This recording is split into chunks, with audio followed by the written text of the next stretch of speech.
2-2 it is at the moment in the Standard Bank Series. Of course, this is the final at the Wanderers, and we are all very pumped up for this game. The South Africans are. They've been out there for a long time today. They're out there for some time before the Australians did, by the way. And, of course, the Australians are very excited about the fact that they've come back from 2-0 down in the series, and now it is 2-2. Graeme Smith, lots of pressure on him as the skipper in front of the home crowd. Capacity crowd expected at Liberty Life Wanderers. Some 32,000 people are going to be crammed in here today. Conditions are absolutely ideal for cricket. No rain expected. The ground staff have assured us of that, and the pitch is an absolute beauty. I can tell you, you'll notice there are some areas that are not filled up yet in the stands. I can tell you there are thousands of people outside this ground trying to get in right now. And I guess they'll be a little bit frustrated that they haven't had an opportunity to get in for the start of this match. To see the first ball, Ricky Ponting won the toss and elected the bat. And, of course, Adam Gilchrist, who looks like he's in pretty good nick at the moment without nailing a big one. He's a fine player, we know that. And he's a big match player also. 1400s in 239 games, an average of 36. Best of 172, and that strike rate is just remarkable, 96.2. He is obviously one of the big danger men for South Africa. And they love playing at the Wanderers, the Australians. They've won 4 games out of 6 here. The memories are very sweet for them. The last time they arrived here, they played in the one-day international game, that is. They won the World Cup in 2003. And his partner is Simon Kadich, another left-hander. There's a whole host of left-handers around the place for Australia. Just playing his 38th game now, average of 35.5, best of 107. He's got the 100. And a strike rate, a more sedate strike rate of 70. By the way, the average strike rates for the top order international players in one-day games is around about 73, 74. So he's pretty much on the mark. And, of course, you get the odd player who is far superior. South Africa without Sean Pollock. That's a major blow. So it's Makhaya Ntini who's going to be starting proceedings from the Call It Drive end, 28 years of age. And he'll be extremely keen to get stuck into the Australians. 129 games, best of 6 for 22. Not that long ago, of course, in Cape Town. Had a pretty tidy economy rate. And in the series, the economy rate just a little bit higher than what we've seen so far from him. But he's a wicket taker, we know that. Alongside me, Pat Simcox. Good morning, Pat. Morning, Michael. Good to be here. And good morning to all the viewers, wherever you may be in the world. The scene is set, and just get the feeling from the people in the ground that this was the 2003 World Cup that they wanted. They wanted South Africa to play Australia. It didn't happen. They've got it now. This is the final. Makhaya Ntini, first ball. And it's a good one first up. There'll be some good carry here at the Wanderers. I mentioned the track is an absolute beauty.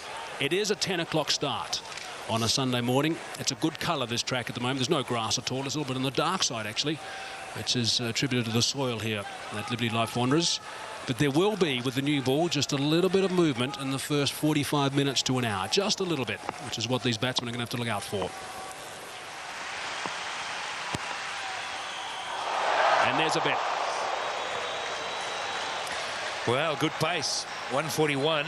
Just a half a chance. Good carry we see there through to Mount Boucher. I guess there'd be a little bit of nerves, no matter how many games you've played. Adam Gilchrist knows what an important part of the team he is. A lovely line and good length, just where you need it. And look at the swing away as it passed the batsman. As always, catching will be critical, particularly behind the batsman. At the Wanderers,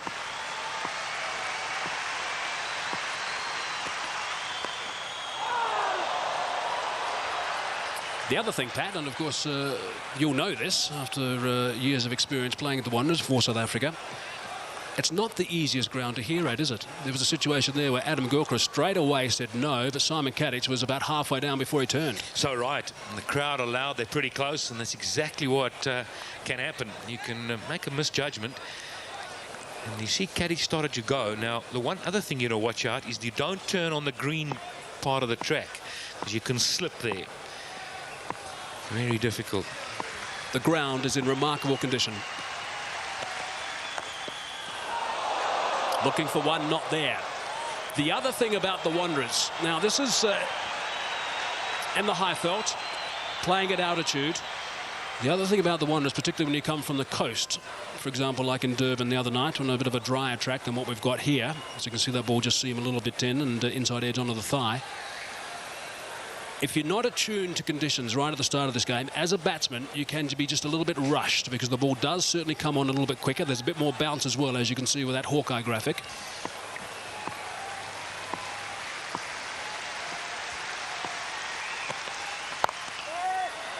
He's away. And he's timed that superbly. Well, he just said value for shot. You get it here at the Wanderers. It fairly flies off. Gilchrist will feel much more settled. Mackay-Ntini had to pitch one up a little bit more, just to see if there was any swing and if there was any movement off the track further up. That's first prize, of course, get the man forward. And as Gilchrist didn't really push forward a long way, just a little prod. Made sure he middled the ball.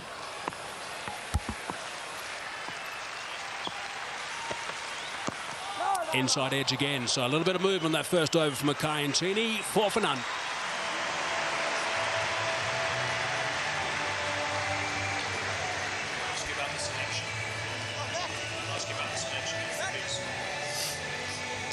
I would suggest the ground is probably around about 2/3 full.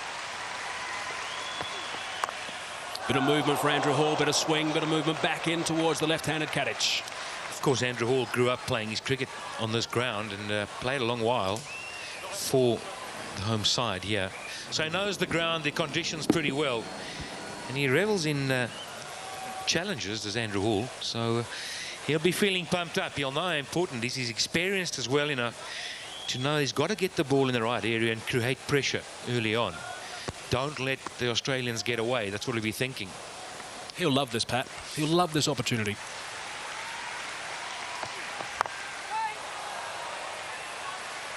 Far better if you're a seam bowler, someone who relies on a little bit of swing through the air, to be bowling with a ball that's brand new rather than maybe 15 overs old. It's a kind of field where you feel there's large gaps, and if you know what you're about, you can almost run on the throw in certain areas. And over 50 overs, you maybe pick up an extra 10. Tucked around the corner, so Kadic off the mark as well now. It'll just be the one. Now, what about this team selection, Patrick? Australia unchanged. Team selection for South Africa. The brains trust of the South African side spent about 25 minutes in the middle of the Wanderers before this game got underway, before the toss, deciding which way they should go, whether they should play the spinner Peterson or the seamer Johan van der Walt. Yeah, I was surprised that Peterson didn't get selected. I've always felt the Wanderers offers a little bit of turn, not a huge amount, but just to change the pace a little bit. But of course, without Pollock playing, I probably felt Van der Walt strikes the ball pretty well, and he's the kind of bowler that can take 3 or 4 very quickly. So that's where they've gone for the seam option. Also 2 slips for Andrew Hall. Certainly some hurry there from Hall. Yeah, there was always going to be. It's an early start, 10 o'clock, and it often happens. Sometimes you can pick up 2 early wickets, and that would be first prize from a South African perspective. Both batsmen will want to just survive, make sure, don't worry about the runs too much, just get in. But there you see the bounce as well. That's what's doing them. It's not only the lateral movement off the track. 2 slips in place. Andrew Hall's got the ability to move it both ways. Interesting stagger that they're employing, the South Africans. I'm not convinced about it. I'll tell you why for this ball. At the Wanderers, the ball flies beautifully. 6,000 feet above sea level. The ball flies beautifully for the slips. You've got that extra yard or 2 if you like to see the ball. And I'm not sure you need second slip a good 2 paces in front of first slip. It's one of the few grounds in the world, Pat, where you can actually have the standard stagger in the slips without exaggerating anything.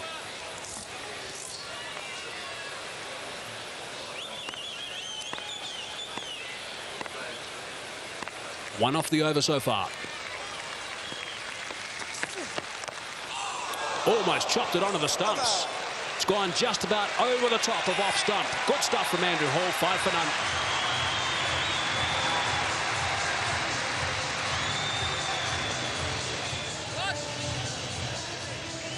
There's Brad Hogg, who's been a passenger of late.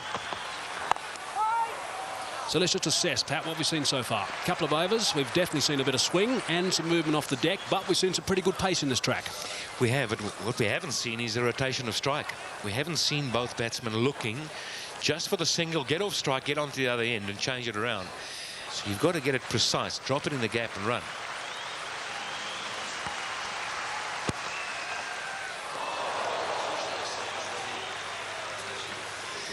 Mackay-Ntini is employing a 7-2 offside field. 7 men on the offside. There they all are. So he's got to stick tight on that offside. It comes too straight and gets worked away. And it'll be an easy 2 square of the wicket because there's no one there at all. And the danger, of course, is if you err, you don't want to err too wide because left-handers just love the cut.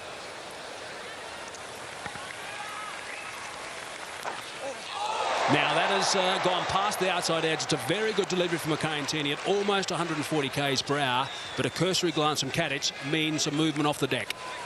This is hard work. I reckon there's more movement than the Australians anticipated. Plenty. Very encouraging. Oh. Yeah, they like that theory of winning the toss and batting and putting pressure on the opposition by getting a good total. That's the way the Australians generally work. Did that against India, obviously, in that World Cup final in 2003. Mike, I'm just wondering if there's not a case here for a third slip, as opposed to that gap there. Maybe have the finish gully. There's a fine gully there, you see. Those are the 2 slips, and that man coming into your picture now, I'm wondering if he didn't join up. And then, of course, you're behind the gullies, the 3rd man on the fence. You can just see him sticking out there. Bottom edge. There's a little bit of uncertainty here for these 2 opening batsmen right now. Uncertainty is an understatement. Wow, this is real action here. Australians surviving only just. There've been some close shaves. Another one of them.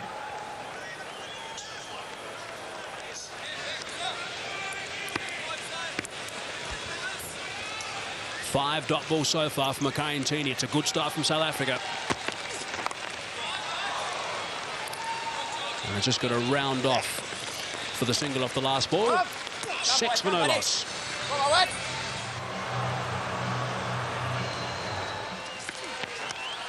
Movement again from Shaun Pollock.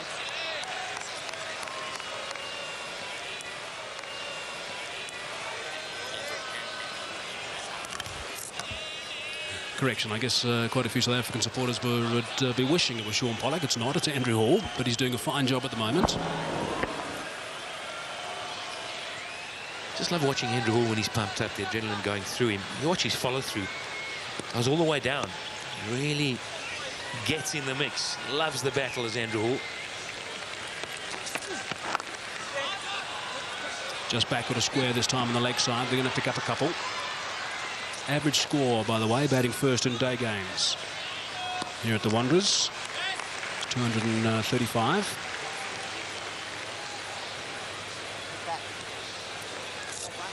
I reckon 235, but too little. 232, by the way, is in all games played here. 235 in day games.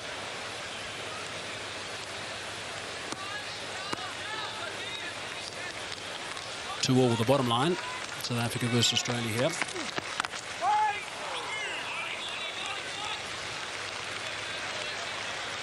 And there's a venue where hundreds can be scored.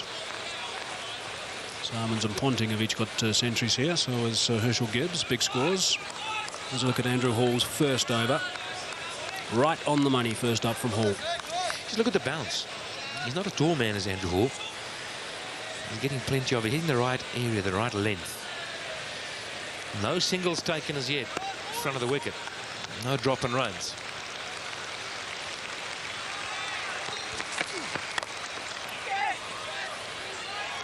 Scrambled a single there. And even that was a little bit unsure. As he hit it, he wasn't certain on the call.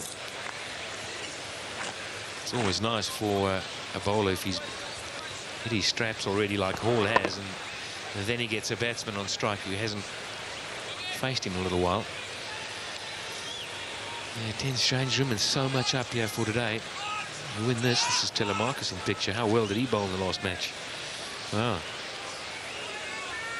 They were not a happy camp at the end of that game. I was down the side of the pitch trying to get an interview with one of the South Africans. They were all furious. That's away.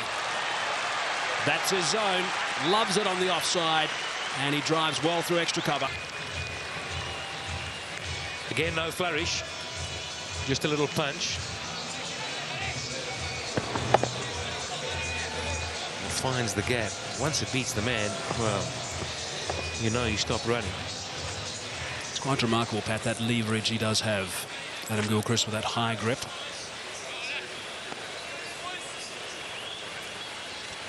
And the high backlift creates the momentum in the swing.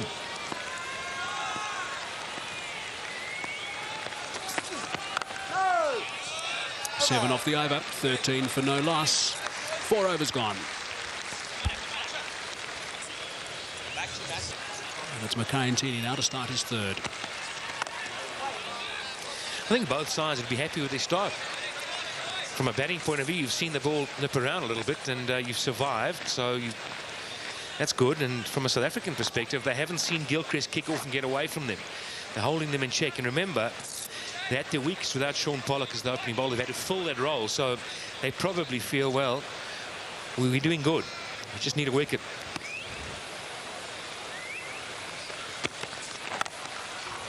That's good stuff, Mackay-Ntini. Really is very, very good. The ground is starting to fill up now. Those spectators obviously found their way in and trying to get settled to encourage the home side. It was quite interesting also this morning, Patrick. I think there's been a lot of chat over the last couple of days about how imposing the Bullring is, the Wanderers is, for opposition sides. There's no doubt there's some of the Australians who are going to get a bit of a rev as they come out to bat. Ponting will probably be the first, batting at number 3. I think Brett Lee might get the odd serve as well. They've enjoyed their tour of South Africa so far. Short boundary down a third man, just the one. Roger Telemarcus down there. Oh, goodness me. That was brilliant stuff by Herschel Gibbs. 2 runs the result, so that's good running from the Australians. He was airborne, couldn't grab it cleanly. Well, there was a chance. Those often stick. Played in the air, and anything going in the air, South Africans will look to take. But a half a chance, albeit a tough one. And just maybe this day, the final swings on those half chances. Gee, Pat, you look back at that the game in Durban, there was a bit of misfielding going on. There was some brilliant bowling right to the death from Brett Lee. 3 wickets, just going for 2 runs that last over. There were so many ifs and buts in that last game. You're right. Remember that one. Couple more runs here now. 7-2 filled. Always going to pick up 2, maybe 3. Kadich wants to come back for the third and does. Good running from Australia. Yeah, they've done their homework. The minute it went out square, they knew they could run on the throw. And the fielder had to run a long way around. And Van Aert getting round. No, he couldn't stop it at all. Good arm he's got. Not enough. Mackay-Ntini now. I think he needs to reassess this 7-2 field. He's been cut the minute he gone wide. Well, there's been 7 runs off the previous over from Andrew Hall, 6 runs off this one now with 1 ball remaining. That's what they're playing for. Australian team unchanged. Field also unchanged. 7-2. That's over the top. A couple of bounces for. It's a big over for Australia. Just a bit short from Mackay-Ntini. Rounds off to 10 from the over. 23 for none. Gilchrist on strike. Field change now. Short cover in position. Just the 1 slip. Straight drive for 4. Beautifully played. Right along the dirt track. They don't come better than that. He's in the drive zone and he jumped all over it. Andrew Hall getting it up there. The ball will get a little bit older now. The lacquer will come off. It won't swing as much. So you've got to get it up there just a little bit fuller and ask it to swing. But look at that.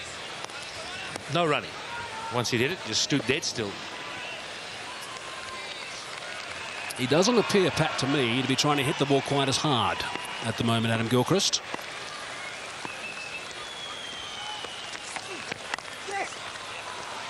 Clever batting. Rotate the strike, alternate the strike a little bit. 5 runs off the first 2 balls. When I say he's not hitting the ball quite as hard, I think he's relying on timing more than brute power, which is sometimes the style of Gilchrist. That catch from Herschel Gibbs would have been an absolute blinder in the last over had it been taken. In fact, it just would have been a remarkable grab, but we've seen a few of those in this series. Yeah, he's a classy fielder. Just got to stick. Got to hit the middle of the hand, and then you've got to be lucky you don't land on the elbow as well.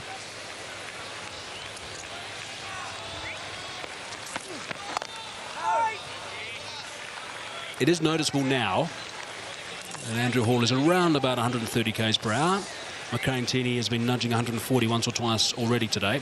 There's no doubt, Pat, the batsmen have been at the track for almost, for 5.5 overs. There's no doubt that they're just a little bit more acclimatised now. They're not getting rushed as they were right at the start. Performance so far, nothing in it.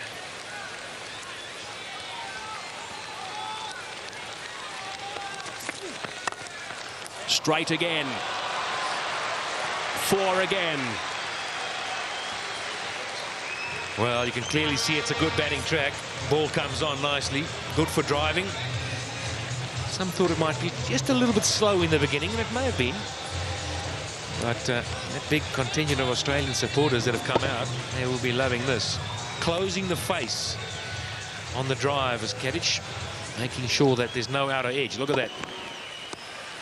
It's clever batting. Man at mid-off as well. No outer edge and playing straight. Something that South Africa did successfully in Port Elizabeth at the start of that game, the start of the Australian innings, was they starved Adam Gilchrist from the strike. They haven't done that today. It's about 50-50 strike between Kadic and Gilchrist right now. He's always there and thereabouts, Andrew Hall. He's a little bit quicker as well than he looks, if you haven't faced him before. Bit of a rushed action.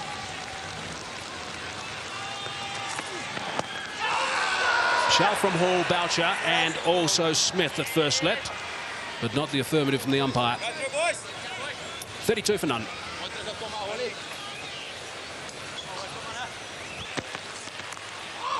Inside edge past that leg stump. That's a bit of good luck for Gilchrist.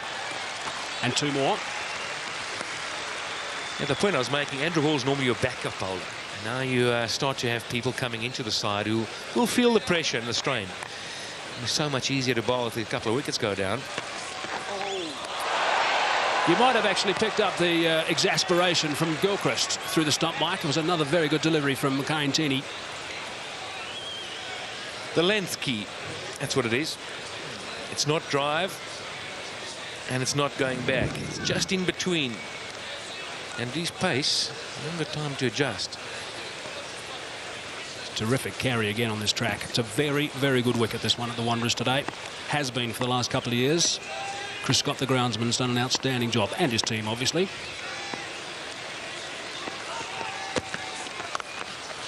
Extra bounce, well ridden by Gilchrist, straight to Herschel Gibbs. Another factor today, Pat. Be interesting to see how Jacques Kallis bounces back after having to bowl 10 overs in Durban in extremely humid, hot conditions.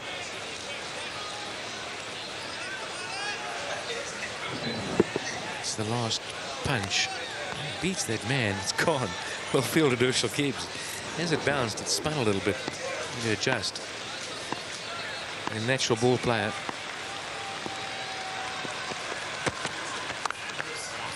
That is through, and that is 4. It is the shorter boundary by, I reckon, around about 25 yards. Well, something's bothering him. I think it's the bat. He's not happy with it, but my goodness, why would you change it?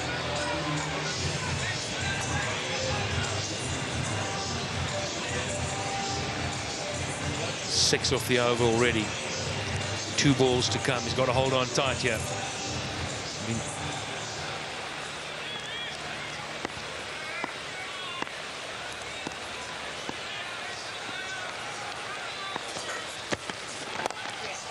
Straying leg side and another boundary. Mackay Ntini is a little bit all over the show right now.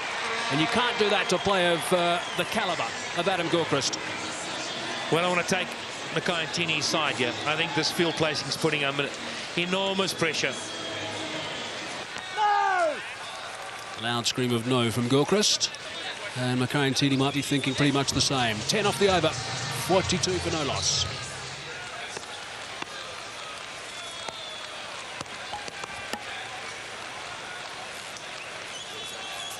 Hall again. That's away on the leg side. Shorter boundary again, and that's another boundary. So 3 boundaries in the last 4 balls between Andrew Hall and also Mackay Ntini. And Kadic has now moved to 18, Gilchrist on 28. And they're not going to miss out on anything. It's a little bit leg side. In fact, it's not. It's more like middle stump. It's still worked away. 46 without loss by anyone's standards is a good way to get off the mark here in an important match like this one. But boy, have they been lucky, the Aussies. They've played and missed a lot. Very, very fine line. Easily home. Very fine line between that little nick that goes through to the keeper and missing the outside edge of the bat. And of course there's been one chance too. I heard it described as a half a chance, but if you get your hand to it, I think it's got to go down as a chance, especially at this level. A very good morning to Barry Richards. Morning, Tony, and all our viewers. I just wonder what the effect is of not having Shaun Pollock. He really is a steadying influence.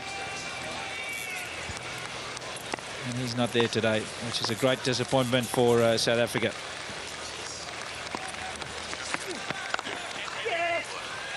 Have to hurry.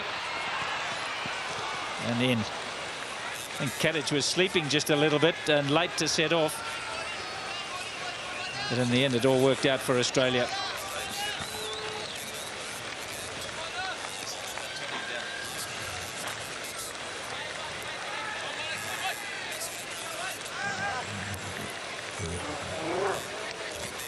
No real problems there.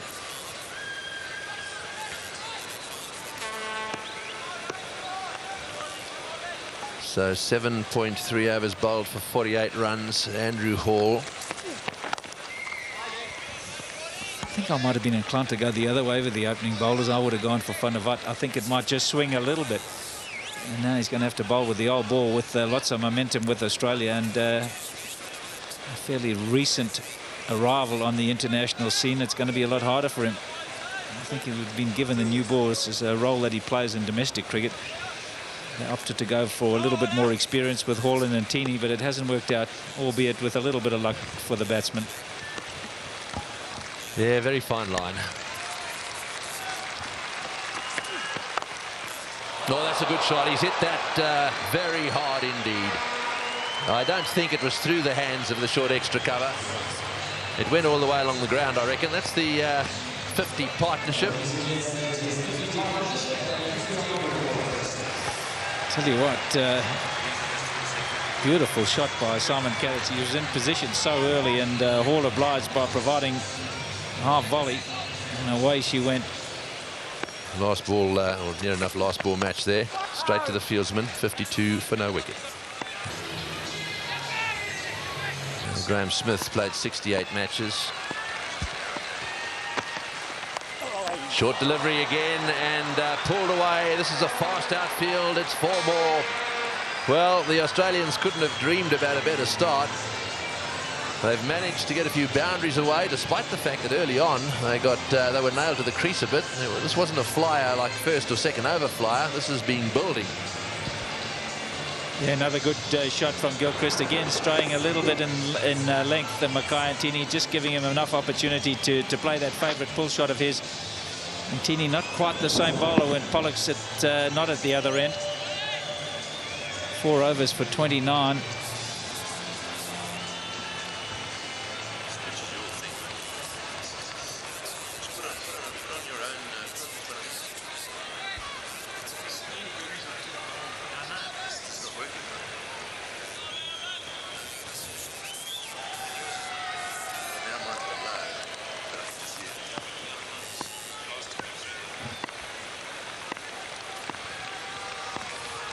Adam Gilchrist on strike.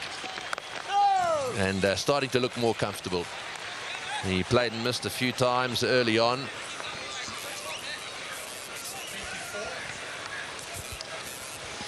So different from the match in Durban. Adam Gilchrist has faced 24 deliveries, Katic 26. In Durban, the South Africans managed to strangle the strike from Gilchrist. Katic was facing most of the deliveries. Here it's 50-50, and you can see what's happened. 33 for Gilchrist. He's underway. Again, he's put that away. It'll just be a couple.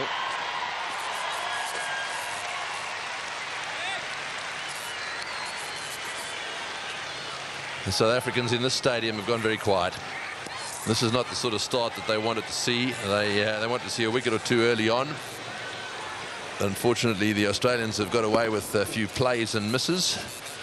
And Gilchrist is now beginning to settle in. 35 off 25 deliveries. Gives you some idea of how well he's going. A fantastic strike rate. And Katic is almost at a runner ball. So they both... Oh, and that's so lucky.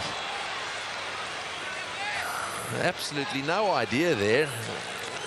The ball is lobbed over the infield.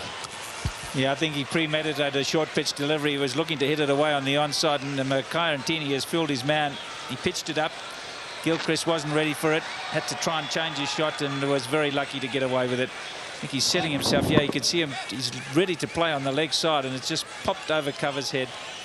South Africans have to keep telling themselves it only takes 2 good deliveries, and they're 2 down, and we're back in the game. Yes, this is definitely a case of fortune favouring the brave.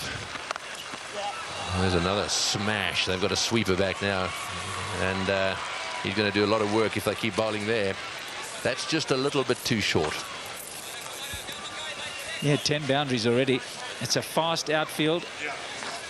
I heard Pat Simcox saying 270. I'd feel a lot more comfortable if I was 300, and even then, if one of your bowlers doesn't bowl well, you can go for plenty.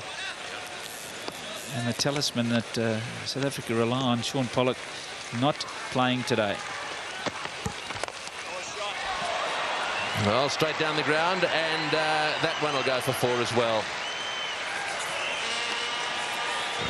6th boundary off Mtini. It's 65 for none.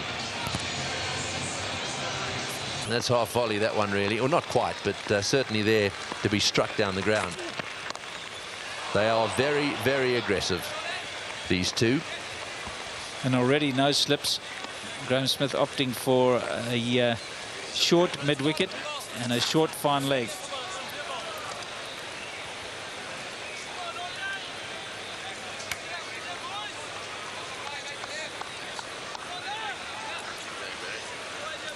One, two, three, 4 in the covers, and then on the onside you've got the catcher who's compulsory, and then you see the man with his hands on his knees. He's also catching leg gully.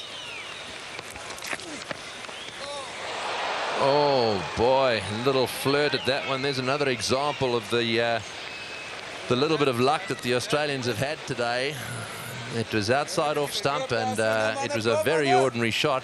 Batsmen both having a look at a spot on the pitch. It moved, that's for sure. I don't know whether there was a bit of cut on the ball, a little bit of work. Yes, there was. A little bit of work on the ball. Maybe worthwhile trying someone who does that on a more regular basis. Augurs well for Australia with Nathan Bracken. I think Jacques Kallis is the man who can do that particularly well.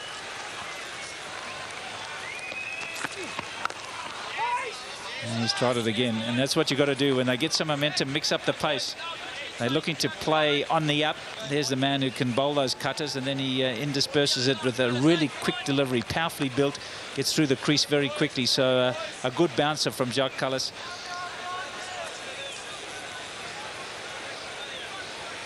Yeah, good point, Barry. That's dead right. It surprises me they've taken quite so long to work out that there is a bit of grip there for the cutters. It's something that you need to find out early on when you're bowling. Oh, now he's getting stuck into them. He's bowling them almost every second ball. But it's taken them until the Australians are 60 for none to work out that this sort of thing is happening. Just watch this delivery. Pitches, and look at it go. Yeah, it's a bit like a boxer, eh? The first 3 rounds, he's absolutely pounded and he's got to change his game plan. But by that time, he's lost 3 rounds, so he's got a lot of catching up to do. He'll be pleased with it. So I just wonder whether down the other end the same will apply. Mtini does not do much of that sort of thing. Oh, he's beaten him again. Well, there is a big message in what is happening, or what has happened in this over. That end, we will see cutters bowled all day. Now, I don't know whether this is going to dry out or this is a bit of dampness there, but the truth of the matter is that if that sort of movement is what the bowlers of cutters are going to get from that end, we're going to see a lot of them. Yeah, I think it will dry out a little bit as the day goes on, and you perhaps won't get as much purchase, but it's certainly gripping.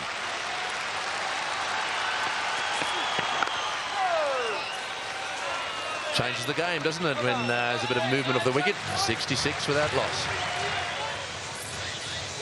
Well, there's the power play signal, so they're deciding to get him out of the way.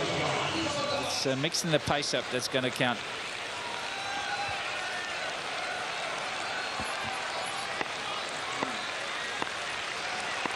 Right, Van der Poel. Correction, Van der Vaart.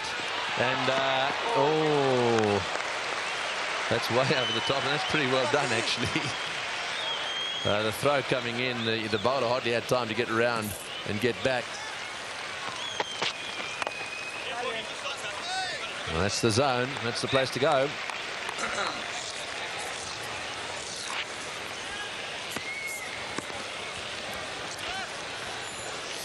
Yeah, they were a bit anxious, the South Africans. It's taken them 9.5 overs to realise that this is the way to go. Another play and miss. And a third one. All fizzing off the wicket.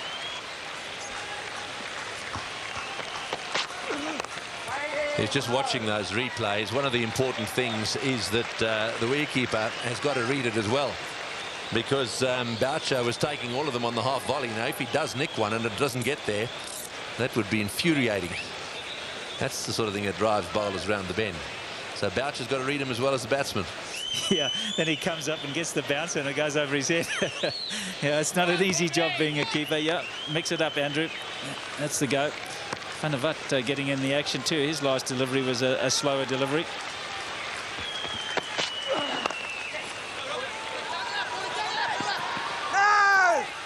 Quite right.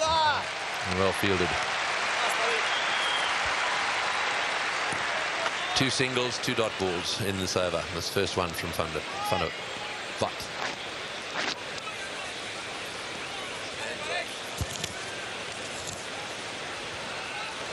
Yeah, that's the area that Simon Katich will be looking for. There's a big gap.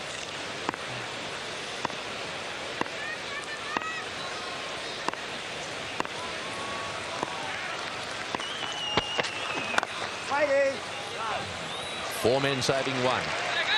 And they're all right back on the edge of the ring.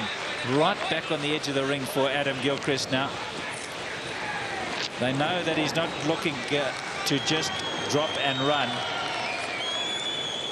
You see those 4 men in the ring. They're all right back on the edge of the circle. He has got the option of just dropping and running, Gilchrist, but he's not that type of player.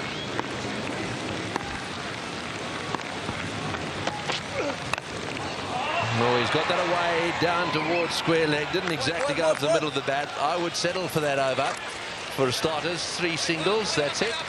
The score 69 for no wicket. And they're off to a flyer. Oh, he's hit that in the air through the offside field. Bounces away down towards the boundary. If he's going to bowl those cutters to Gilchrist, I would suggest he needs a sweeper back. He may just get him caught out there somewhere. And he's going to have to sacrifice one of his boundary riders in some other position. He's got him a deep square leg. If you're going to bowl cutters, he shouldn't be hit the deep square leg. Well, the other option is to leave it as it is, but go around the wicket with the cutters. Make him try and hit against them.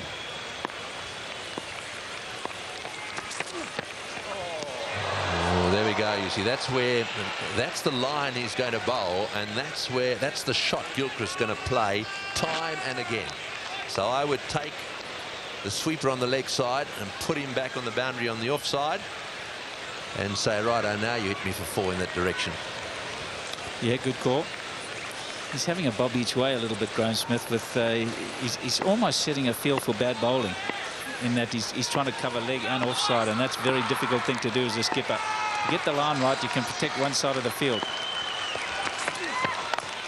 There we go again. The sweeper would have cut that one off, and that also is going for 4. So he's got to come up with a plan now, Andrew Hall. This is what it's all about. Can't just keep bowling there to Gilchrist without protection. I reckon they should try around the wicket. I know it's a shorter boundary on the leg side, but if those cutters work, then you're hitting against that little bit of a cut that goes away to the offside. This way, you're just sliding across the off stump, giving Gilchrist plenty of room to swing the arms. And he's going to make you pay, and he is big time. 49 for Gilchrist, just 34 deliveries. Yes, he's being damaging. And that's his single. Oh, there's a misfield there, but it won't cost South Africa anything. A half-century to Gilchrist. That's his 44th half-century. He's 6th against South Africa, and he's first of the series. And you couldn't have a better time to do it for Adam Gilchrist. They've restricted him in the first 5 games, or first 4 games rather, but this 5th game he's come to the party, Gilchrist, and he's done it in style. 8 boundaries.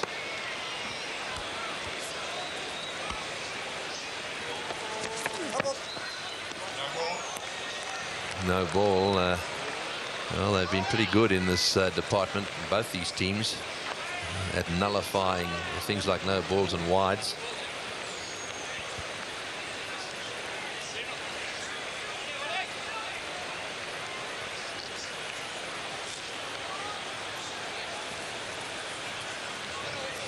It's a good quick call, wasn't it, from Brian Jerling? I think Simon Kadich had it lined up, and when he heard no ball, he knew he was going to get an extra delivery and a run, so he didn't play a shot.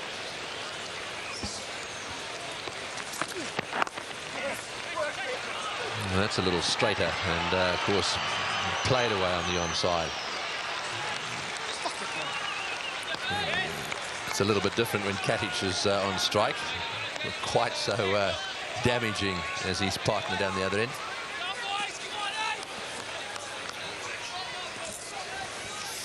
And the rolling of the shoulders here. Watch the back foot, though, as he lands. Quite a big drag. And he really doesn't get the right shoulder pointing at the batsman. 12 overs gone now. 81 without loss, Australia. Gilchrist in full flow. Gee whiz. Or going for the pull shot. Again, just not quite there for that shot. Getting a bit bold. Mind you, this is the best opening partnership this series. Beating, correction, it's almost the 87 in Durban, which is the best. They've got 81 here. Just a little bit high and perhaps down the leg side, but a little bit of encouragement from Van der Walt. He looks to be the best bowler in view so far. Just down the leg side again. Again, the slower delivery. Well done, Johan van der Walt. He's thinking about it. He's got a good line going, and he's also changing the pace up.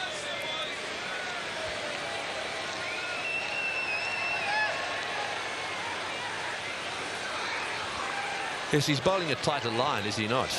He's got his man back. He knows that with the man back on the leg side, at least he's got some protection there. So as long as he stays away from that shortish delivery outside off stump, he's got the right field. He's bowling to that field as well.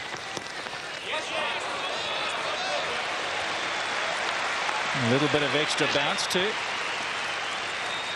At last, and over with a bit of pressure for the batsman. A bit of bounce there. Surprising Gilchrist. He was trying to run it away down to third man, and he ended up turning his head on the ball. Don't often see him do that. Normally, if it's anything like short, he's trying to hit it out the ground. That surprised him. Good bowling. 4 dot balls this over. That's the wrong one. Outside that off stump. That's not the place to bowl. Slightly over-pitched, and hasn't Gilchrist got stuck into it. You don't have to miss by much, do you? He really bowled a pretty good over, and that in itself wasn't all that bad a delivery, but this man just pounces on anything. See there, watch the feet, hardly any movement of the feet, just a swing of the bat. It starts over his left shoulder and ends up over his right one.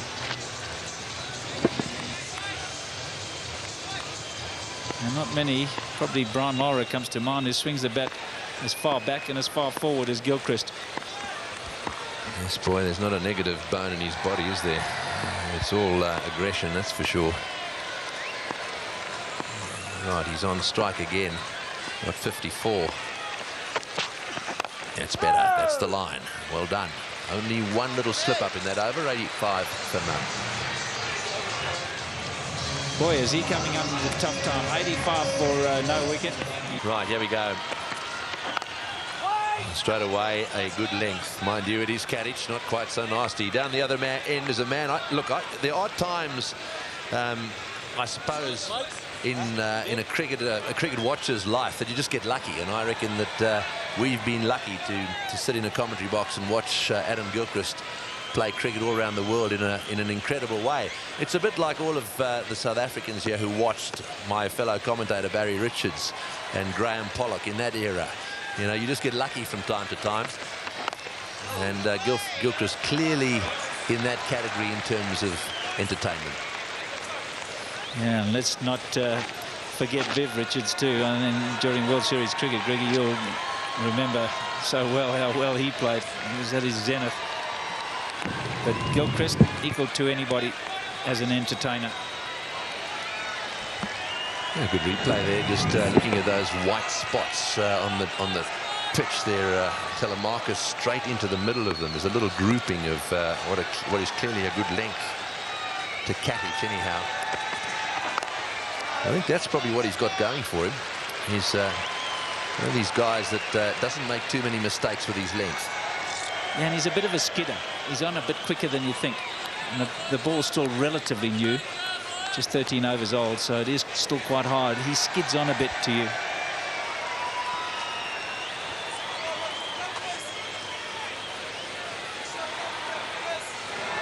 A little trigger movements for Simon Katich. A lot of movement in the crease, but it works for him.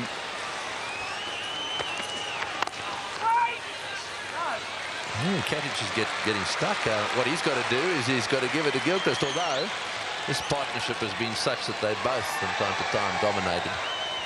Well, now he has something that they could look at. This one's gone to the covers. He's looking to get a single. I don't think it's such a bad thing.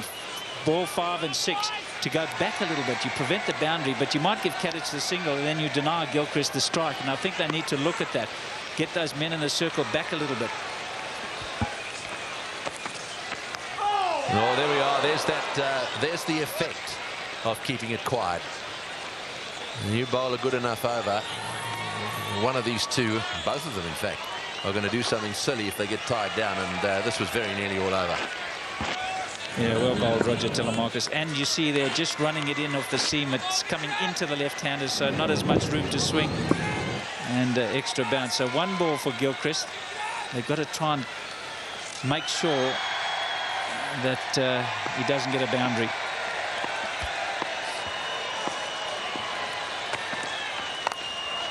That's well bowled too. At the current run rate, the Australians are going to score 307. It's 86 with that loss.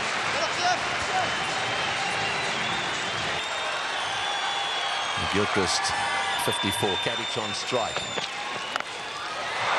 Oh, and he's hit that magnificently. That's gone way up into the crowd. Well, Katich has been bogged down just a little bit. Gilchrist has been doing the attacking, but he doesn't often settle for that. And this is an example, a superb cricket shot. In the commentary box now, Mike Haseman, and alongside him, Darryl Cullen. Outstanding shot, just outside the line of off stump. The bigger boundary there. And obviously looking at the bowling of Johan van der Walt so far, the first couple of overs, he did a very good job, and I think they might have decided, okay, we've got to break these shackles here and just try and get on top of him here. Nicely bowled, nice comeback delivery from Johan. Took the airborne route. First ball of the over. And there would have been cries of catch it at some stage, but all of them would have come from the crowd. And he did catch it. Morning, Daryl. Good morning, Mike, and I'm sure he's wondering how the players out there at times get to drop them. Pretty easy game, isn't it? What's the fuss about? Leg side, that'll be exercise for the umpire. Well, it's having an attack. They're bleeding here, Mike. Someone's got to stop it pretty soon. Look at that. How comfortably did he take it as well? Celebration all round. Drinks definitely on him. So 6 off the first ball, dot ball the second, wide the third. Run rate at 6.49.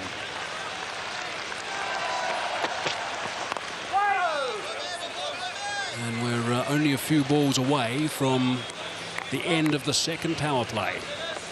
And that's going to put Graeme Smith under pressure. 93 for no loss at the moment. 3 balls away from completion of 15 overs. Does Smith call for that third power play straight away, which is a block of 5 overs, where only 2 players are allowed outside the circle? 14 fours and a 6 already in this innings.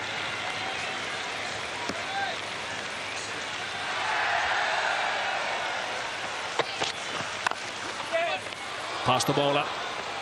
Mid off quite deep, just the one.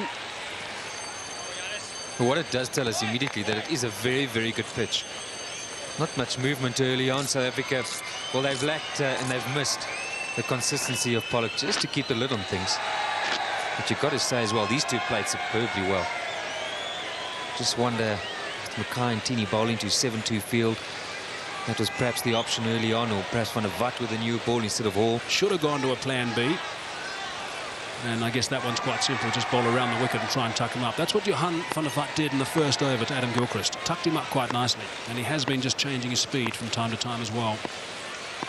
67% in boundaries. On the bounce. Just one. Now, I wonder if Mackay and Tini couldn't have made more of this. Don't have the slow bowling option today, the spinning option in terms of Peterson. Graeme Smith may have thought that, gosh, that would have been welcome. A change of pace. Yeah, that's just another view from Mackay and Tini's end. Yeah, he's backpedaling there. He's not really attacking the ball. 9 off the over, 1 ball remaining in the 15th. Bit of a knock on. So 10 off that over from Johan van der Walt. 96 for no loss after 15. Has gone 96 for 1, and the third power play has been taken. Quite a discussion actually at the change of that last over. Now this is a bit of a gamble, Daryl. Yes, Mike, particularly with the mood and form that Gilchrist is in.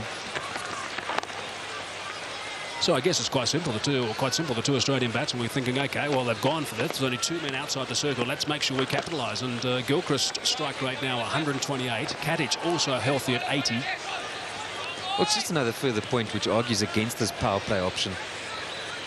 Because some captains, I think you may be alluding to, perhaps would have not introduced it now, but then at some other stage you've got to get it out the way. And if they're just going to go for it, irrespective of the match situation, why bother with it? Yeah, you certainly don't want to be caught having to use a power play when you've got the likes of maybe Ponting, Simons or Hussey at the crease. About overs 35 to 40. That'd be absolute carnage if that happened. And it hasn't influenced the game, these power plays, same as the super sub. Goodness me! That is absolutely remarkable. Andrew Hall has taken a blinder. He looked in no position whatsoever, stuck the hand down. The ball went straight in, and that is a huge wicket. Wow, what a catch. Great catch by Andrew Hall. He almost stuck it out as if to say, well, I've got to get something down on it. And it's stuck, and it's a crucial period of play here for South Africa. Just when Gilchrist was looking to launch, Andrew Hall pulls out this bit of brilliance. Well, we've said all along, a couple of us have said that fielding may just be the deciding factor between these two sides. And you need work like that if you're going to stay in this match. 97 now, the end of Gilchrist for 55. Australia have lost their first wicket, which brings Ricky Ponting, the captain, to the crease, playing in his 250th game in one international cricket for Australia. Only 2 ahead of him.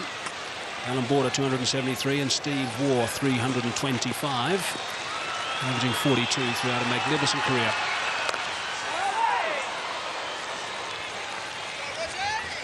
Well, he's no stranger to the big time and producing when it counts the most. This was the ground. And he got that memorable 100 in the World Cup final against India. He has done well there, hasn't he? Moved a bit slowly initially. Almost thought that he stuck out his hand as an afterthought. But he may not think so. I think it was he moved very well in the end. And Roger Telemarcus again in the action. Crucial wicket, crucial period of play that. Yeah, dead right. Australia were on a real roll. Graeme Smith taking that third power play. And what they needed was a wicket, but Hall has provided something quite exceptional here. Okay, so was it an afterthought or not? No, he's seen it, he's gone for it. He could almost have gone for it with 2 hands there, often though, for the left hand. No, it's going to be a day where probably the batting is going to rain, yeah. So you need some brilliance in the field. Overstepping by Brian Jerling with a bit of exercise this time. His friend is Aleem Dar out there from Pakistan, who arrived a couple of days ago.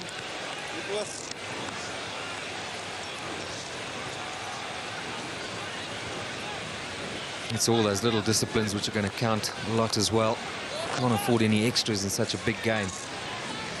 And will we see another thrilling, exciting finish here, Mike? My initial thoughts are we probably won't. They've had a tough series so far. And you get the feeling that if things go one side's way pretty quickly, it should really be a convincing victory either way. But can the players muster up enough energy, mental energy, particularly to take it to the wire again? Big play is crucial on both sides. Callis back in the side for South Africa. It's often these sort of matches which are won by your most experienced and best players. He's going to be chasing a few today. You get that thought already. Good start from Roger Telemarcus. A no ball there, but some dot balls to finish after picking up the wicket. Second ball, 98 for 1.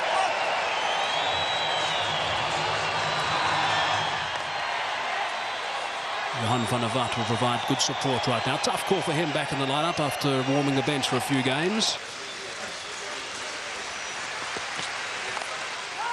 That's where you've got to be with Ricky Ponting. First up, just good sound bowling, tidy line and length.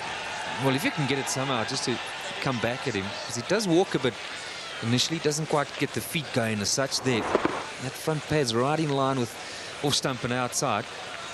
Play to the line on that occasion, but from there, if you get it to straighten, he's almost on the move, really. He hasn't really got a big striding.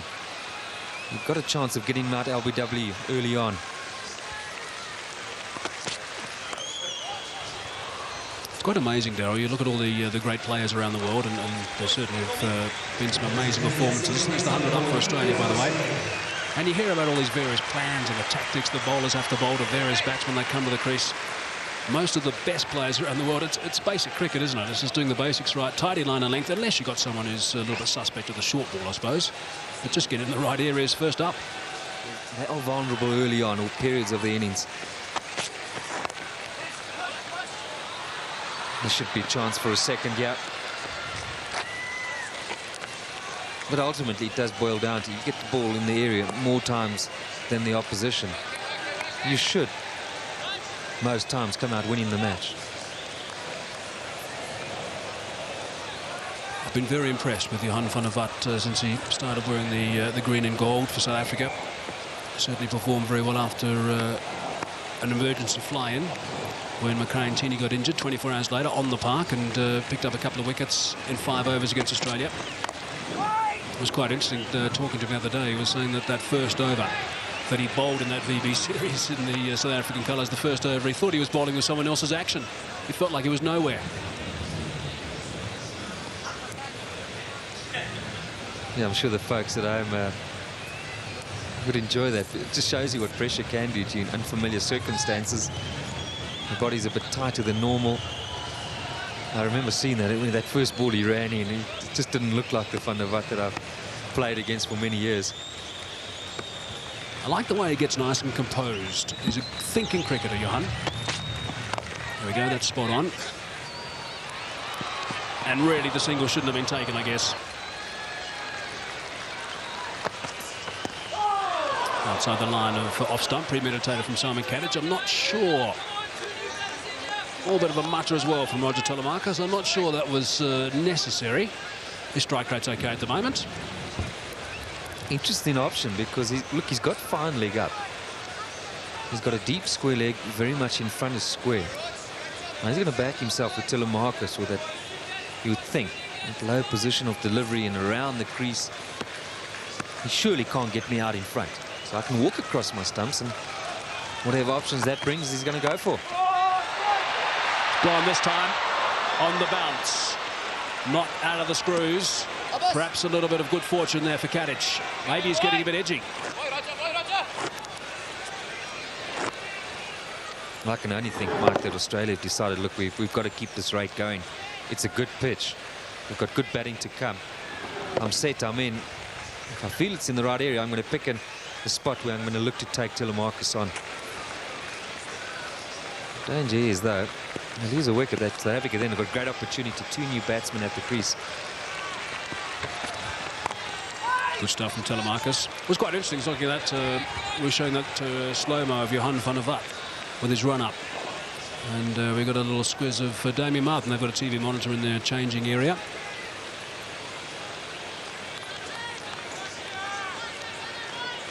It's a good over so far from Telemarcus.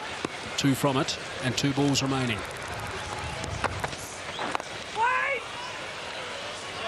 Well, this is what he's doing very good, yeah.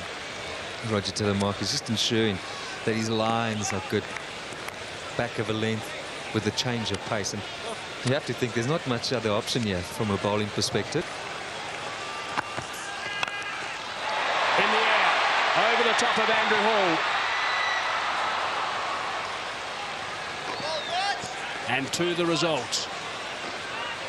4 off the over, 107 for 1.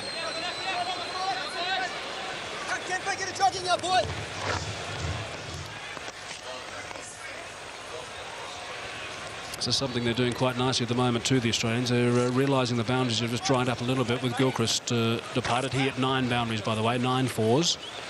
And they're picking up the 1s and just rotating and alternating the strike. Bit of certainly a big crowd build up, but also a little bit of cloud build up. The Wanderers. That's of concern, Mike, because we had a great morning. When it starts off like that, invariably you do get some rain. Let's not even go there, Daryl. We don't want this game messed up. Let's not go there.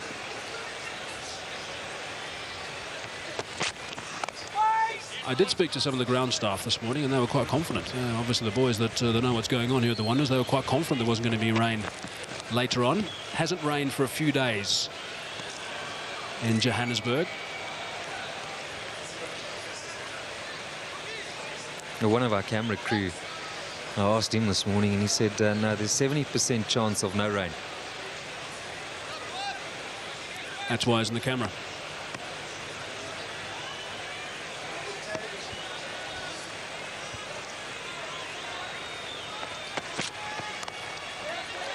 Bright sunshine at the moment. And I've just been passed a bit of paper with some very good news on it. There has never been a no result in a one-day international at the Wanderers. Yes, Mike, and only 2 sides have ever come back from being 2 down in a 5-match series and won it.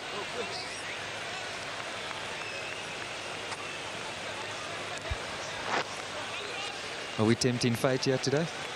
Anyway, it's 2-all. Halfway through the 19th over, 109 for 1 at this stage.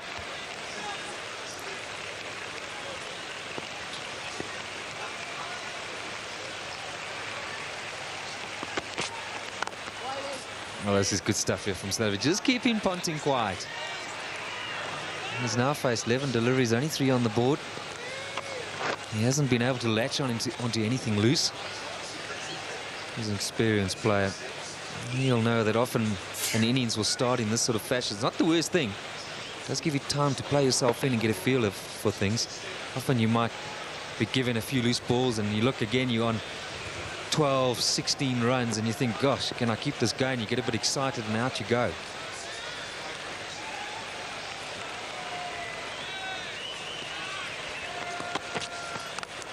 Slightly short, but he's picked out the man on the bounce. Bit of good fortune there for Johan van der Vat. How many more of those are we going to see today? That's probably the 4th ball that has dropped short of the man on the square leg boundary. Well, there's a bit of aggro there between Johan van der Vat and also Ricky Ponting. A couple of words between the two of them, and I think Ricky Ponting just had a couple of words back as Johan walked past him. Might have been a bit of a snipe from Johan. He's an aggressive character, Johan. A very, very determined one. 3 off the over so far.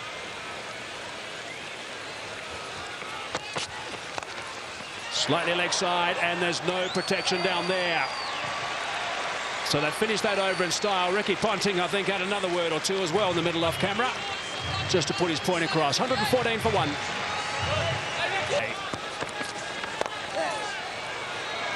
That's away.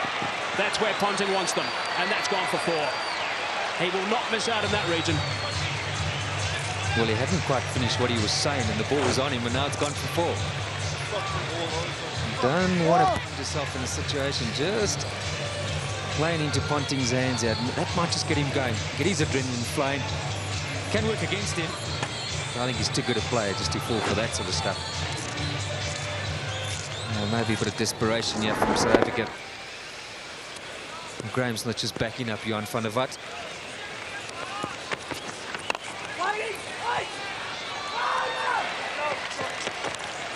This has been the arrival of the rest of the Test squad from Australia.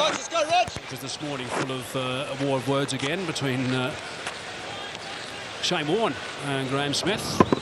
Ricky Ponting and Graham Smith having a bit of a go at the press conference on Friday night after that one day, which has been reported in the papers this morning, and it's on again here at the Wanderers. The Test match starts on Thursday in Cape Town.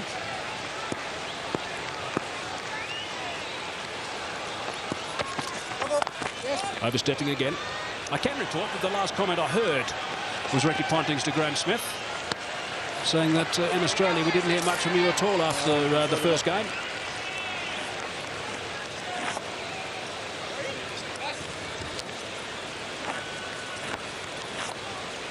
Confirmation of just going over that line. Some part of that foot obviously needs to be behind the line. Well, the last thing you want is to get a wicket off a no ball, particularly in a big match like this, and particularly if it's either Ponting or Katic right now.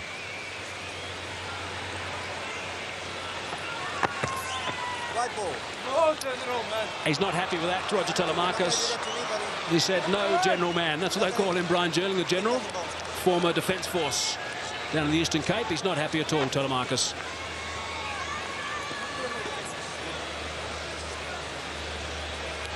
It was actually priceless, wasn't it? No general. Well, don't say that to me. Get back and bowl. This is what happened between Johan van der Vat and also Ricky Ponting. Bit of in-your-face stuff. Looks like it's a bit one-sided there.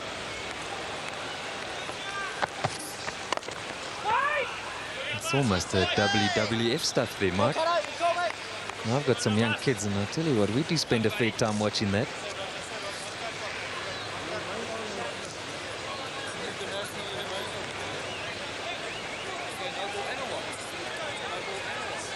Now, Graham Smith is now having a long chat to Brian Jerling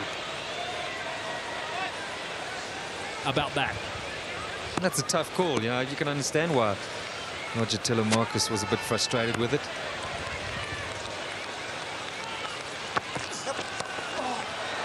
Down to third man. Kayentini does well, and he has a good arm as well, so just the one.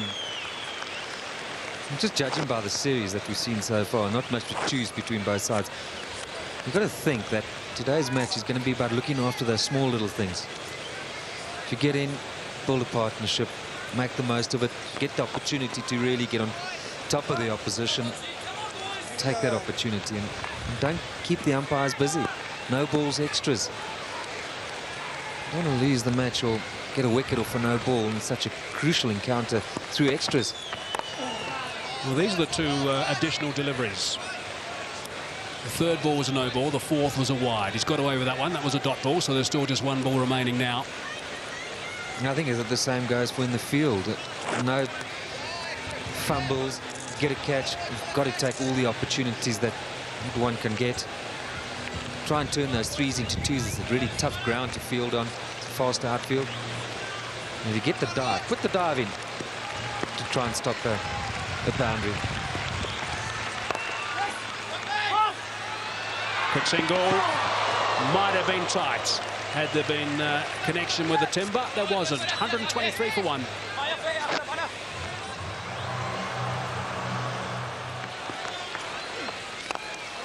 Well, half volley work down to long on. In the commentary box now, it's going to be Pat Simcox and Barry Richards. Thanks, Michael. I think he's been forced into this, Graham Smith, the situation he didn't really want to do. Mind you, it's not a wet ball, and it's not all that smaller boundary for the left-hander, so maybe if he can sneak through a couple, he'd be happy. Oh, not like that, he won't.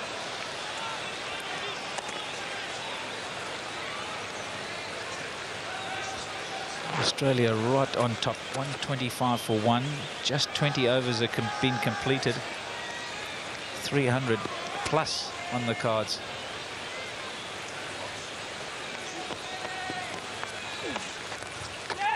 Bit of turn. And it's beaten him. Nicely played by Ricky Ponting. Using the pace, just going with the turn.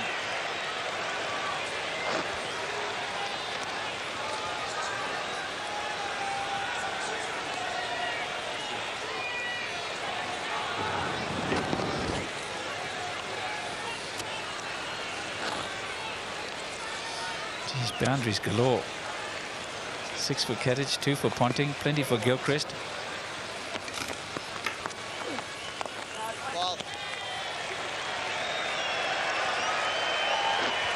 Ironic cheers for a dot ball. There's a bit of turn there, but that's nicely played.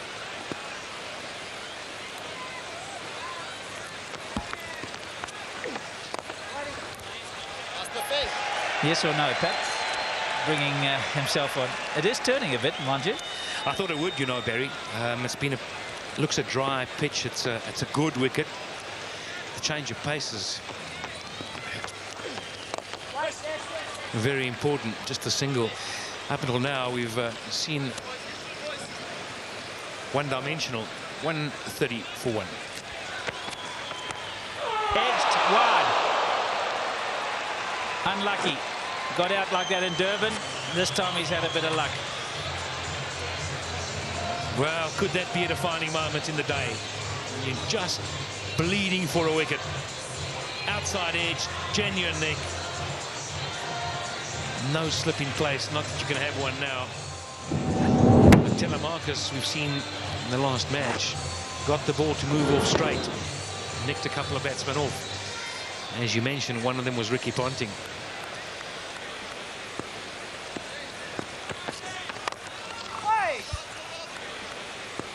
The other thing that I think you've got to bear in mind here is that 134 for one after 20 overs. They're looking at a big score, and the only way to stop that is to get wickets. Just meander along, it's not going to help you. So you've got to create wicket-taking opportunities. Yeah, on 16. Boy, are we missing him. It's like missing 2 players, not just one. And you've got a genuine match-winning batsman and a genuine match-winning bowler.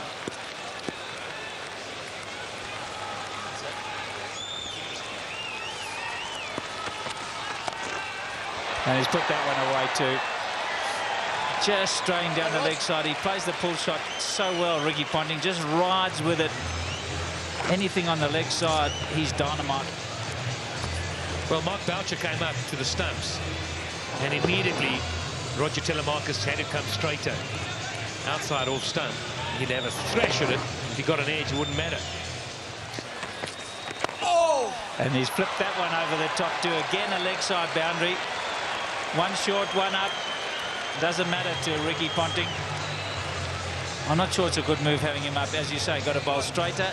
And therefore, that gives Ponting, who gets a long way across, the opportunity. Watch where this one is. It's on middle, but he flips it straight over mid-wicket. It's a good deck. And when you're in, more often than not, you're going to middle it. But it's all action, yeah. 3 fours in the over, 5 balls gone. Telemarcus, hands go in front of his face. 1 ball left. He's got to minimise the damage now. So well, but now 1, 2, 3, 4, 5 bowlers have already had a turn at the crease, and Jacques Kallis has got to come on with 2 batsmen well set. I would have been more inclined to bowl him earlier when certainly when Ponting just came in, because he just bowls those cutters so well, and he's got a good change of pace and also a good bouncer. Now he's on the back foot. You call it right. First ball of his spell 2 nights ago got a wicket. Not understanding, Graham Smith bowled 1 over.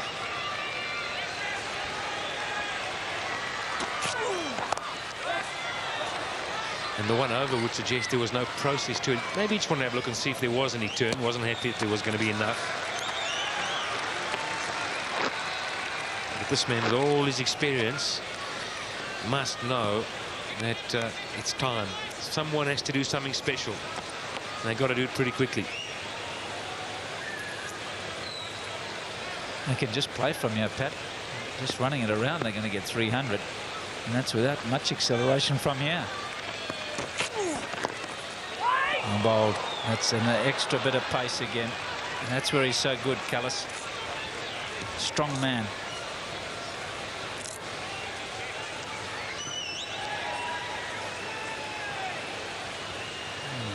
Very strong in his upper body. Strong in the shoulder and the pull through. And talk about bowling a heavy ball. He's one of them.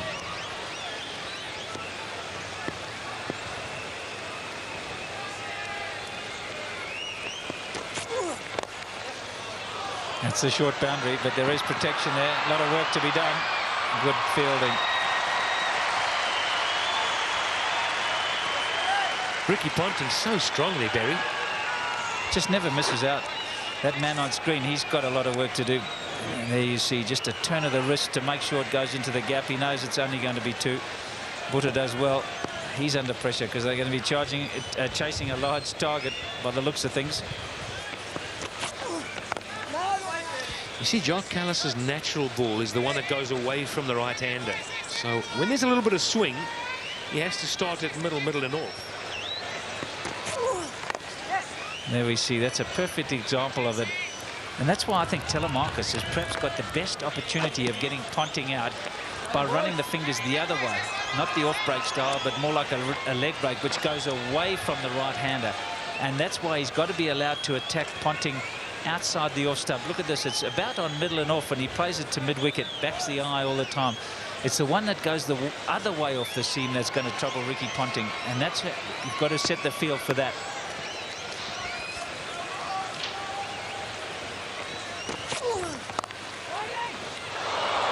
More runs, 4. 150 up, just 1 wicket down.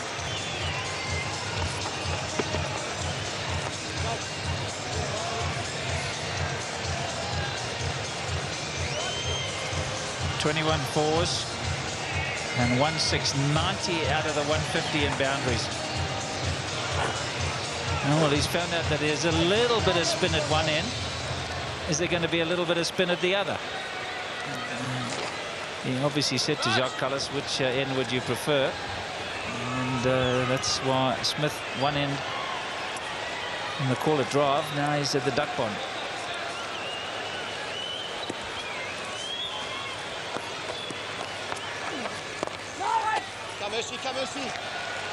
He's certainly bowling a lot slower. He's looking for that turn. The slower you bowl it, the more rotations you can get on it, and the more it will turn.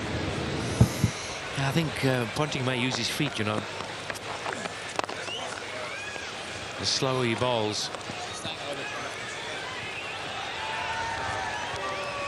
I think the point you made, though, from here on in, if they just meander along at 6 and over without slogging it too much, they're going to get a big score.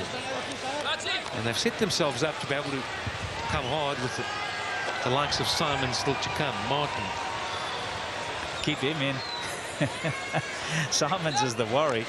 And he'll have a license at the end. That's a real worry if he gets away.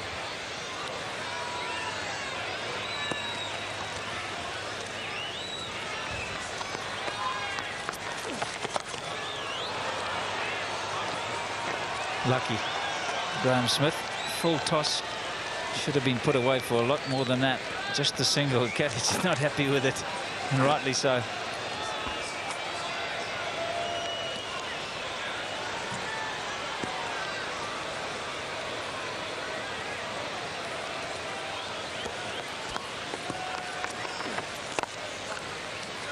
He'll do that all day long.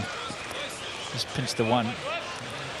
I think you're right. He's looking to try and line him up by going down the wicket. He'll just have a look for an over or two.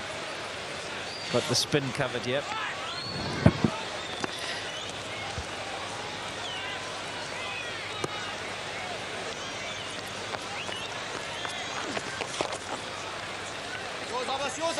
I never feel that Simon Kadich is the bloke that's going to go over the top straight, mid-on. Just maybe a thought of bringing mid-off or mid-on up and asking him to go over the top.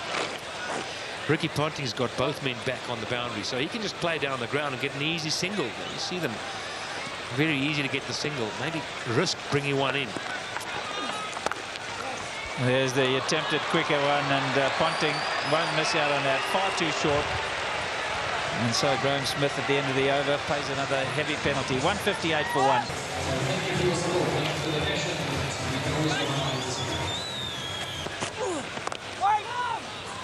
Much better bowling.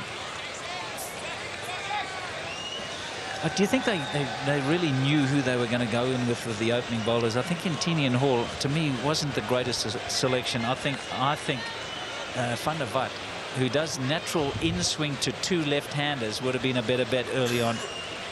I think they got the field placing wrong myself. It just allowed them to get away. But that's water under the bridge. They've got to pull it back now.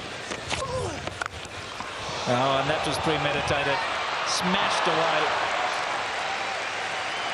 Simon Kadich has decided that blocking's not the order of the day. They want to get as many as they can down the wicket. Don't often see that to Jacques Kallis. Well, that shows what a good deck it is, and he's got confidence to go down. Maybe we're being a little bit harsh. Maybe he's such a good deck that 300's par buried.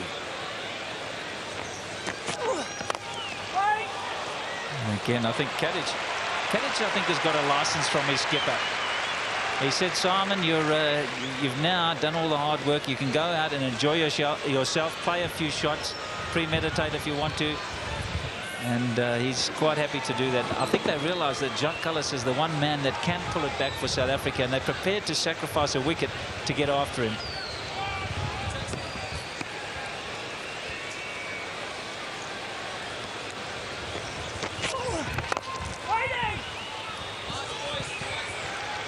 Change of pace.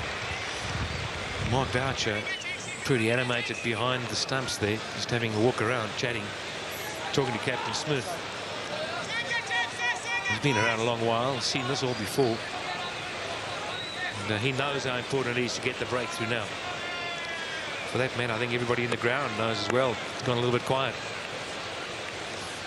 Bouncer, maybe? Well, not quite high enough. There's a man back. Right idea. He's going to have to hurry, but he's there. So a couple just not quite high enough. They need something from him. Justin Kemp. Seeing it well, deep in the crease, Simon Kadich.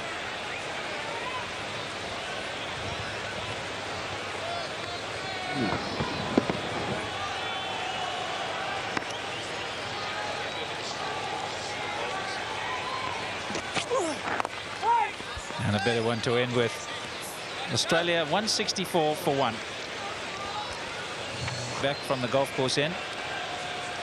Tough job for him. Again, that's the way to do it. Change up the pace.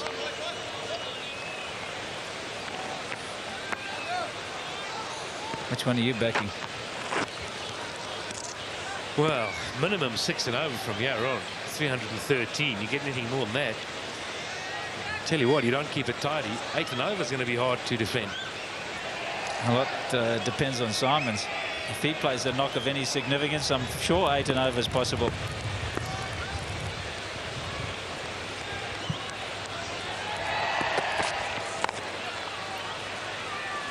Better bowling. Graham Smith's going to have his work cut out to just work out who his bowlers are. And he's tried himself. He's bowled 2 overs. Both of them, one from either end. But Kallis has bowled 214. And you'd think Hall will be a banker. Van der Wast's going to bowl through. Telemark's going to bowl through. Nantini, those are your front liners. And he's got to get 10 out of between himself and Jacques Kallis. And there's still 6 of those to go. That's where the problem's going to come.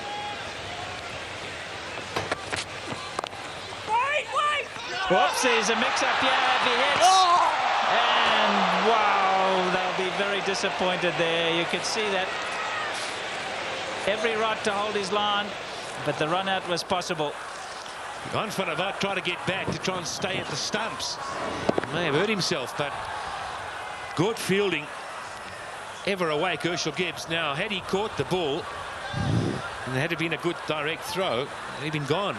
Come a long way down. Van der Wast trying to get into position. There's nothing wrong with that. Getting himself between the ball and the stumps. Yeah, a lot of people will say he did it on purpose. And if you look at Ricky Ponting, he's not actually watching the ball at all. He's just looking and heading for the crease. So it was not his fault at all. It'd be a temptation to blame him, but it's not his fault.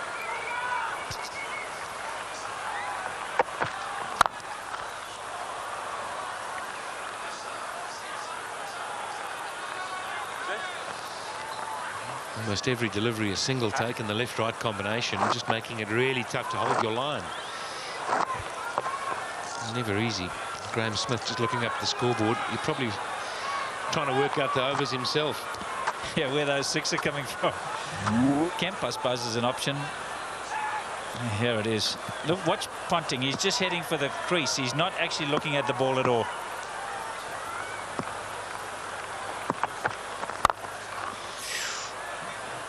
That's an area where I don't think there's anybody in the world who plays that shot better than Ricky Ponting.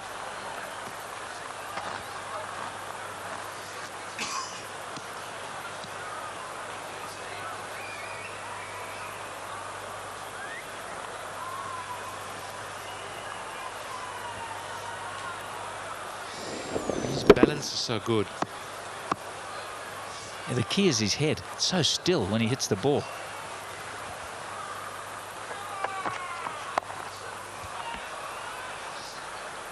Acceptable over. 26 gone now. 168 for 1.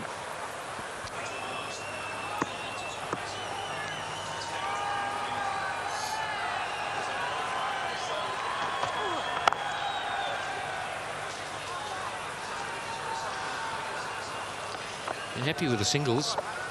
It's the boundaries that really rocket that scoreboard. Just felt now, with all the seamers that are bowling, they're all more or less the same pace. Kallis and Van der Wast and Hall and Nantini. Maybe Tini slightly quicker. But when Graham Smith not able to fulfill a lot of overs, the attack does become one-dimensional, same-paced. You haven't got the left arm of a Bracken-type bowler. So when it's a good deck and batsmen get in, facing the same all the time. Yeah, it's a good point. Left arm is a real option coming from the other side, being especially somebody like Bracken who's mixed up his pace nicely. It does give you another option, another line of attack.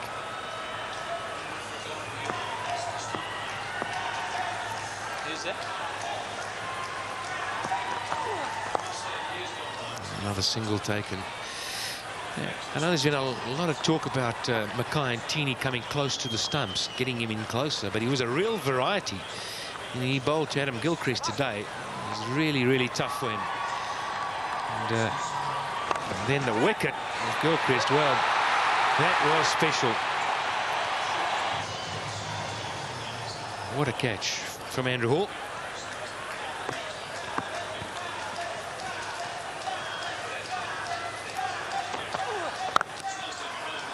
Single take. And the point I was making, though, Barry, is that when Mackay Ntini first came on the scene, he bowled wide of the crease. And he had Shaun Pollock bowling close to the stumps. And for me, that seems such a good variety to have. They've tried to straighten him out as much as they can, and it's for very good cricketing reasons. But it doesn't take him into a real difference to the rest of your bowling attack, where Telemarcus still comes wide of the crease. And that's what makes him difficult to play.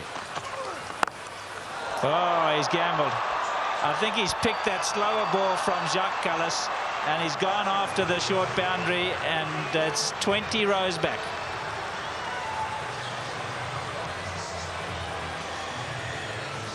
Was it the slower delivery? I'm not sure it was. Did he roll the fingers?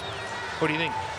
Yeah, I think he picked it. I think there's something, you know, there's so much video analysis these days that there's some change in the action for Jacques Kallis before he arrives at the crease, and Ponting and the rest of the Australians have picked that up. It's gone again.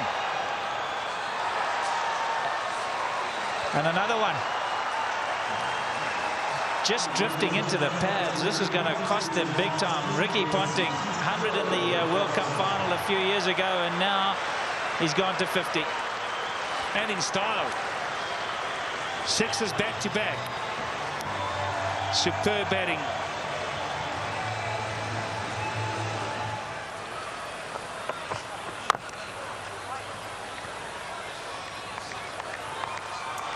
What about round the wicket? Well, I always said that to Gilchrist. I think there's always a case to go around the wicket to Gilchrist and have some protection on the onside if he wants to play the pick-up shot. And I just don't think our bowlers do it quite enough. Andre Nell, who's the best exponent, is not playing in this game. And I think they need to practice it as a variety when they get into trouble.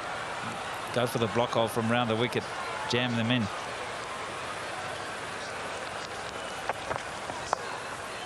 They're just prepared to gamble all the time, the Australians. I mean, let's be fair, Pat. The first 10 overs, South Africa could have had a couple quite easily. There was a lot of play and miss. But having said all that, the last 17 overs, they've blitzed them.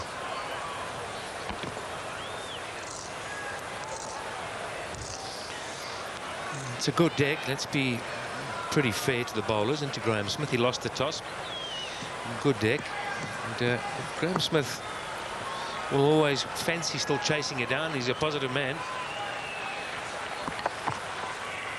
That's the area. That is the area. It's actually much wider than you would normally bowl to any right-hander. A normal right-hander, you hone in an off stump. Look how wide this is. And because he gets such a long way across, Ricky Ponting, he's always looking for it. Yeah, you're basically forcing him to play off stump through the offside. He doesn't like doing it.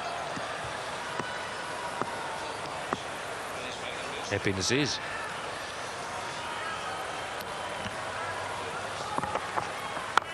That's where you can't bowl. That's 3 of them. All in the same area, all to the same type of delivery.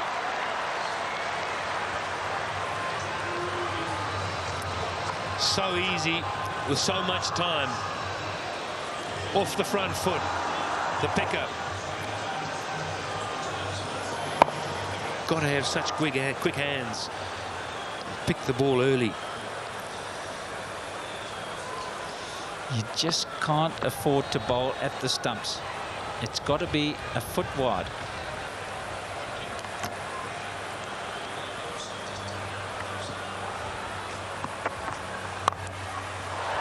That's much better. This is a bit more luck involved in this one. He's spliced it over, but it's still gone for 4. It's such a short boundary. That's unlucky for the bowler. He's decided he's going to go after them, Ponting. There's no holding back here. Yeah, he sliced it. There was enough on the ball. He bounced away on the hard ground. But again, you see, he just drops his head away on the drive through the offside. Fortune favours the brave. Well, just to give you an indication, Patrick, 40 runs of the 50 came on the onside, just 10 on the offside. Just shows you the sort of line that you've got to bowl to Ponting.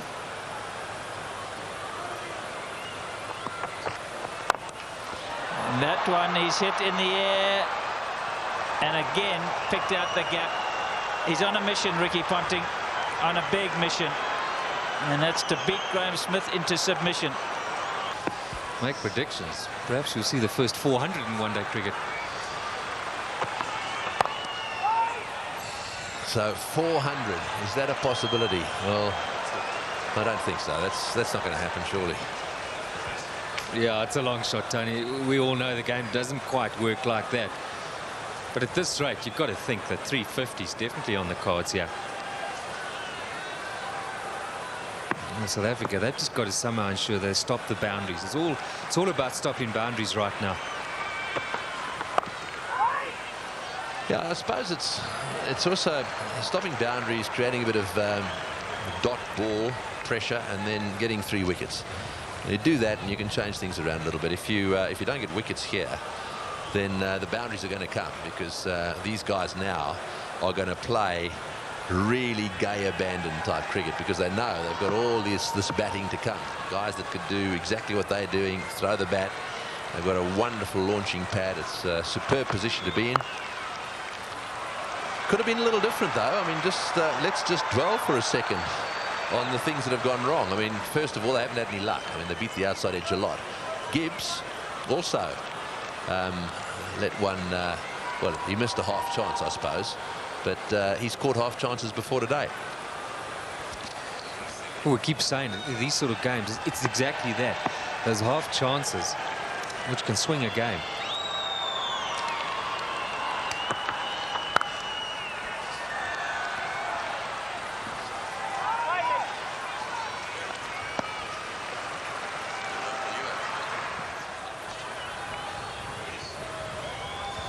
Adam Gilchrist would have been gone, and of course confidence would have gone through the roof. So very fine line in terms of the position they find themselves in now and what could have been the case.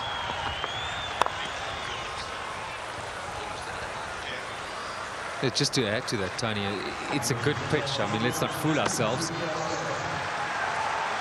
And you think that from a bowling perspective right now for Australia to go 6-0 is pretty easy, really. I mean, you can do that in 1s and 2s, and it won't surprise me if you find at the end of the match the side that has hit the most boundaries will probably win the game. So South Africa feel right. They must be confident that they can go at 6-0. The question is, can they match Australia in the boundary stakes? So from a bowling perspective, they've just got to try and ensure that somehow they don't give away boundaries.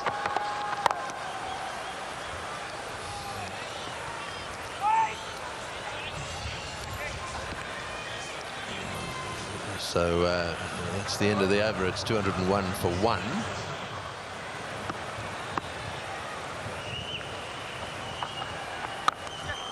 Oh, he's got hold of that one, and one bounce into the crowd.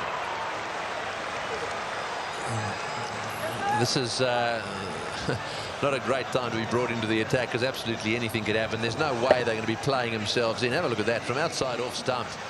He's almost flat batted that into the crowd. Oh, Katic is playing a bit of a blinder here. This is his way. He lets Gilchrist do it for a start, and then he comes into the action. Look at this, way outside off stump. And whack.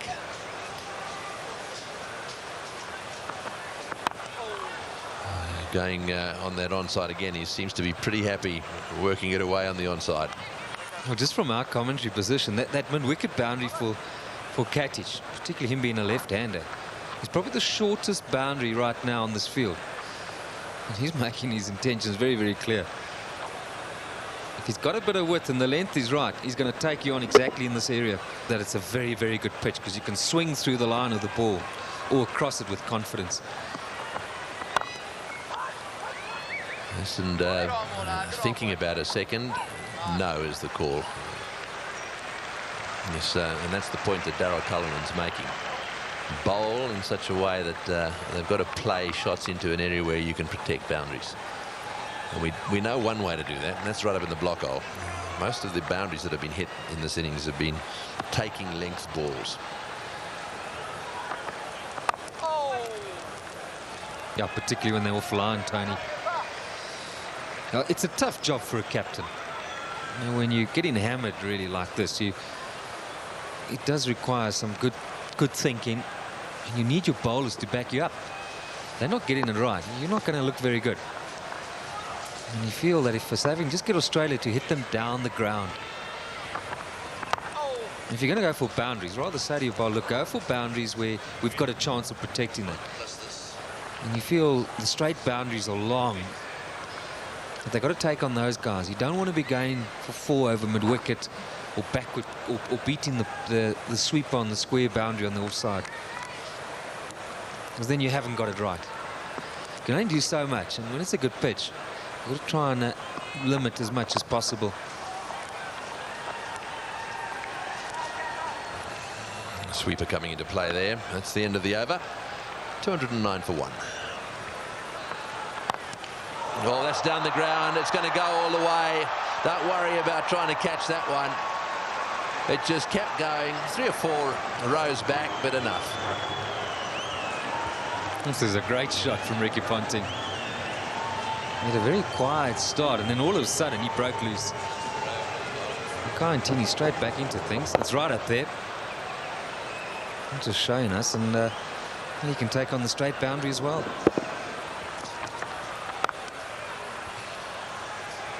Yes, Ricky Ponting's got every shot in the book, and one of the problems with him is that short ball is not the sort of thing that's going to keep him quiet, because he's likely to hook the short ball into the scoreboard here. He plays that shot as well as anyone in world cricket. This is the straight drive as well, so he's got all sorts of options. Nice feeling, wouldn't it? The captain of this outfit with the scoreboard on 216 for 1. And Ponting's on 76 or 52 deliveries. Incredible. Katic is in the air. This is good. This is out. Yes, caught it third man. Actually, pretty well played by Katic. He obviously intended to get it down to third man. He hit it right off the middle of the bat, and it's gone straight to Telemarcus. You might have thought for a moment that he was looking to get it a bit finer. Played it too well in the end. The extra pace and bounce from Mackay Ntini. Can this give South Africa a chance to somehow subdue these Australian batsmen? A well-played innings from Katic. Australia now 216 for 2. The decision's been made by the Australian the captain, I assume, to send in Hussey. This is the dismissal again. Straight to Telemarcus. And as after the wicket fell, posed the question, will it bring a bit of relief here to South Africa? Now, we've seen sides often in this sort of position throw it away with the bat, thinking at 216 for 2, 20 to go, we can tee off here. I'd be highly surprised if that's not what Ponting has suggested to him. Mind you, having said that, if you bowl him a half volley outside off stump, he's got to smash it, and he will. That's the way he plays.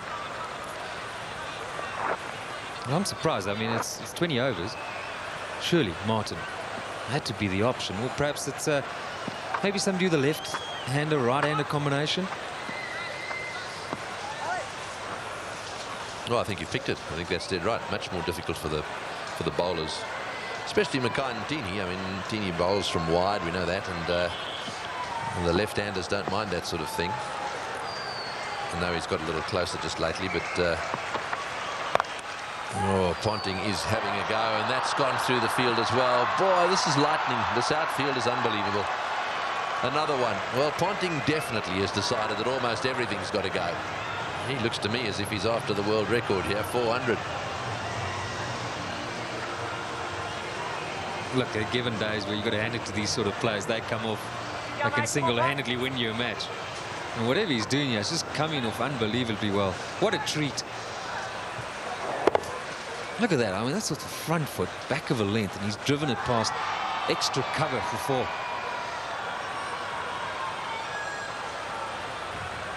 I'm sure they're sensing they've really seen something special here today. Ponting's gone to 80. In no time, only 53 deliveries.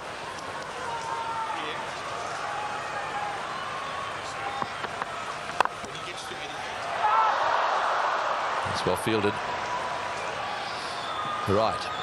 Can he get a wicket? That's what he needs. That's what his team needs. It's well fielded. Also a good line. Just a bit on information on Ponting.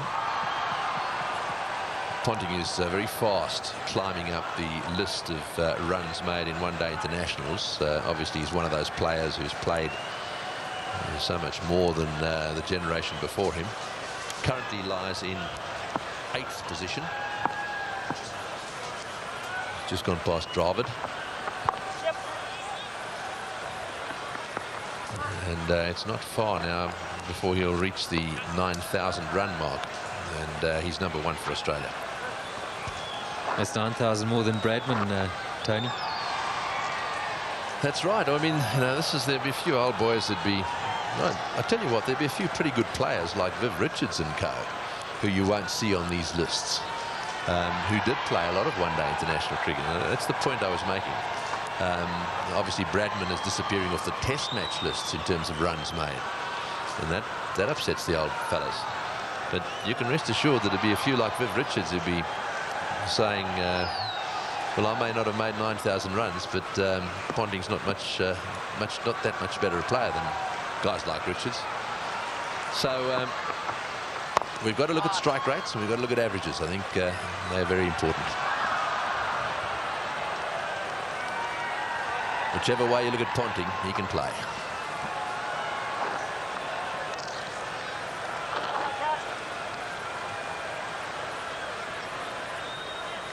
Yeah, what has always amazed me about him, he's not the biggest of men, but he does hit it well.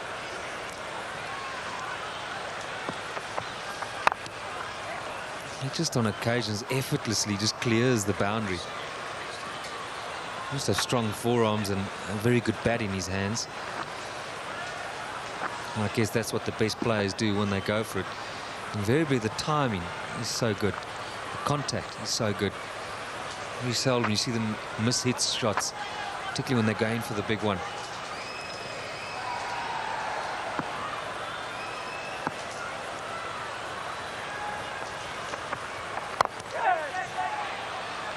Well, that's 4, and Scott through the field. There's another very good timer of ball down the other end in Hussey. He's only just arrived at the crease, and he really only lent on that one. Had the mid-off scampering away. No, it's so typical of all left-handers when they drive, and they just somehow look a lot better than when right-handers are driving.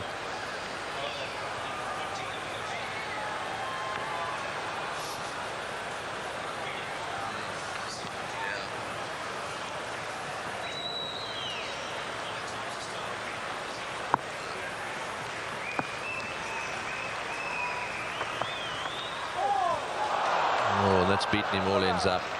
Yeah, those are the little breaks that Telemarcus needs. He's very frustrated at the moment.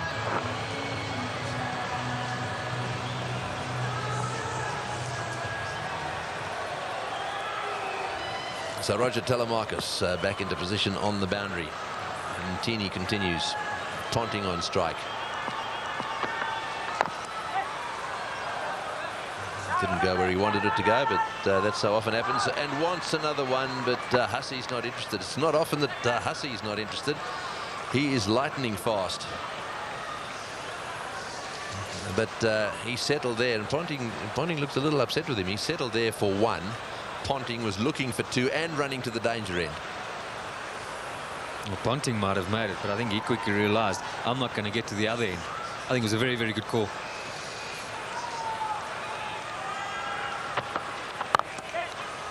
Oh, that's a beautiful shot. Well, here's a batsman who's only just arrived at the crease, and you just wonder where he's been. Why hasn't he been playing one-day internationals and test cricket? God, makes it so much better. This shot is that is not a big gap. He's threaded it to perfection. It's got to, when you beat a gap like that, you've got to hit it very, very well. And the way he opened the blade, you've got to say he was looking for it.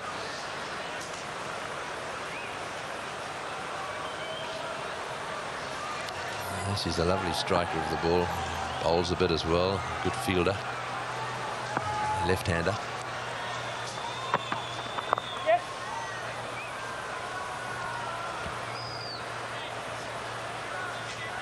No, see, that's better there. That's a much better length too. You'll be happy if they just get in you down there. Give away the 1. I don't mind that. You can't expect them really to get too many dot balls here. South Africa on such a good pitch. It's just these boundaries. 29 fours now and 5 sixes. There's still 17 on overs to go. And Andrew Simons, he must be chomping at the bit to get himself in here today. And you better believe it. It's well fielded. Not easy when it's smashed back at you and you're following through.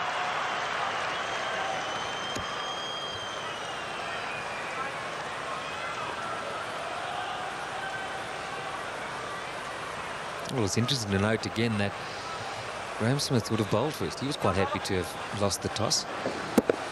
Ponting adamant, typically Australian, get the runs on the board. And that's the man, the danger man. Oh, he's a charging Teeny. That's well fielded.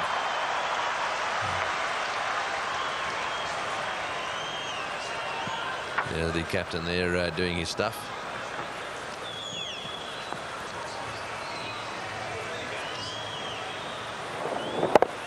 In fact, that was Callis. Did well. Well, perhaps today needs to be his day. Smith, Gibbs, De Villiers, Callis, all. Well, that's a wide. Is they're all capable of doing special things with the bat, and if ever they're going to want to do it, it's going to have to be here today. The other thing that they may want to keep a very, very close eye on, because this place does tend to produce those thunder showers in the afternoon. That may be just a little opportunity, a little window of opportunity for. These are some of these big shots from Ponting. But there are some clouds around, and that's what they're going to want to keep an eye on, just in case this Duckworth-Lewis comes into play at some stage in this match. It's 236 for 2.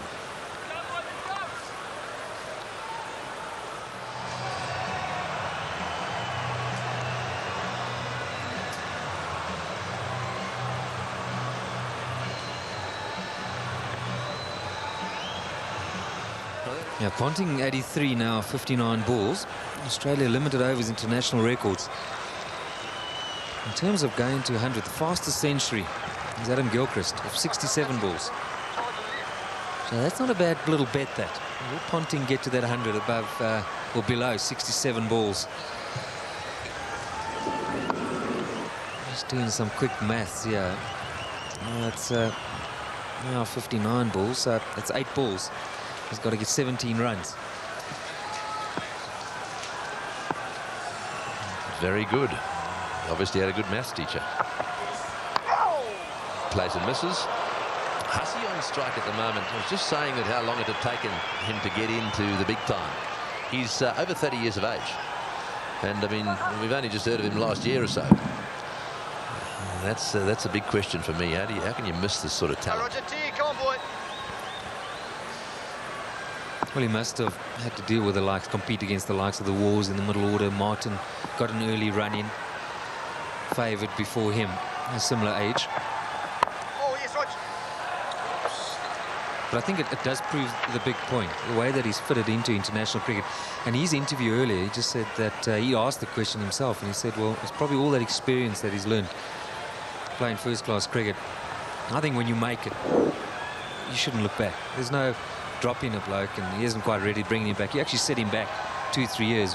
When you back him, you've got to back him all the way, and even better when he's vastly experienced.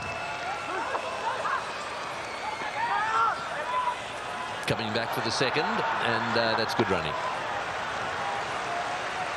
So I think he had a bit of bad luck when he was dropped down the order at in Western Australia. It may well have been that he would have opened the batting for Australia had he stayed in that #1 position.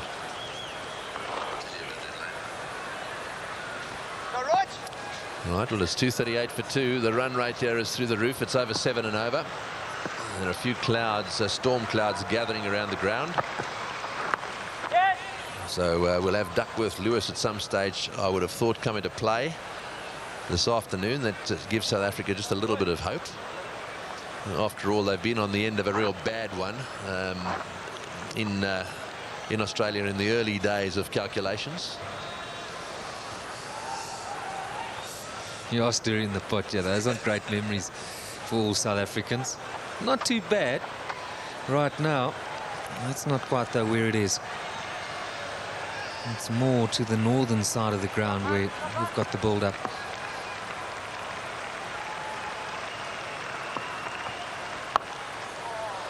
All the way along the ground. So just a little bit of a slowdown has occurred here. That's the end of the over. It's 240 for 2. Thanks, Tony.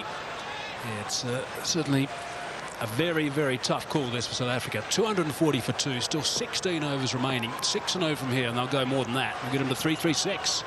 Ponting on 84. Wide and full. Dragged on the onside. 4-2. Good running. It's one of the features of Michael Hussey's play. He is an outstanding cricketer, we know that. His running between the wickets is so good. And there's no doubt he can hit the boundaries. But, gee, Barry, he's going to be looking to run the South Africans off their feet as well. He was coming back to the danger end. I don't know about run them off their feet. The boundaries is what has really done. He socked it to them. 2 for Hussey, 9 for Ponting already. 29 fours, 5 sixes in this innings already. And we've only had 34 overs. That's more than a boundary per over. Jacques Kallis has still got quite a bit of work to do in this game. He's going at almost 10 and over so far, and he's 3 overs and 1 ball. Straight back past the bowler. 2 men back, though. Mukayantini fields and tumbles, and 2 more. It's a better bowling from Kallis, though. He's much wider on the offside because Ponting takes the ball from off stump and he hits it over at the short boundary. And he's already hit Kallis for a couple of sixes. There's Mukayantini just tidying up. But he's looking for that short boundary on the leg side. So Kallis has got to hold his nerve, bowl the right line. Bang! Goodness me, that is huge. That has gone out of the ground. Maybe on the lunch table in that block of flats. Well, I said he was searching for the boundary. What he's searching for is the block of flats beyond it. That's a monster. Just misses that. And probably hit it over that. Yeah, Kallis, you see there, strays onto the stumps, and that's where you cannot bowl with a short boundary to Ricky Ponting. Another 6. Round the wicket, Jacques. Round the wicket. 250,000 rand on offer from Standard Bank if one of the players hits that banner. Do you remember a couple of years ago, Adam Gilchrist with a gold bar? I do. Missed it by a fraction. Off the bowling of Neil McKenzie, in fact. They'll need to fetch another ball. And I tell you what, if he keeps batting like that, they might as well get a couple of spares as well. 9 fours, 5 sixes for Ricky Ponting. In one internationals. Just to put there's the aggro that we saw earlier between Johan van der Walt and also Ricky Ponting. And ever since that moment, Ricky Ponting has been very aggressive. Onto the stumps and out the park it goes. Might as well keep all of those fellas. Keep the briefcase out there. Just to put this innings in perspective, this total at the moment, in the World Cup final, after 35 overs, Australia were 216 for 2 wickets.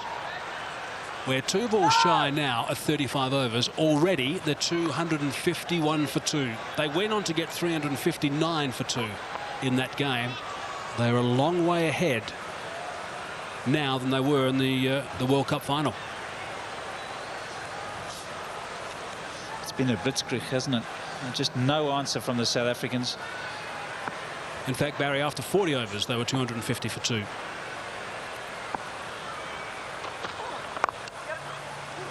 And that's what Hussey will do. Just pinch the 1 and give Ponting the strike.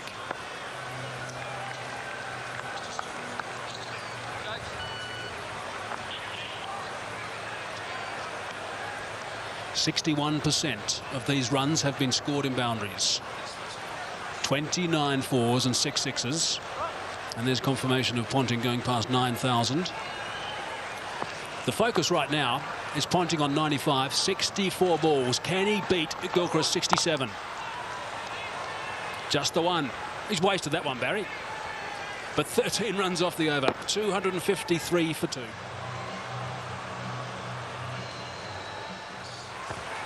Smith again.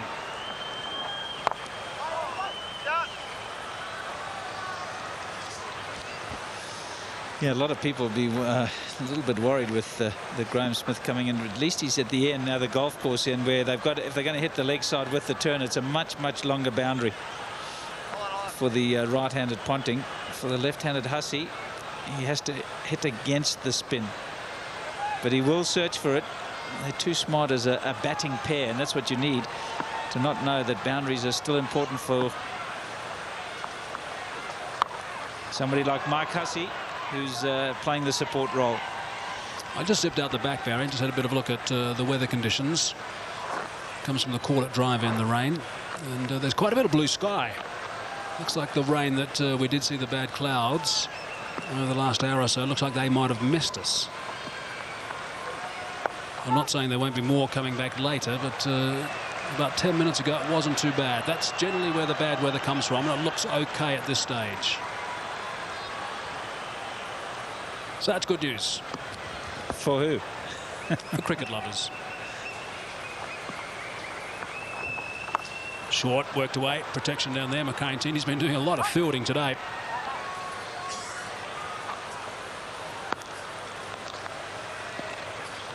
And if we just have a look now at the golf course end, those clouds have gone. That's no real problem. They've disappeared. They're going to be raining towards Pretoria somewhere.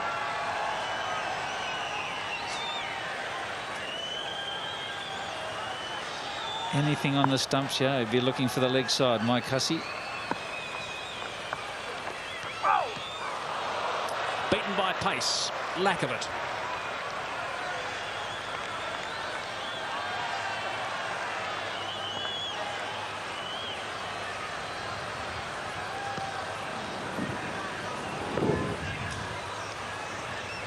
A little seamer.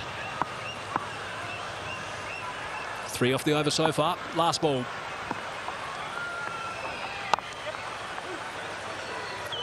Now the 5th bowler is going to be a juggling act between Smith, Callis and also Kemp. They've bowled 8 overs between the 5th at this stage.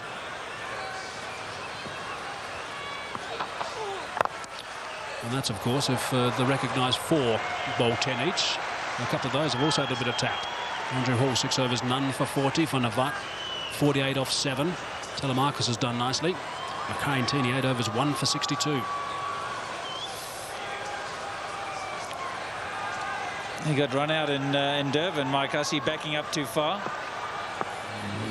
and he's had to do a little bit of a dive again. Much better bowling around the wicket. Full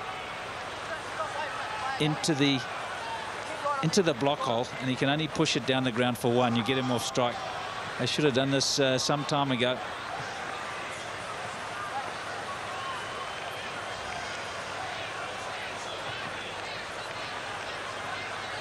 So Ponting 70 balls now, 99 not out. It's been a remarkable innings. He hasn't gone past Adam Gilchrist's 67 for 100 in one-day internationals. Won't bother him too much, I'm sure.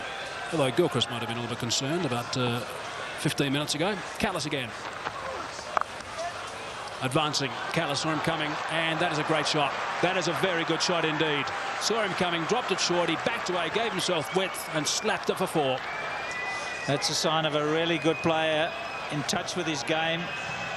Down the wicket, Callis saw him coming, and he's still able to get it away square of the wicket to the short boundary.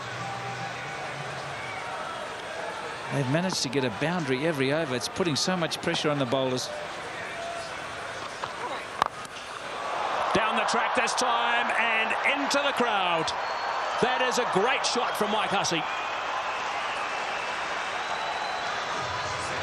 How do you stop this freight train? 34s, 7 6s. Amazing.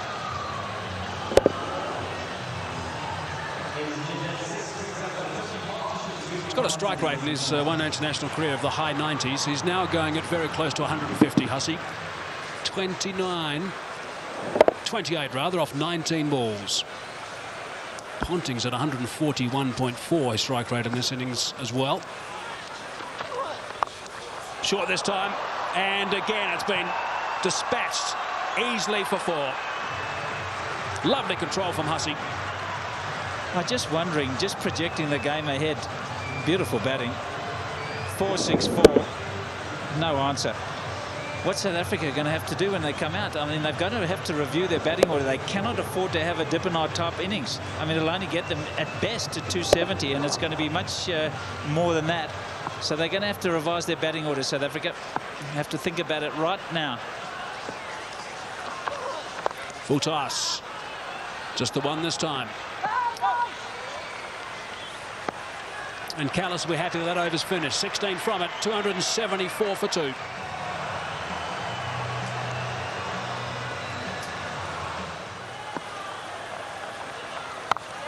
More runs, protection there. But then you've got Kallis has got to be up somewhere in the first 5. And he's not the striker, so I'd say get him out the way because he takes a bit of time to play himself in. Herschel can get going a lot quicker than Jacques Kallis, and it gives him the 50-over opportunity. All the clappings because Ricky Ponting is on 99 with just 70 deliveries. Magnificent. Yeah, he likes this ground. Once one. Shot from Mark Boucher. Ricky Ponting has got 3 figures. It has not been referred. Magnificent stuff from Ricky Ponting. Absolutely outstanding. What a remarkable player. That's his 20th 100. His teammates love that. Adam Gilchrist on his feet and applauding. Everyone else there as well. It's been a treat. It certainly has. And out the blocks was Mike Hussey because he realised how important it was for the skipper. This in the deciding game. Skipper leading from the front. Just looking for that push. Watch for some shots now. He really will get after them now. Hussey on to 34.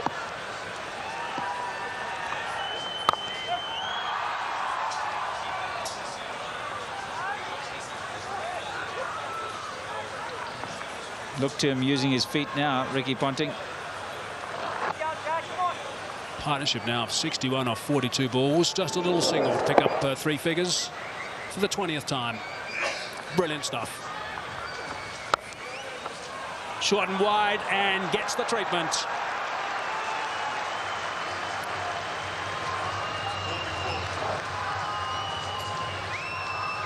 Percentage of boundaries is creeping up. 63% of the runs scored have been in boundaries now. 32 fours and 7 sixes. They've been blitzed.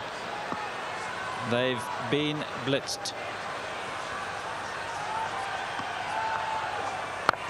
Half volley. Very well fielded.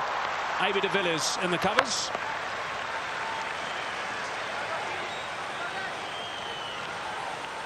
Or maybe in the shooting gallery. That's beautifully played. Just a little bit of width. Strong man, Ricky Ponting. Very strong forearms. And down the track. That hurt.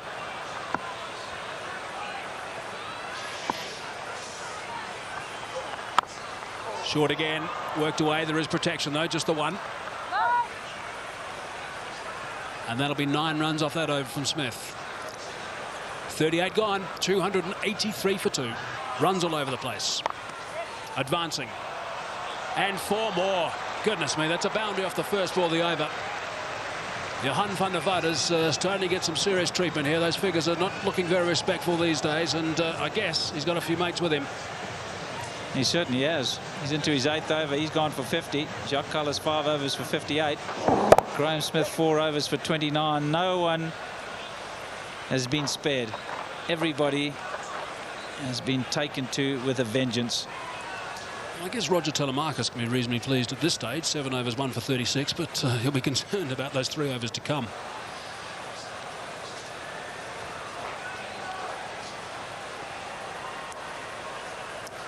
th fastest for Ponting, tying with Sachin Tendulkar for number 13.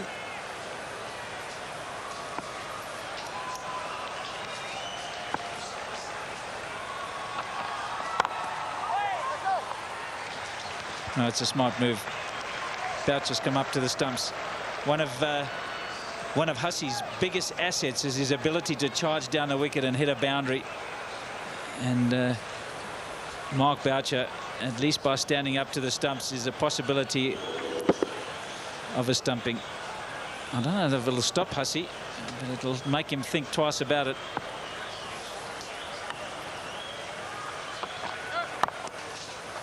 Overstepping.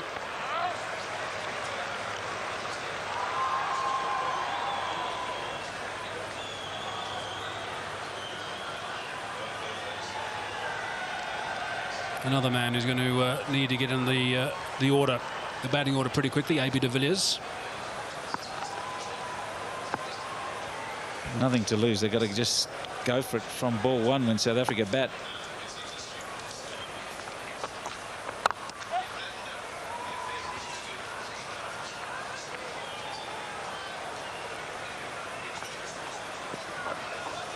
No, he should stay around the wicket to Ponting. Don't go back over, because he'll be... Van der Walt is a straight wicket-to-wicket bowler. And that's the kind of delivery that Ponting likes. He smashes it over mid-wicket. I think Boucher's telling him, it's been relayed the message. This is Smith telling Van der Walt to go around the wicket. Must go around the wicket. No. There's plenty of policemen out there directing the traffic. I don't like this over the wicket. He'll be searching for mid-wicket, either into it or over it.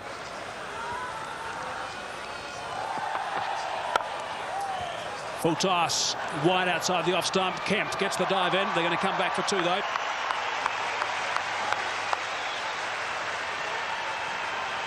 Well, that's a bonus, because he's bowling very wide of the off stump. The trouble with doing this is you give Ponting still lots of room to swing the arms outside the off stump. In fact, lucky to get away with just the two, and it is the long boundary side. That line, okay, you can accept it. It's when it's straighter that the problem starts. It's a nice length.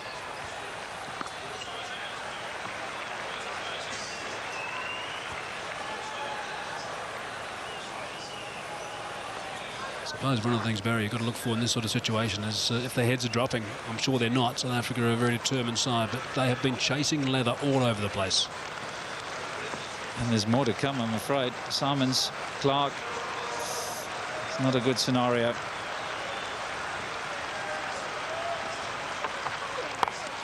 Full toss in the air. It's just going to go over the top of Buttadipana, who is backpedaling. 2 runs the result. And 10 runs off that over. 293 for 2. Hall.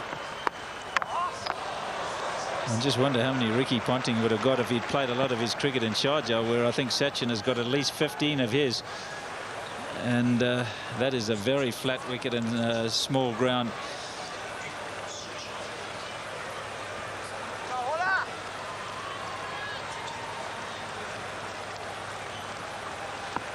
To bowl those little cutters, but I'm not sure that the sun's been out for a couple of hours now.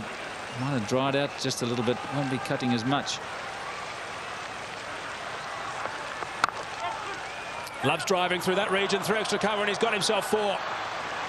He rarely misses out, and that sort of opportunity, Mike Hussey. Just eases it through, doesn't he? I think the beauty about Mike Hussey is the ability to get his weight to go into the shot. Watch how he leans right forward into the shot. Head right over the ball, and that's why he hits it through the offside so well. Look at that, leaning right through. Make sure the weight goes into the shot. 45 now off 30 balls for Hussey. Kepler Wessels, who was his coach at Northants. He was telling me that he's pretty much like a golfer, Barry. Spends hours and hours hitting balls in the nets, as golfers do at the driving range.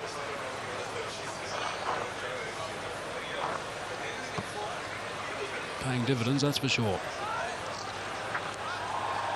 Oh, it's an object lesson. If you want to get there, and he waited a long, long time to break into this Australian side. And now he's made every post a winner. He loves being there, very fit. And as you say, practices hard.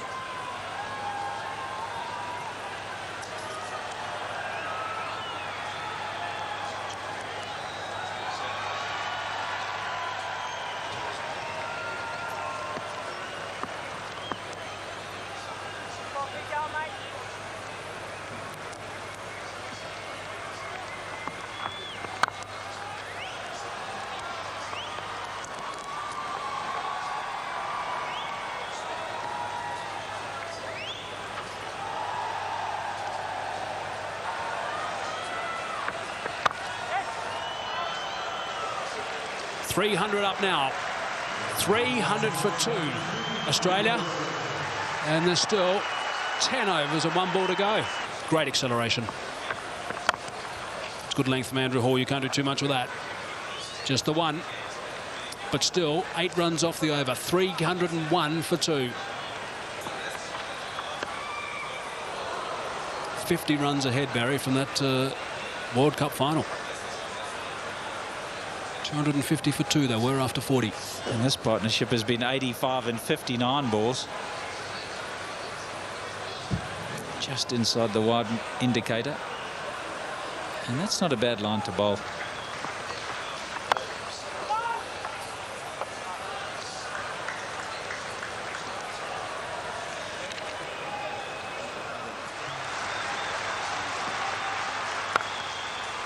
It's amazing with the advent of the Pro 20 games these days, the players play at the domestic level or international. They'll be looking at the scoreboard and thinking, gee, we can really give this some serious tat in the last 9 or so overs.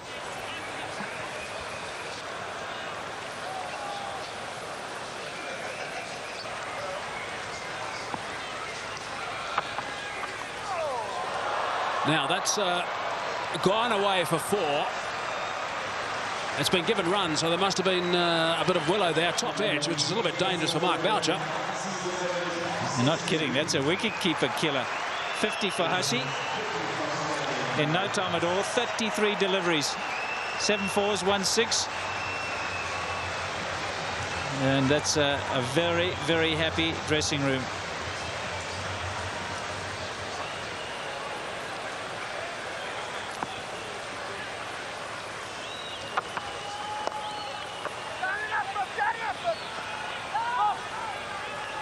It's a really good lesson, Michael Hussey, I think, for anyone who's watching him bat.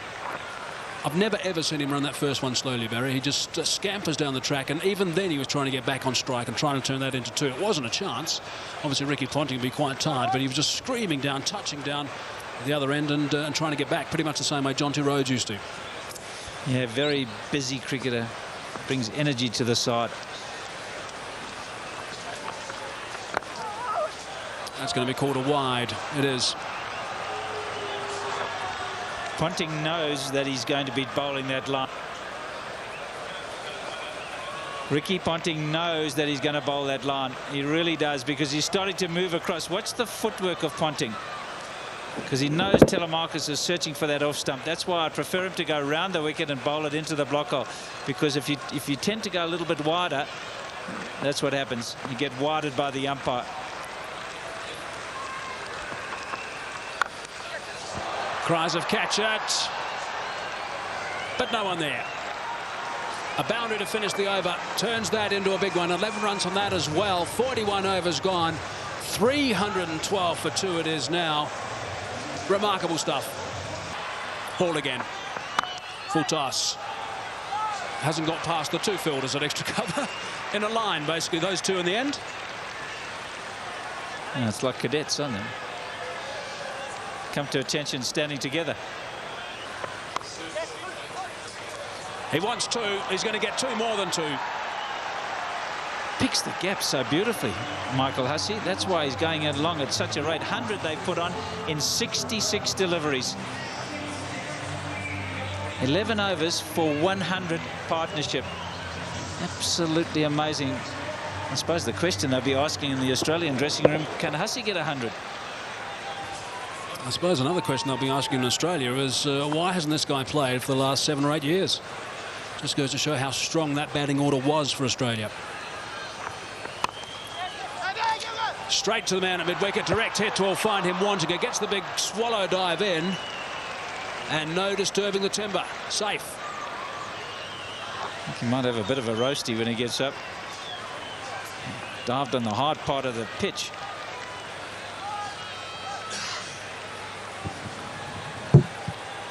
Taking off almost straight away. Direct hit, he was gone.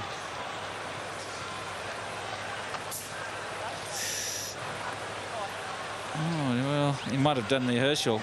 Was the bat in the air or not? Perhaps just home. He's so quick.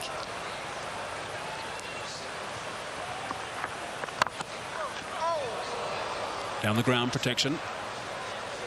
Just one this time.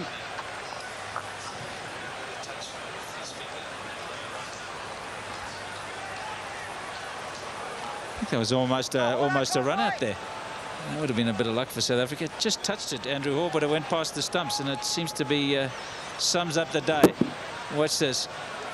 Just touches his hand, but misses the stumps, and Hussey in a hurry to get back. Would have got him twice in 2 games.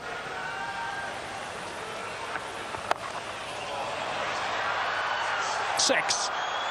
Callis thought he was in the game at one stage. Not to be. He would have been if he'd been 20 rows back. No catch by the spectators, and just another 6, the 8th in this innings. 63 now for Mike Hussey off just 38 balls, 8 4s and 2 6s, and the full toss was just dispatched.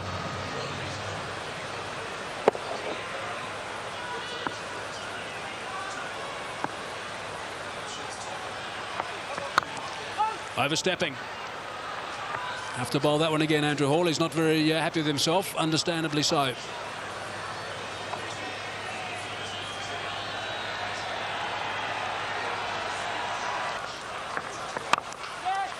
Whipped away leg side. Dippenaar again. Safely home. Good running. Very good running. 13 runs coming from it. 326 for 2.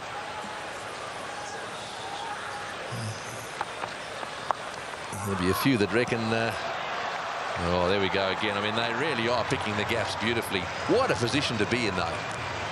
Ponting on 117, Hussey 68 or 41 deliveries.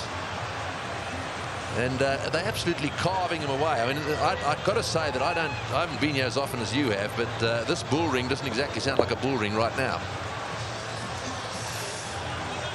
I'm at a loss for words.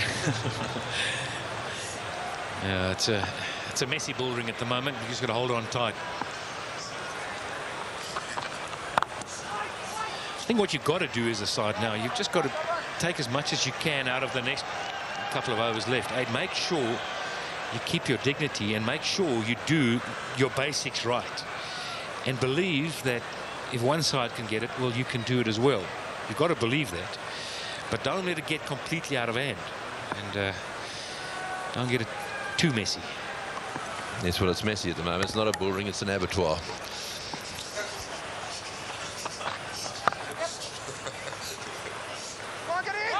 Well, hang on a second, Greggy. You know, with all your cricket knowledge and experience, you would think you'd say, well, I won't make a call just yet until both sides have had a knock. I've seen Herschel Gibbs plays well. Oh, yes, look, I've got no doubts about that. I'm just making a comment on what's happening in the crowd. I mean, there we are. This tells a story. There are no flags flying here. And, I mean, look at that face. You're dead right. There's a batting lineup in the South African side that if it clicks straight down the ground, I'll get a single there, thinking about 2. Yes, if it clicks, and it's going to have to take more than 1 this time round. I mean, basically, we've got great players like Callis, no doubt about him. Kemp is a big hitter.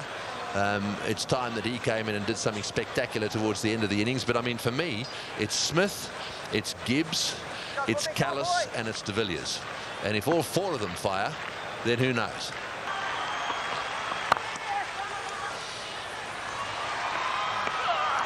Good fielding. Another poser.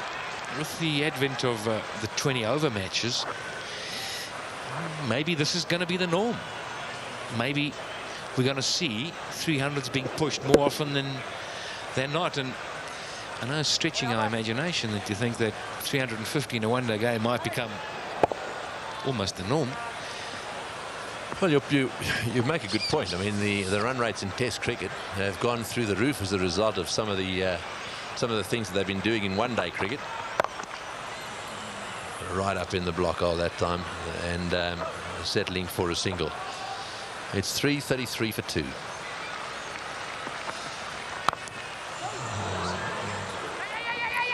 Yes, just for a second, dwelling on that economy situation, the economy rate. Who has been the meanest of the bowlers in the South African lineup? Well, Telemarcus. He's conceded 5.8 and over, and the most expensive has been Callis, 11.5 and over.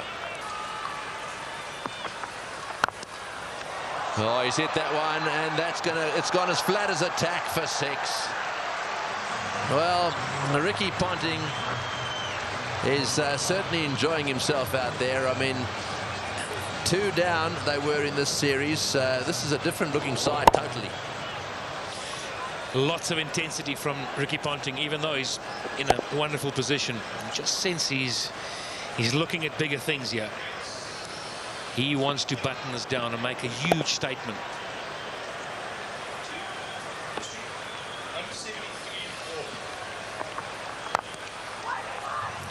Oh, and Ponting there calling for a single, sending his colleague back, and then an overthrow. That could have been a run out. I guess you're playing matches, if you play long enough, you somewhere along the line you run into one of these kind of games where flat deck and you get taken apart. It just happens. Sad sometimes it happens in crucial games, but as a team you're on a process always. You like to think you're on an upward process, and you take something out of it. Players that have played will remember it. I'll remember it, right? Well, it tends to fade a little bit more in your memory if you bat pretty well and get close. That's right. If you win, it'll go down in history. You'll never forget it. Down it goes to mid-on again. In comes the throw, and back for the second. When you shy at the stumps, run-outs are such an important part of these games. When you shy at the stumps these days, if it's a metre wide of the stumps, then you'll be shaking your head as a fielder. Oh, that's 6. That's straight. That's going straight over the top of the side screen. Oh! That's a great box down there, but they were scattering all over the place. The best box in the house, straight down over the top of the Standard Bank sign at the far end, and Ricky Ponting has hit the ball straight into it. That is a heck of a shot. Yeah, well, he was in danger as well up there. What a shot.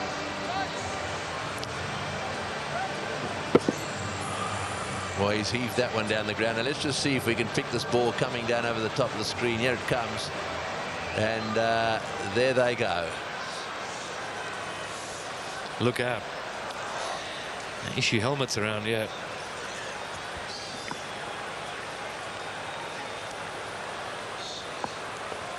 Oh boy, what a wicket this is. Oh, that's 6 as well. He's worked that away on the onside. It's a question of getting underneath the ball. Anything you can get underneath, the way these guys are playing, is going to disappear into the crowd. But it's been a while. A lot has been spoken about bowling at the death. You've got to hit the right area. You've got to get it full up. And these 2 men in, if they get under it. It looked as if that one hit someone on the head down there at deep square leg. That one nudged away on the offside. Yes, what could be worse? You come here looking for a victory by your team. You're sitting up there, you've had a few beers, and an Australian flicks one on the leg side and you get smashed on the head. They're diving in all directions down there.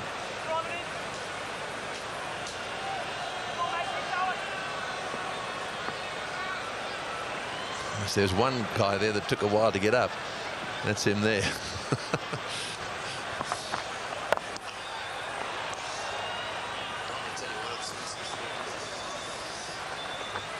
I'm amazed at Ponting's ability to keep going. The intensity is still playing it often when you see batsmen smacking it like he has for so long, running between the wickets. He still looks good, looks fresh. He's hitting the ball powerfully. Mind you, these two, no one's going to score quicker than they are, so basically they just keep going at this rate, and who knows, what's at 361 now. They score at 8 and over from here on in, and they do make 400. Well, you were captain of many sides. What do you look back on it and you say, well, it's been a good pitch. Dot ball being clapped. What could Smith have done, or the side could have done, to stop this kind of carnage? Look, I wouldn't want to be critical at all of this sort of thing happens in one-day cricket. That's why people love it so much. Every now and again, no matter what you do in good batting conditions, you have a guy like Ponting, chaps like Hussey and Gilchrist who fire.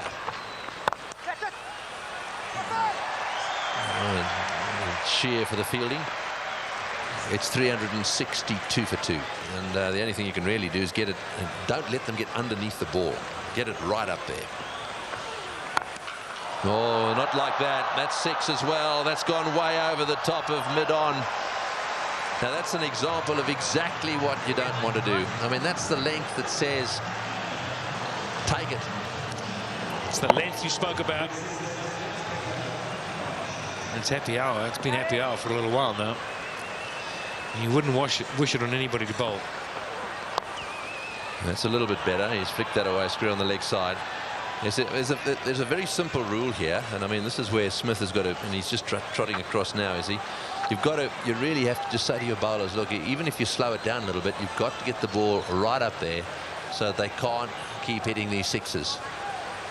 Now, this is an example. There it is, pitched is just right for Ponting to get underneath it.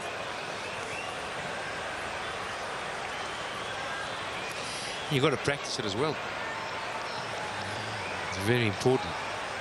Not easy to run up and just bowl it really full. Even low full tosses sometimes better than the length ball. Well, that's going to happen if you try and bowl Yorkers, low full tosses. Well, that's a good delivery again. That's the right length. And the other side now, South Africa coming to bat, chasing a mammoth score like this. You know, it's you got to go or bust. And often you get bowled out for a low score in trying to get a big score, and it really looks even worse. You've got to drag something out of it. Make sure you get a good start. Ponting's one-day career, 145 not out now. Yes, well, apart from that first delivery, it's been a lot better from Kallis. I think he probably just had a little rethink as he walked back after that first one and disappeared for 6.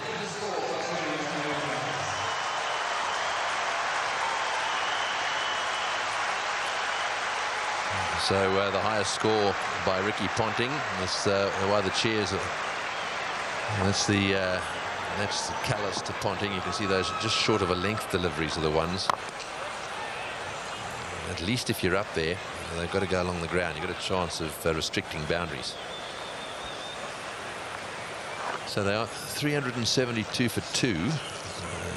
Those deliveries at the 8-yard mark are the ones you can get underneath. The ones around his toes there, around the popping crease, are the ones that we call Yorkers or block hole balls.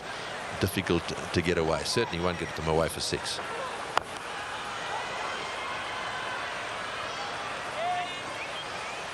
So 2 more to Ponting. And also the end of the over. 374 for 2.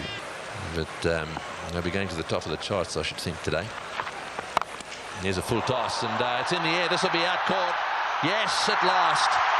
Hussey trying to hit a full toss down the ground. You heard Pat Simcox saying you're better off over pitching than under pitching. Hussey didn't quite get that one in the middle of the bat.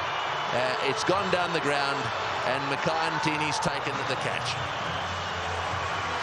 Nice and easy from Mackay.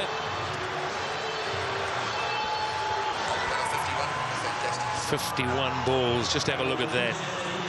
81 runs at a strike rate of 158. Well, you got to go a long way to beat that. 374 for 3 now.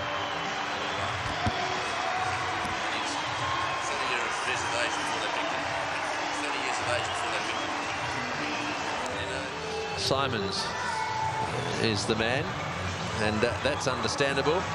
And the bad news is that he hits it harder than anyone.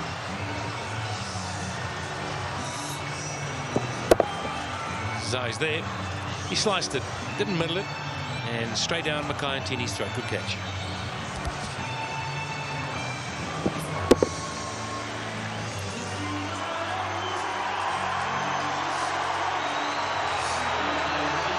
So Mackay-Ntini taking the catch that gets rid of Michael Hussey. A fantastic knock. 81 or 51 deliveries. Couldn't have done better. And the man striding out of the centre now is probably the hardest striker of a cricket ball in world cricket. Well, there probably one or two around him.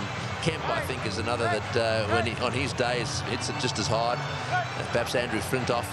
But the man in your picture now, Andrew Symonds, has got an awesome reputation. Speak to anyone anywhere around the world, especially bowlers, and they reckon he hits it as hard as anyone.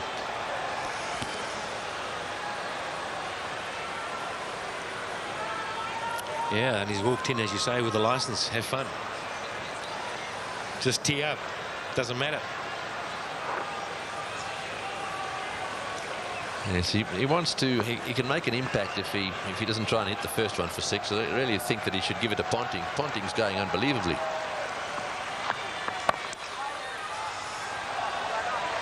That's good bowling. Good experienced bowling now, running between the balls to try and get the time in. It's the dismissal again. Comfortable height, lovely catch.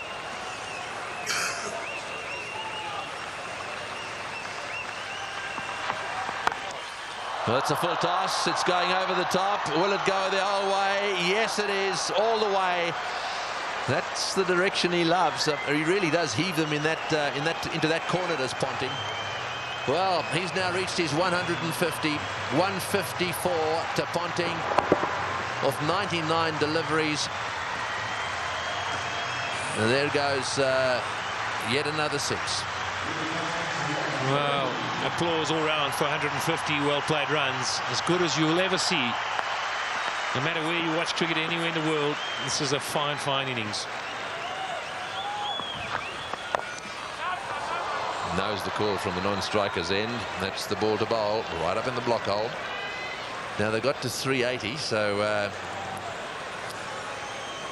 that now is the 4th highest score in the history of one-day internationals.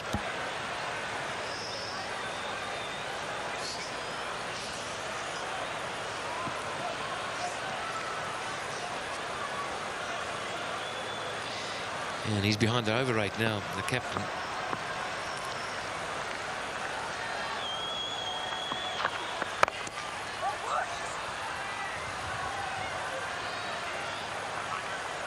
Yes, this batting lineup on its day is absolutely awesome. We saw the Australians lose a few quick wickets in the match in Durban, and that, of course, makes a huge difference. Ponting there on 155 undefeated. Gilchrist and Katic, who got things off to such a fantastic start, sort of like a distant memory.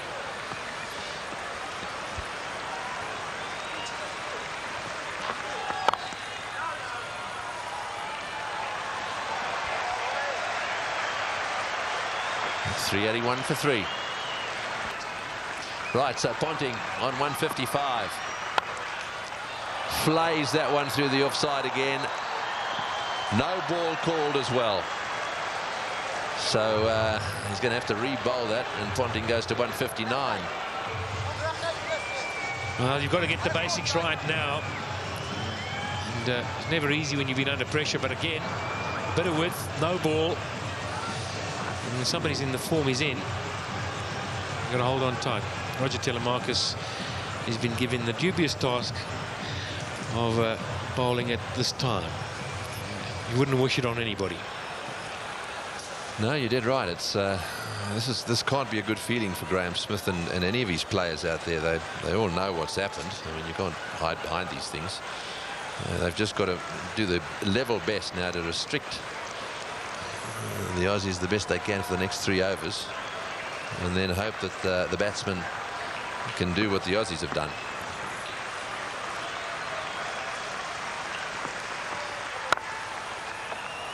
That's blazed away through the offside field for a single. Yes, and there's no doubt that Graham Smith will be confronted with a fine. This over rate has been very slow. Mind you, they've spent a lot of time waiting for the ball to come back. Yeah, it doesn't help when your left-right combinations as well batting. You've got to change field every second delivery.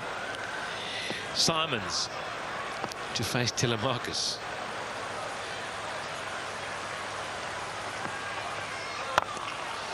There you go, another no ball. Well, Simons is not going to waste any time, so a no ball 4. In fact, this over so far 2 no ball 4s. So it doesn't look as if Simons is going to give one to Ponting. He's going to take it on himself. Just giving it a little bit of room and smashing it down the ground for 4. There we are. You've got to get back. You've got to have a decent portion of your foot behind that line, otherwise it's going to happen from time to time. Oh, that's it. Take that. Another no ball. And it's gone all the way as well. Well, this over is turning out to be a nightmare for him. Not only is it a no ball, he's hit it for 6 as well. And the highest team total in one-day international cricket. It's the first time any side has got to 400. This is the sort of thing this Australian team will enjoy.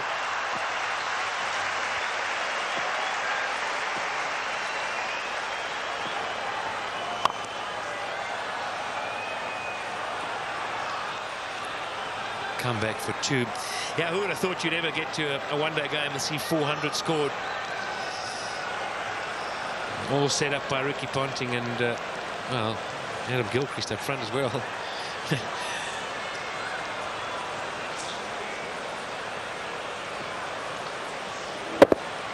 Yes, it doesn't help. You bowl those no balls. So he's got a long way to go in this over yet. This could be quite an expensive over.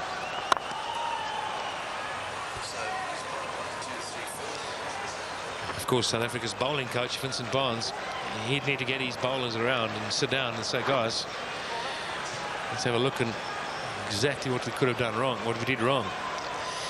But as a bowling coach, you're sitting in that change room. This cannot be easy. I know it's a flat deck. Some wonderful batting. Oh, and that one's disappeared as well. Another 4. That's 22. 22 of this over, and only 3 balls, 3 legitimate balls have been bowled.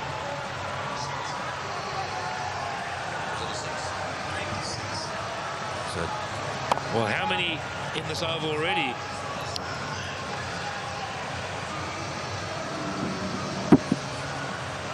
Too many.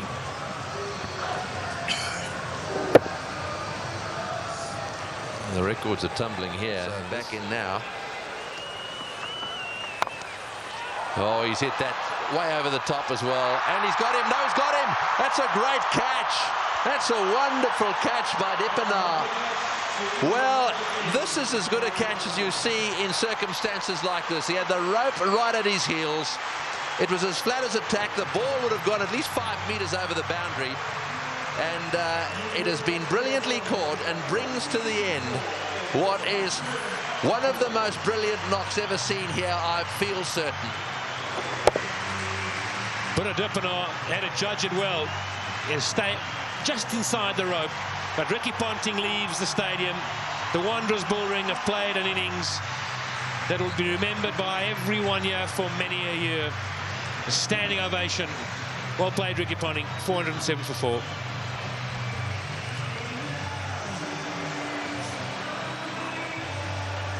Yes, well, that was the captain's knock, if ever you saw one. The highest score against South Africa ever in one-day international cricket.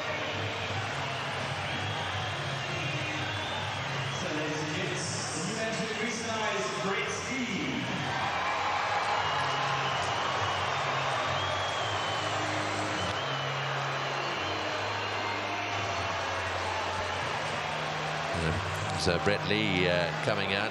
See if he can brute force a few.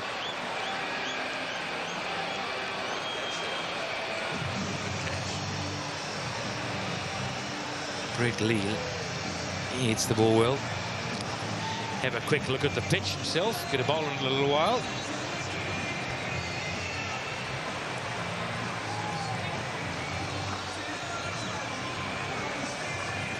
Right, so 133 matches. Brett Lee being sent out to see if he can hit a few sixes as well. And the bad news is that the most runs in an over in one-day international cricket is 30. Both times the bowler, well, no, correction, both times the batsman was Jayasuriya, Sri Lankan, Amir Sahale and Harris of New Zealand. Telemarcus, despite the fact he's got a wicket in this over, he's gone for 27 so far in this over. This is the dismissal again. This is the catch. Just watch this. This is fantastic.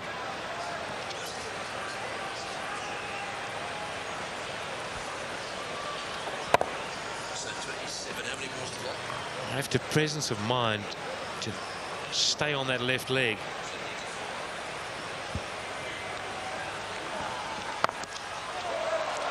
Well, that's gone down the ground. One bounce, only a single. That makes it 28 off the over. 409 for 4.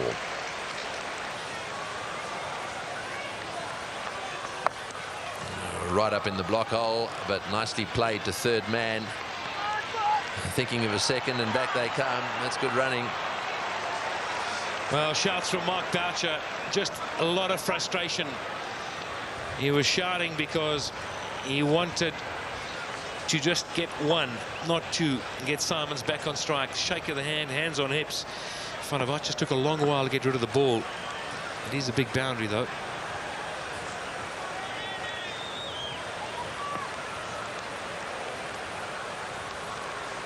.411. We're in the 49th over.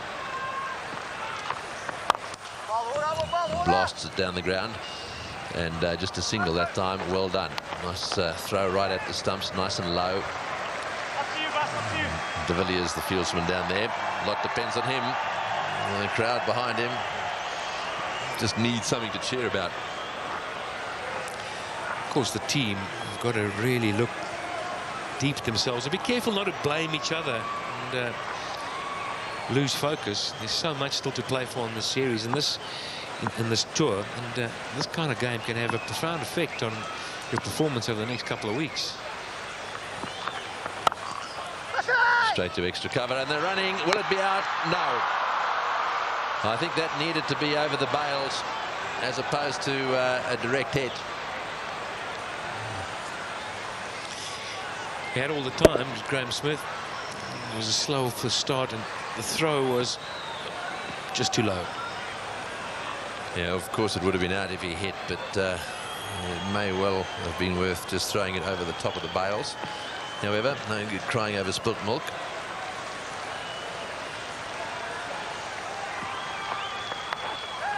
Oh, that's an inside edge along the ground for 4. Well, when it goes wrong, it really goes wrong. I suppose the question here, Pat, is it worth considering a change to the South African batting lineup? You know, bear in mind what they've got to do here. There's no such thing as a draw. If you want to win the series, South Africa got to win this match. Simple as that. And I just wonder whether it's worth considering a bit of a change to the lineup, experimenting with something. Oh, it's got to be. You got to make the play. You can't just walk in and knock it around and lose by 200. I think it's a wonderful opportunity for somebody to get in there and well, get close. If you don't get the score, get close. Really show what you're about. Get something positive out of it. Not saying they won't get the score. Either that, or you say to a guy like Buddha Dipanar, obviously out the window goes playing any form of anchor role, and this is an opportunity for you to show us from the word go what you can do with playing shots, and so go out there and smash it, because that's the only way they're going to win. So if you're watching this telecast, rest assured there's going to be some entertainment one way or the other. It's 420 for 4. Yeah, he's going to sleep, I'm afraid. He's hiding. 1 over to go.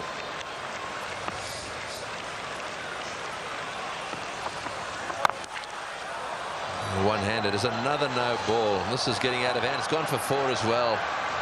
Well, I don't know what Telemarcus is doing. Having done so well in Durban and having been so disciplined, I just don't understand this. Well, in world cricket, if you had to choose one person to be lined up to face the last over, probably would be the man on strike right now. One-handed, just smacked it. Yeah, that's the no ball, and then let go.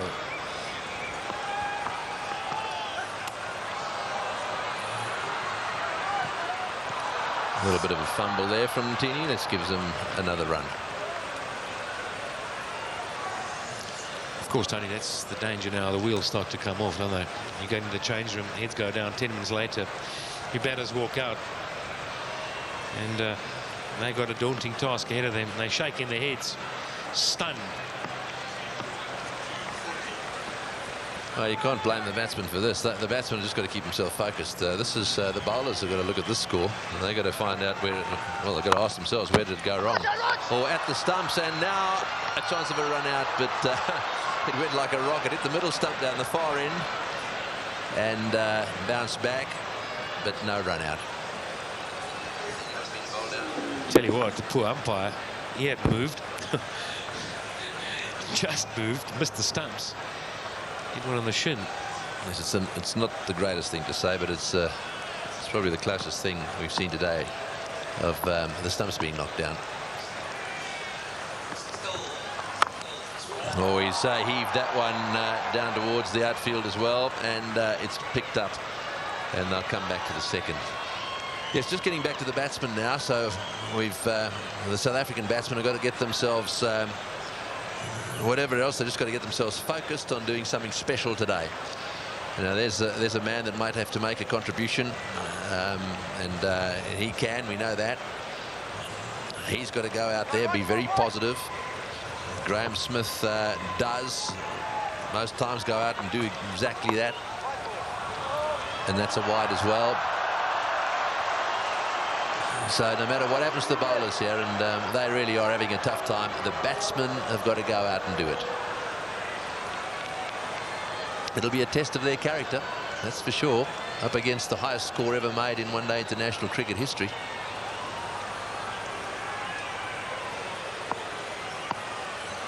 Would it be Gibbs today?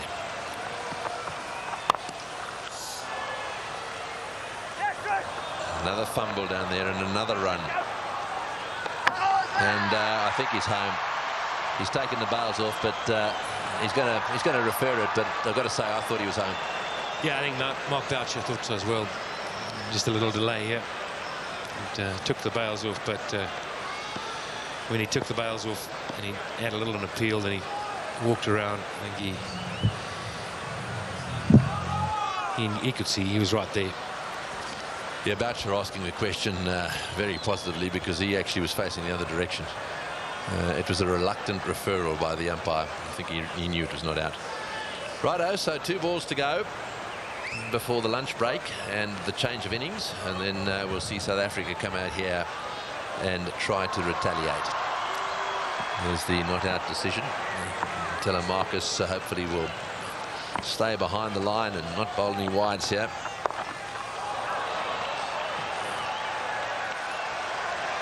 Now then, an apology there. That is a full pitch. Yes, and I'm sure some of the batsmen are saying, well, you can shoot, if you want to bowl a full toss quite high, the last thing we'd like you to do is to bowl it to Brett Lee. What are you doing, mate? 10 minutes time, this bloke's got a new ball in his hand, and he's not a happy camper. Last ball of the innings. Brett Lee has smashed it away down towards square leg. Kemp hovers down there, but then pauses. In comes his throw. And that is the end of the innings. A wonderful batting performance by the Australians. Of that, there is no doubt, a world record batting performance. And from a South African bowling point of view, they'll be very, very pleased it's over. There is the performance of Australia, a wonderful performance. Ponting, the top scorer, won 164 of 105 balls. And, well, who would have thought that we would have had a world record score made at the Wanderers here today? South Africa need 435 to win from 300 balls. They've got to go to 8.7 runs to the over. And they are right up against it. Of course, it's 2-2 going into this game. The best of 5 series. And the weather's playing its part at the moment. A couple of heavy clouds have come across, but they seem to have disappeared. There certainly have been 1 or 2 bits of verbal going on in the first half of this game, notably between Smith and Ponting. And I think we can safely say also, Darryl, it was just down to magnificent batting. An enormous total to chase down. And he's got someone about 150 screaming in. Oh, that'll be a bit of a help. Big roar from the crowd here. Capacity crowd, 32,000 people. And South Africa open their account. Well, the nice thing about chasing a target like this is that, don't be surprised though, I think 1 or 2 South African batsmen will come off here today. The big question is for how much. Captain's away as well. So what's your call then? If they are going to change the order, 3's then got to be the option. Who does South Africa send in at 3? Well, I guess it's going to be Herschel Gibbs. Herschel Gibbs at 3, then you got, I'm sure it's going to be the same order now. There was an argument that Gibbs could have opened. I suppose even A.B. de Villiers could have opened. Jacques Kallis, Barry Richards was saying should have opened. But I guess it's going to be the similar order we saw in Durban. Will we see perhaps a pinch hitter being used? No option. There has to be someone used at some stage. Has to be. Manageable totals. They don't change their order. When there's something over 250, 260, 270 mark, and here we are at 430. See, the thing about Shaun Pollock, Darryl, we've seen it for years and years and years, and rarely has he let the country down. He'll always just snipe 1 or 2 only at the start, and that changes things dramatically.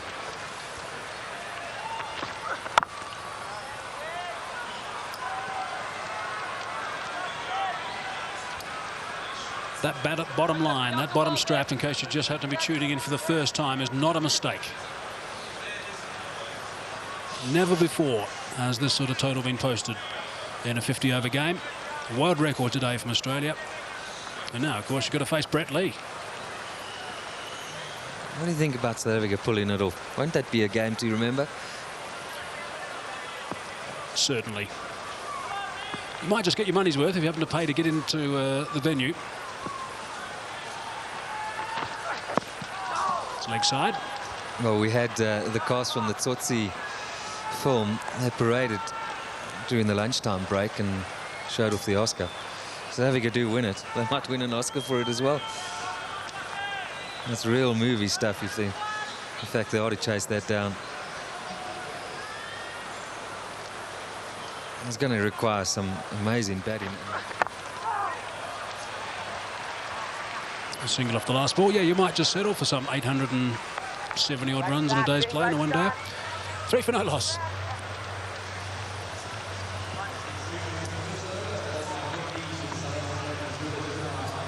Well, it begs the debate. What about a Pro 20 approach here? You're going to need 2 Pro 20 innings in one match here. It's what we saw. It's what we saw from Australia, basically. Particularly the last 20 overs. And they'll be happy just to allow South Africa to push it around, get to the other end, the batsman. So I'm sure that during the break, their chat was just ensuring that they're good in the field, cut off whatever they can, and just ensure that their disciplines are tight. You don't have to do much, do you? You've just got to, every ball, just try and get in there, in the right area. Bracken now. No run there. Now, just to let you know, I mean, this run rate required is going to be something that's worth watching now. To start off, it was 8.7. After 3 runs in 7 balls, it's now gone to 8.85. So it escalates dramatically in this situation if you don't get off quickly. You know, it just shows you then what a value the dot ball is.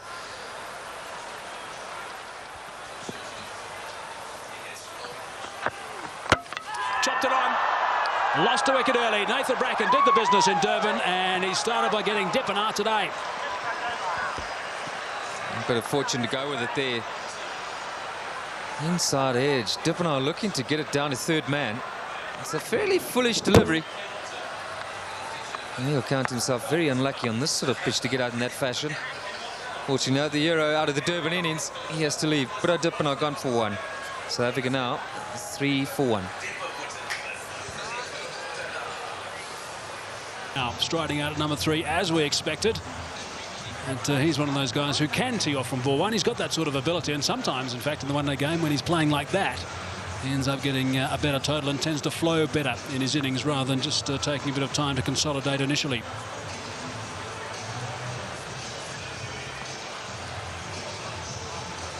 Herschel Gibbs has arrived, taking guard. Nathan Bracken has struck in his first over. Gibbs, very experienced these days, 185 games, average a little bit lower than what it should be for someone of his ability, but he has got 1500s. That's an important stat to remember in that pedigree. South Africa now 3 for 1.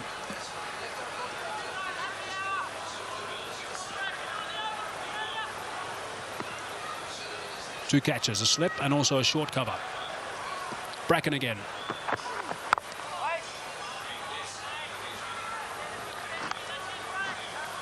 Well, this is the sort of situation Herschel Gibbs will enjoy. Whipped away, just behind square on the leg side. Come back for 2. That was another feature of the Australian innings, and we've talked, of course, about all the boundaries that were scored and the high percentage of runs scored in boundaries, somewhere around about 65%, which is quite ludicrous for a one-day game. But their running between the wickets, Darryl, was also brilliant. Well, the secret to that is they ran that first one particularly hard. It is the sort of ground where you can put the sweepers under pressure. If you get it in the gap, beat the inner ring, invariably, if he hasn't got ball in hand, you can turn for the second.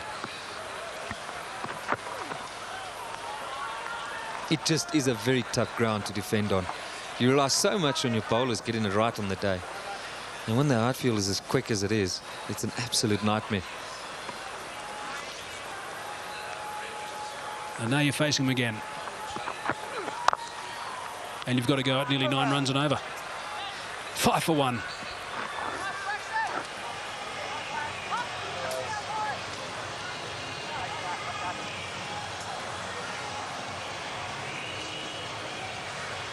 It won't be too difficult to work out what that conversation's all about.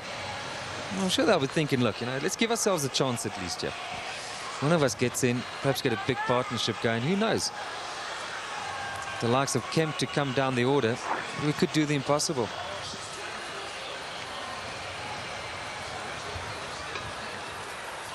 I guess this is quite simple, Darryl. You've got a situation where Australia have done it. South Africa should be number 2 in the world. They should be saying to themselves, OK, well, they've done it, so if we get off to a start here and someone dominates like Ponting did, and I think there are a lot of responsibilities on the captain's head, Graeme Smith, if they get off, there might be a chance. That's good. That's 4.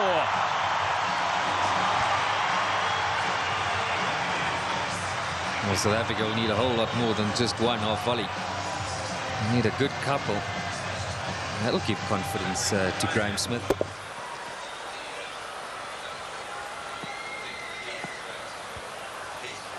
This has been the key head-to-head throughout the summer. Might be another boundary. Here's another boundary. Back-to-back boundaries now for Graeme Smith. 8 runs off the first 2 balls. Well, Mark, you know, this is why you can't get too convinced about Australia necessarily winning this match. I'll still bet on them to do it, but you see that shot, that's just a push. Most grounds, that'll be stopped by point. You'll have time perhaps to get around, or third man makes some ground. It just races across the outfield here. Lee's extra pace, get it offline, there's no doubt he will be punished. A couple of 4s so far in this innings. Australia's innings consisted of 43 4s and 14 6s. I think that's the damage, those 14 6s. That's really the difference. In most one-day innings you might expect 4 or 5. And a lot of those 6s weren't off the worst deliveries. They were length balls, great shots by Ponting and OC. Overstepping and not called.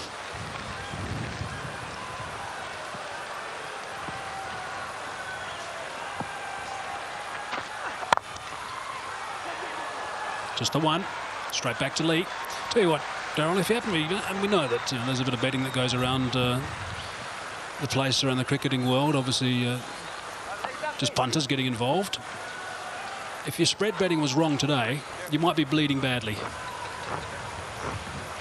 Look, I was never a student of how that in fact works. That is missed again. Oh, goodness me. What is it going to take for him to call it if you're not calling that? Correct, you shouldn't be missing those.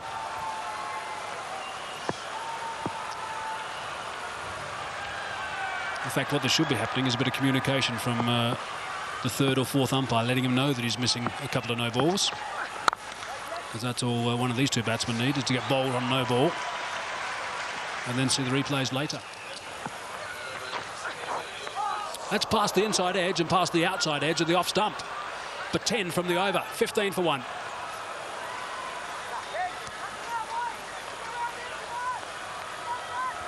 This must have been close. Well, not so close in the end. The bounce going right over the stumps too. Outside edge down to third man, Stuart Clark just for 1. I guess we need to watch this outcome of this, the final game of the series, and just take in consideration how that's going to affect the lead-in to the first Test match in Cape Town on Thursday. I think very positive for you, South Africa, an Australian supporter. But South Africa will obviously look upon it as another big challenge.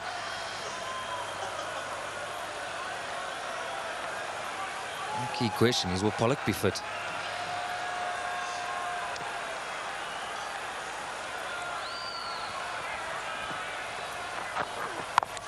I had a little chat, quick single.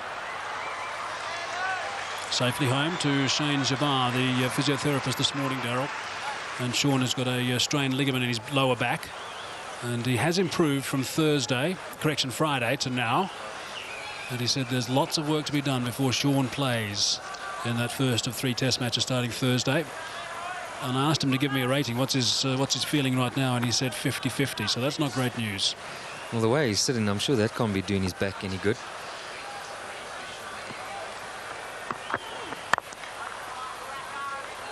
And those aren't the most comfortable of chairs, and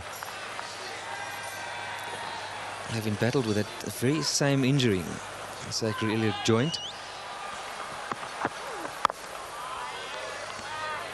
That's just bad posture in the commentary booth.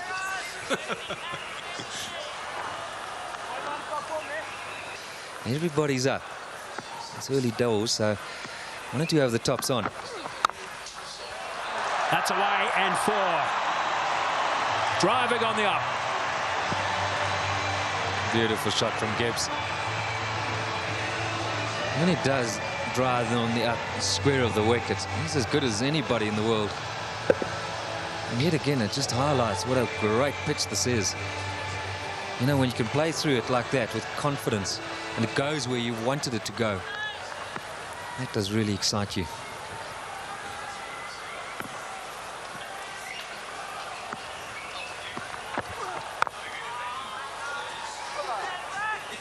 End of the 4th over, 21 for 1.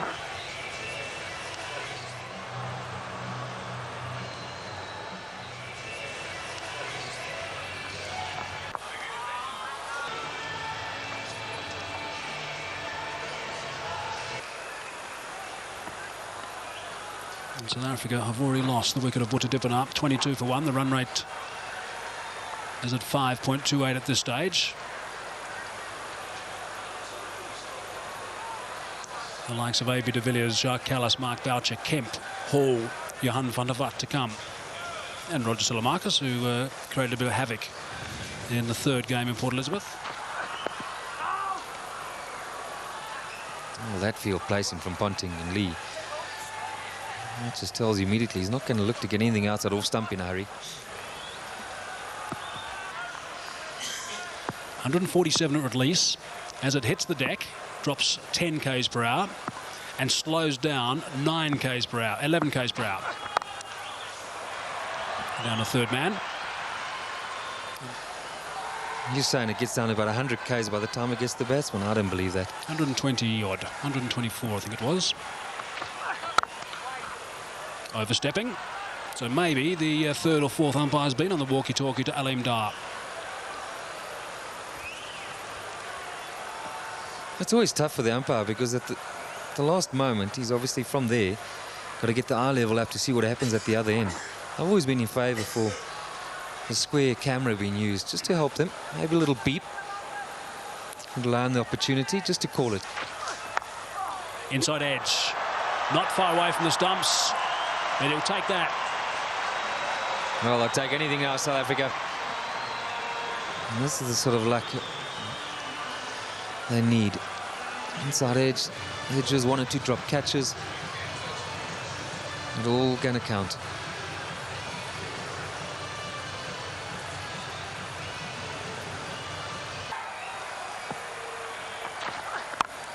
Advancing, working leg side. Kadich does well, no run in the end. 7 runs from the over, 28 for 1 after 5.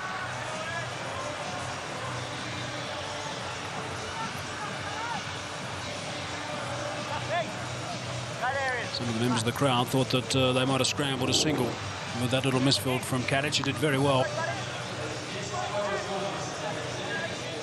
Feel now that South Africa need to do something. Down the track and just over the top of Michael Clark, and that's 4. Well, it wasn't going to take too much longer. Herschel Gibbs, 13 from 14 right now. And that strike rate's going to have to be somewhere up 100. He's got to keep it going right up there. Interesting to note that after 1 ball in the 6th over, Australia had 27 runs on the board. South Africa now got 32.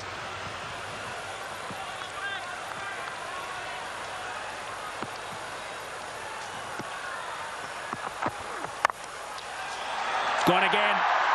And 4 more back-to-back boundaries for Gibbs. That's what it's all about, yeah. You get those lines and lengths wrong, you can swing through it with gay abandon. This is exactly what Herschel Gibbs is doing. Speeds away yet again. Another welcome boundary for South Africa. Herschel Gibbs, as we all know, is a rare talent. Now, this is perhaps the ideal situation for him. 3 fours of 15 balls and looking to play shots. Hits that well, but straight to extra cover. Yeah, the key question, Mike, is can he sustain it for long periods? That's where Ponting was brilliant. Special innings, someone is going to have to match him.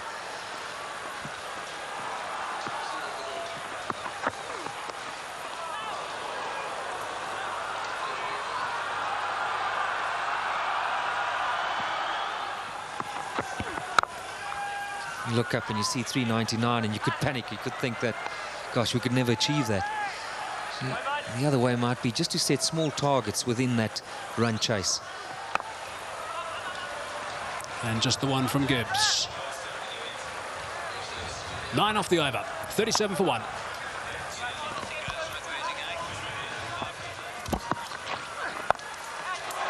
It's a good shot from Herschel Gibbs. He's got that away beautifully. Nice and flat for 6. So there's a 6 off the first ball of the over. Brett Lee is bowling some pretty tidy pace, 145.5 k's per hour, and Gibbs is looking to play some strokes. Nice position for that. And into the stand on the short boundary. Brett Lee again.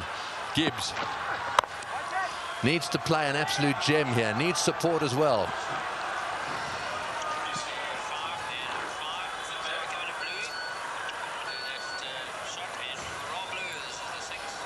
So here's the 6 again.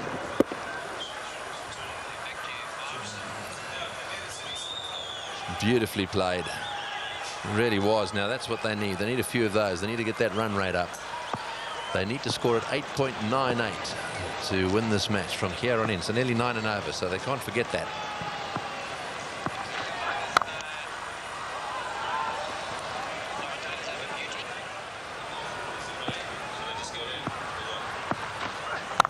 Well, that's well bowled. Nothing much you can do. Oh, and there's going to be a run out. Oh, he's missed. He's missed the stumps.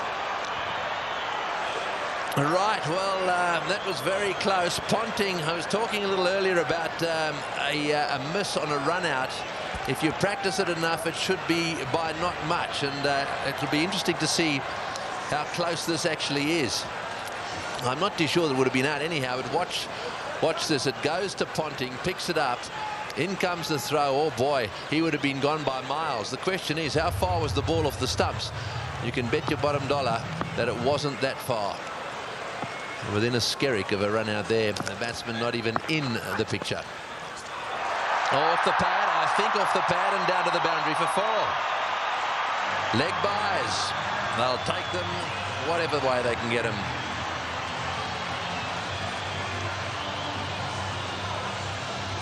Oh boy, the South African flags are coming out now. There's just a little feeling. Can our batsmen make a go of this? Well, Gibbs is the man.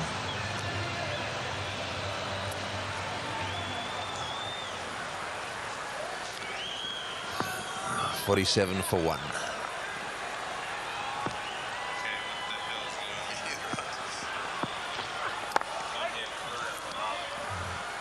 That's the end of the over. It's 47 for 1.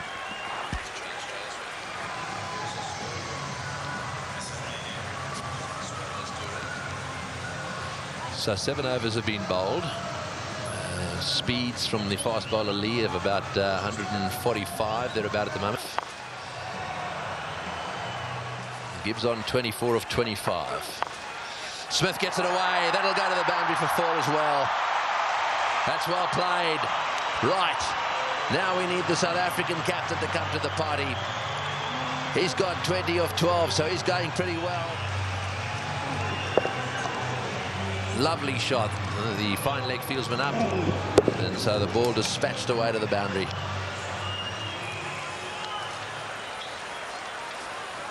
Right, can he do it again? Left arm over the wicket. Well, the idea is right. There's no turning back here. Absolutely no prisoners at all, and that's the way it's got to be. Just about the same as Australia, really. 51 off 7.2, so they're up with the rate.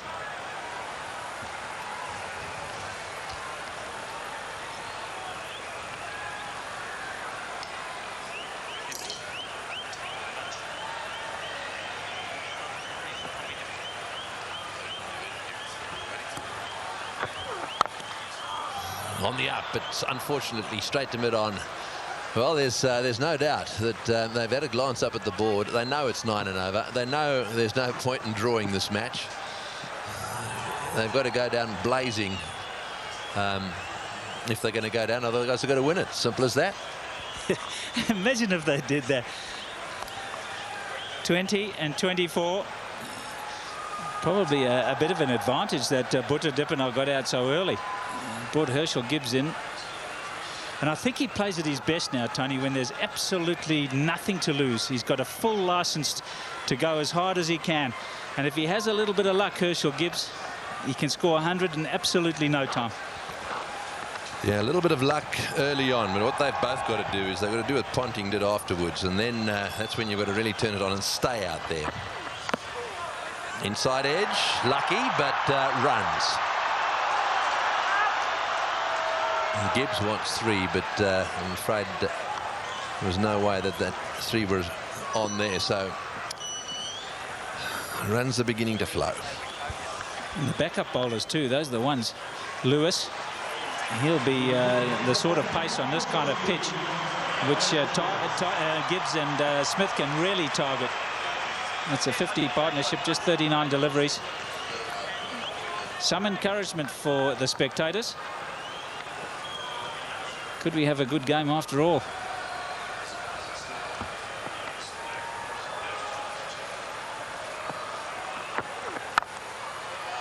Well fielded. Full-length dive by Clark. He's brilliant. A.B. de Villiers for South Africa, Michael Clark for Australia. Oh, that's a magnificent shot. It's gone through the fingers there of the close fieldsman. It was hit so well, it's gone to the boundary for 4. 57 for 1. That's well played. That's beautifully played. Steered to the boundary for 4. Keep him coming. Well, I think you're a little bit generous there. I think it was a half steer. I think he was looking for that area. There's no doubt about it. He knows there's no slip, so he can angle the bat. But I think it was a thickish edge. No slip at home. 4 more. And that's the advantage of Lee. He really comes onto the bat. So if you miss the fielder anywhere after you've hit it, it's going to go away for 4. No doubt about that at all. More boundaries. 4 for Gibbs. 28 of 26 he's got. Lee it to him again. Oh, well fielded. He's blasted that into that offside field again. At the moment, the South Africans are certainly testing some of these fielders, and the Aussies are scrubbing up well in the field. Again, this time Simons.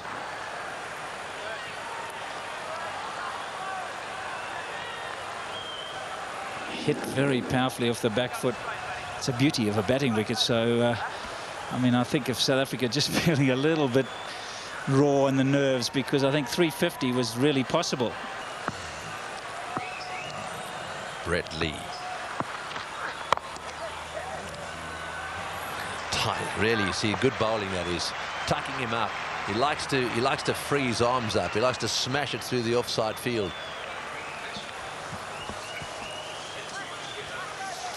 Well, there's anticipation, real anticipation amongst the crowd. They're getting right into it. They realise that a big partnership between Gibbs and Smith will really put the Aussies on the back foot. Well played. That's the area he loves. Don't pitch it up without a deep mid-wicket. Smith's going well because he'll dispatch it in that area. Could it be? Long way to go, but they've made a very good start. 10 fours, 1 6. High percentage of boundaries. That's his bread and butter shot. Yes, Australia at this stage were 60 for none. So South Africa effectively have made more runs than the Australians did at the same time. So that just gives you some idea of what Barry Richards is saying. It is a good start, and just can you imagine if they were batting first, they'd be very satisfied with it. I don't know if they would have gone the same way about it. They'd have probably been 40 for no wicket. There's a message in that, isn't there? Absolutely.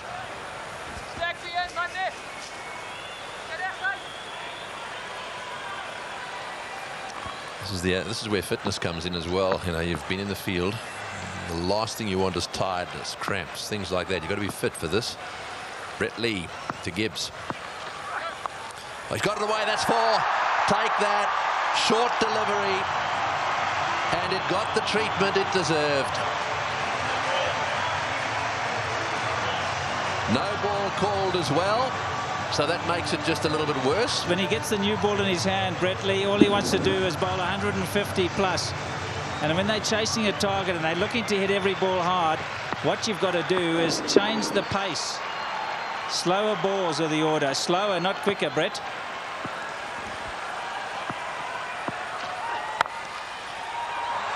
Oh boy, what about a single there?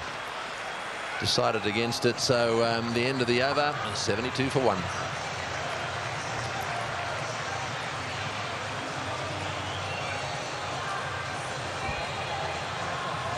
Game on. 72 for 1 of 9. Opened the bowling with Lee, and now he's decided to give it to Clark. 3, no, they're 4 men on the leg side for him. A big circle on the offside, saving 1. Can he get into the gap? Simons coming across in a crucial position there. He'll be darting across towards his right, trying to cut it off.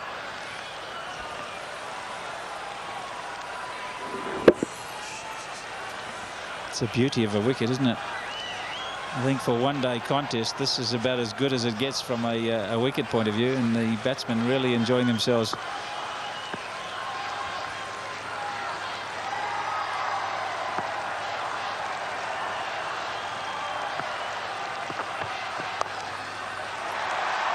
That'll be cut off.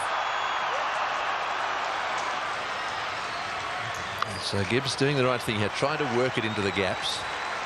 And he's managed to get a few away to the boundary. He's got a couple away to third man. He's Flicked one fine, or tried to flick one fine, got 4 off a leg by. He's conscious that there's no man at fine leg. Very wristy. Right, Clark.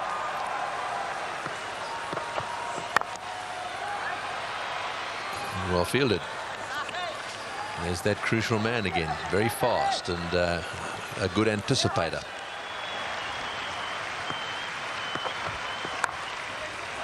Off the edge. Bracken's down there, just the single. That's the end of the over. It's 80 for 1.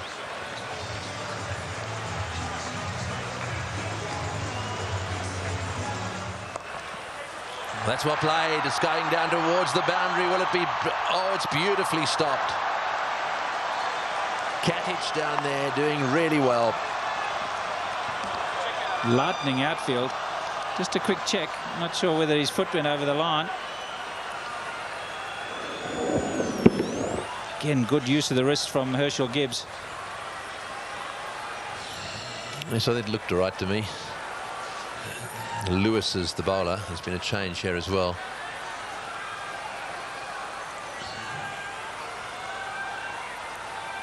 Yeah, I'm happy with that. Me too.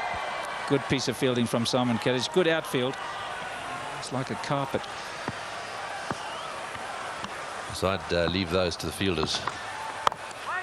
Well, that's well bowled. A little bit of in-swing. Yes, there's so much time wasted these days on this business. And I would literally say to the fieldsman, you tell me. And let's face it, that if Katic there had called it was okay, and it wasn't, then he's the one who'd cop it. Just watch this ball swing in. Just a little, not much, but just a little in the air. Oh, he should have got that one. That's going way down the leg side. And that's the value of changing the pace. Mick Lewis is the first of the Australian bowlers to pick that up. He's bowled the slower delivery out the back of the hand, and there's going to have to be a lot of those sorts of things. You can just see the scrambled seam.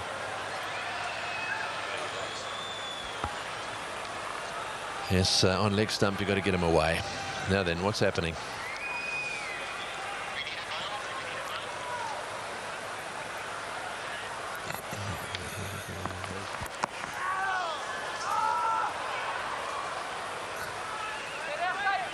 Yes, things, they're just getting stuck a little bit here. This has been a good over. 3 consecutive dot balls. And for those of you who don't know what a dot ball is, no runs off the delivery. And Graham Smith just went down and had a quiet word and said, Herschel, you're trying to look too much for the offside. This guy's slanting it in. Go leg side. It's a much shorter boundary. Well, that's a good drive. It's misfielded.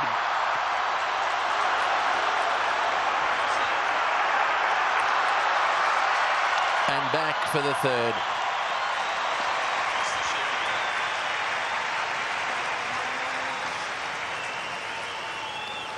So 5 off this over. They need a 4 here.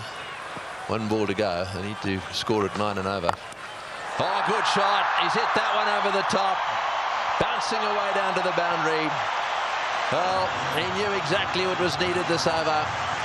It's spoiled it a bit for Lewis. He's not going to put them down, Graham Smith. You'd think a lot of people would have fallen in a hole after chasing 430. He's not going to go down without a fight, Graham Smith. South Africa are responding here. They need to keep it up without losing wickets. Right, so Stuart Clark to bowl to Gibbs. Dancing down the wicket, but controlling himself. I think they'll have to give thought to Gilchrist standing up to both these guys. He hasn't shown any inclination to do that just yet. But it's a real ploy to change the length by going down the wicket. And even if it's not there, you can still stop your shot and pinch the one. And Smith is inclined to go down the track as well.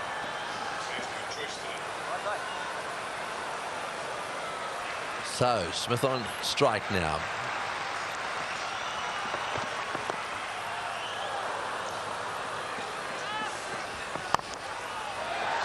Smash that.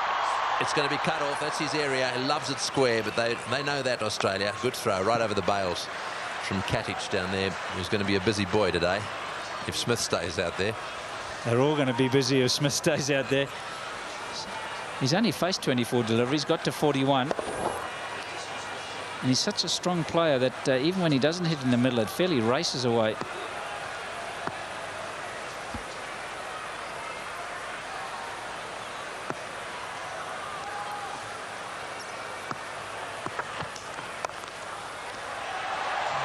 They've got that area nicely covered now. So singles are coming, but there can't be an over without a boundary. 3 singles so far in this over. They need to be very careful of an over without a boundary. Probably a good guide is to get your boundaries level with the number of overs being bowled. And South Africa at the moment 13 fours 1-6, so they're ahead of the game plan at the moment. They've got to hit basically a boundary every over, though. That's one way of measuring it. This is the 12th over. South Africa hit 14 boundaries. Straight down the ground, and it's beaten him. It's 4. Well, there's the boundary for this over. That's 7 off the over. He's across what's required. There's the South African captain. Playing a bit of roulette. He's charging, and then he's going deep in the crease just to try and mix the length up. You can see there how far back he is in the crease, and that really plays on the mind of the bowler. And getting the right leg out the way so he can swing through.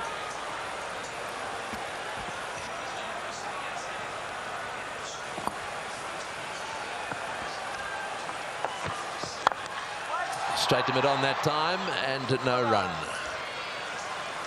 12 overs bowled. It's 96 for 1.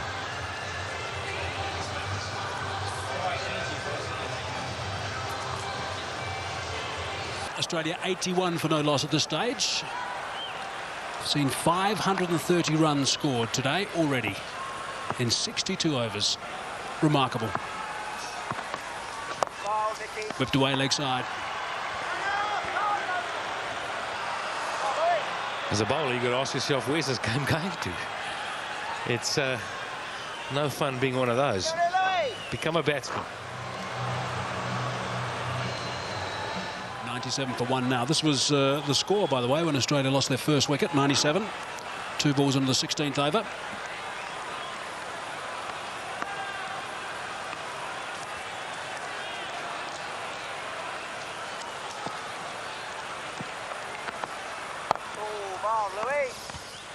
So bowlers will certainly remember this match for sure.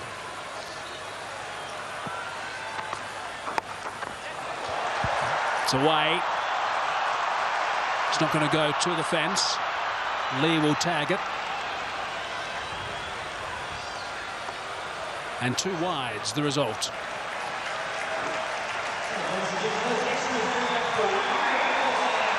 Brings up the 100 now for South Africa. They love it. They were subjected to their side being put to the sword, and now tables are turned. Very expectant of getting close, for sure. Good start. 19 runs ahead at this stage.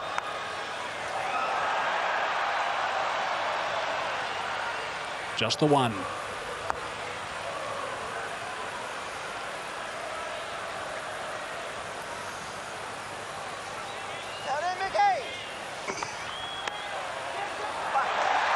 Inside edge, 4 runs. Runs are coming here. 9 runs off the over so far, and still 2 balls remaining. It's not an inside edge, it's buys.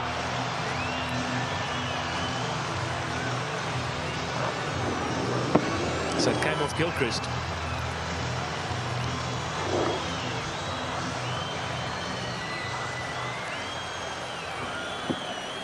And I think it was a no ball as well, interesting enough.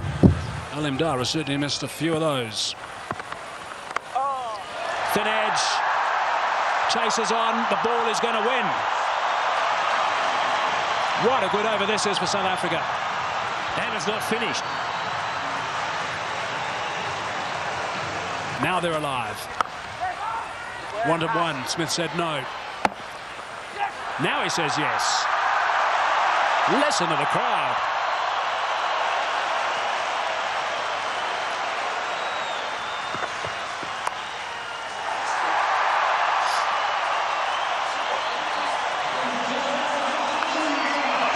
For Gibbs.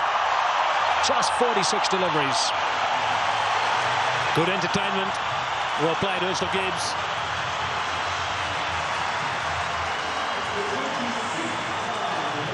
Everybody knows how good Herschel Gibbs can be when he finds touch. The question is it that kind of day? So far, it's been good. He doesn't mind scoring runs at the Wanderers, Pat. Some very good knocks in the past. One that comes to mind during the World Cup against New Zealand. Got 100 there. Not out the middle, but they'll scramble one. 60% of the runs scored so far by South Africa in boundaries. 15 fours and 1 6.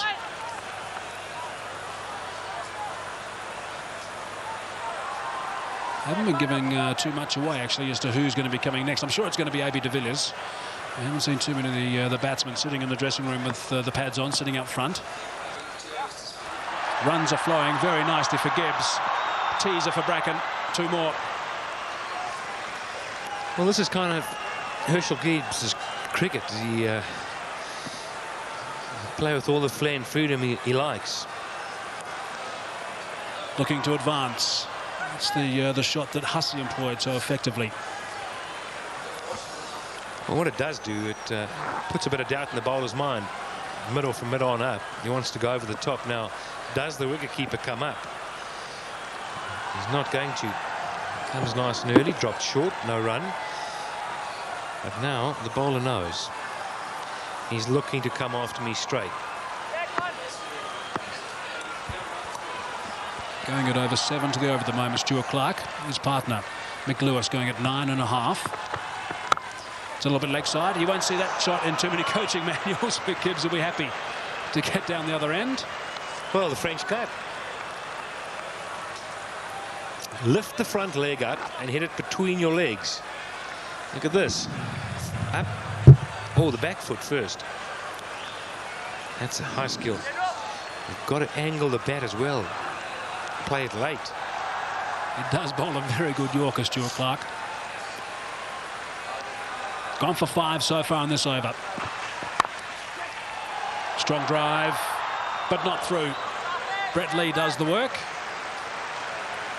6 runs off the over, 14 overs gone, 116 for 1, and drinks it is.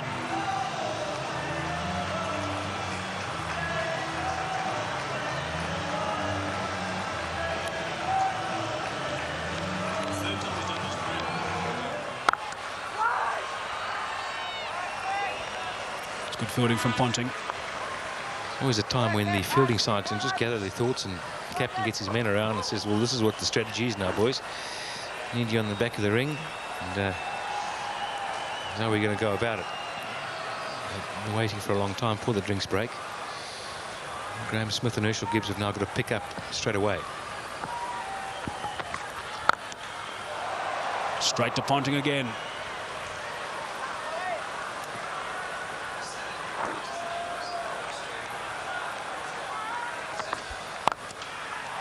Brilliant. Muscled to bring up 50. Well played, Graham Smith.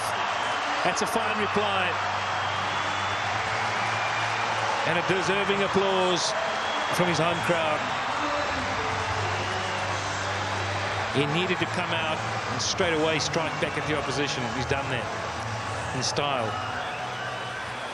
He played a magnificent Pro 20 knock here a couple of weeks ago. He's doing pretty much the same at the moment.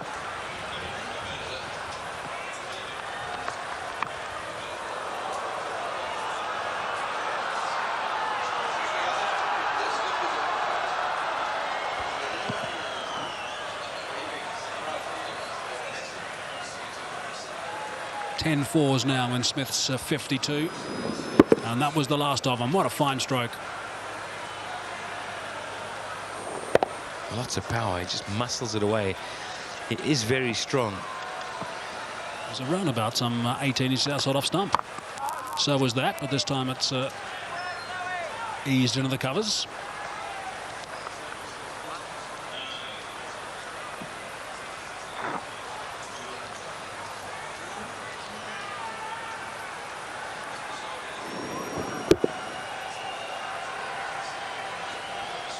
Adam Gilchrist in the background, all claps. Every dot ball's worth gold right now. And there's another one. So 5 dot balls and 1 boundary from that over. 120 for 1.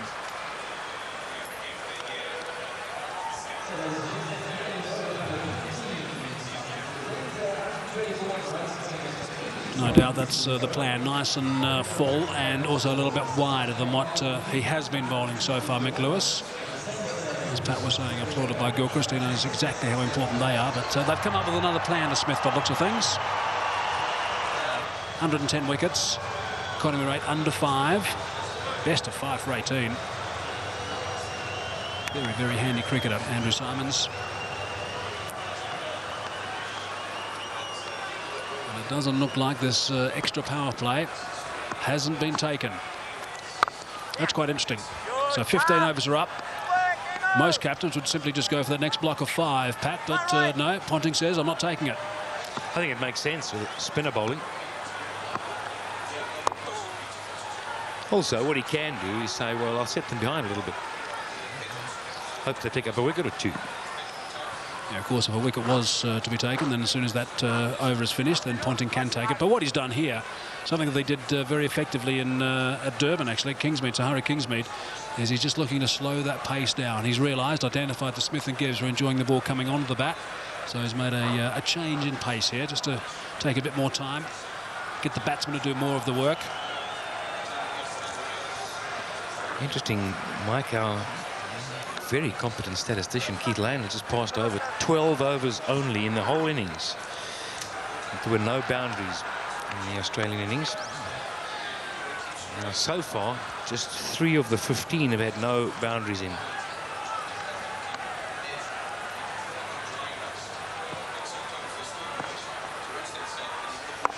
A bit of flight from Symonds, not scared to toss it up.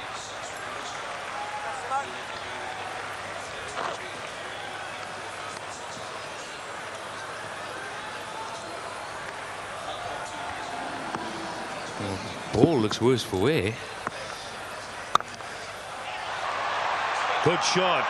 That's 4. Yeah, that's what they need to do. There's no doubt they have to get a boundary every over here. Bit of pressure on them. 3 balls not going for too many. 6,000 runs in one international cricket now for Herschel Gibbs. And that is a very good shot. Just rocking back and hammering it through the covers for 4. Sweeper out there, just the one.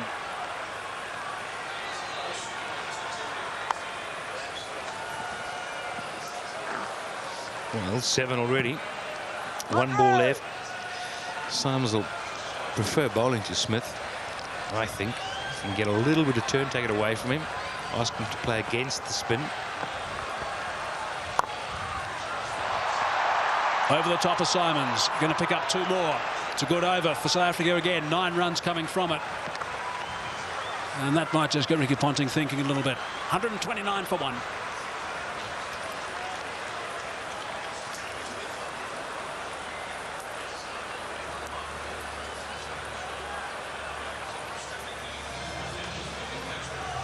Good balance from Gibbs and good contact.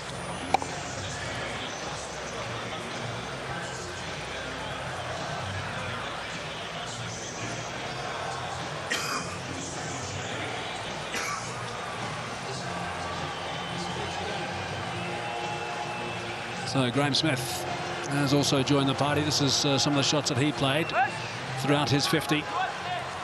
Just note how unorthodox they are, some of them, from outside off stump, dragging on the offside. That's why it's quite difficult to bowl from. That was a lovely shot, well timed. And he's not going to miss out in that region, that's for sure. Back live now. Stand worth 126 off 91 deliveries. Nice change down in pace. at 110, just under k's per hour from Mick Lewis.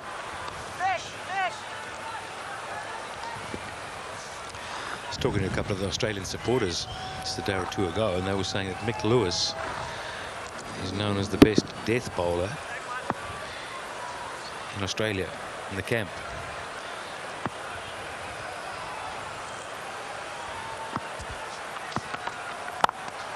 It's a nice length, but well played by Gibbs.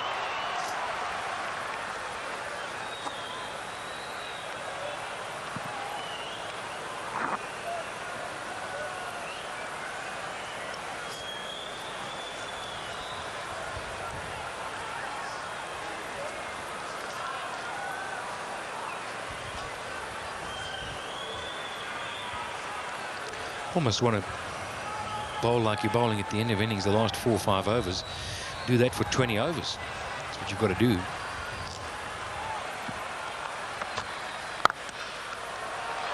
Well played, 4 runs. Very good placement. And timing. He didn't hit it too hard, didn't try to overhit it. Once he'd found the gap, it was 4. But again, it was in the drive zone, and on this track, we've seen the whole day how easy it's been to drive. Look at that.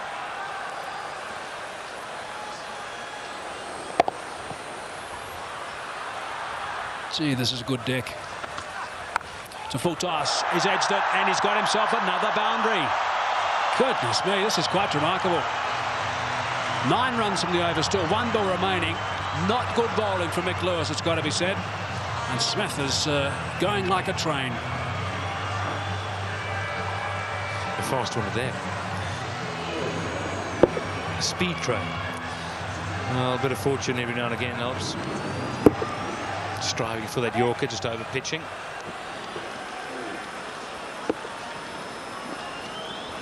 .572 runs scored for the loss of 5 wickets so far today. 300 deliveries, legitimate deliveries in Australia's innings, but 9 off the over. 138 for 1.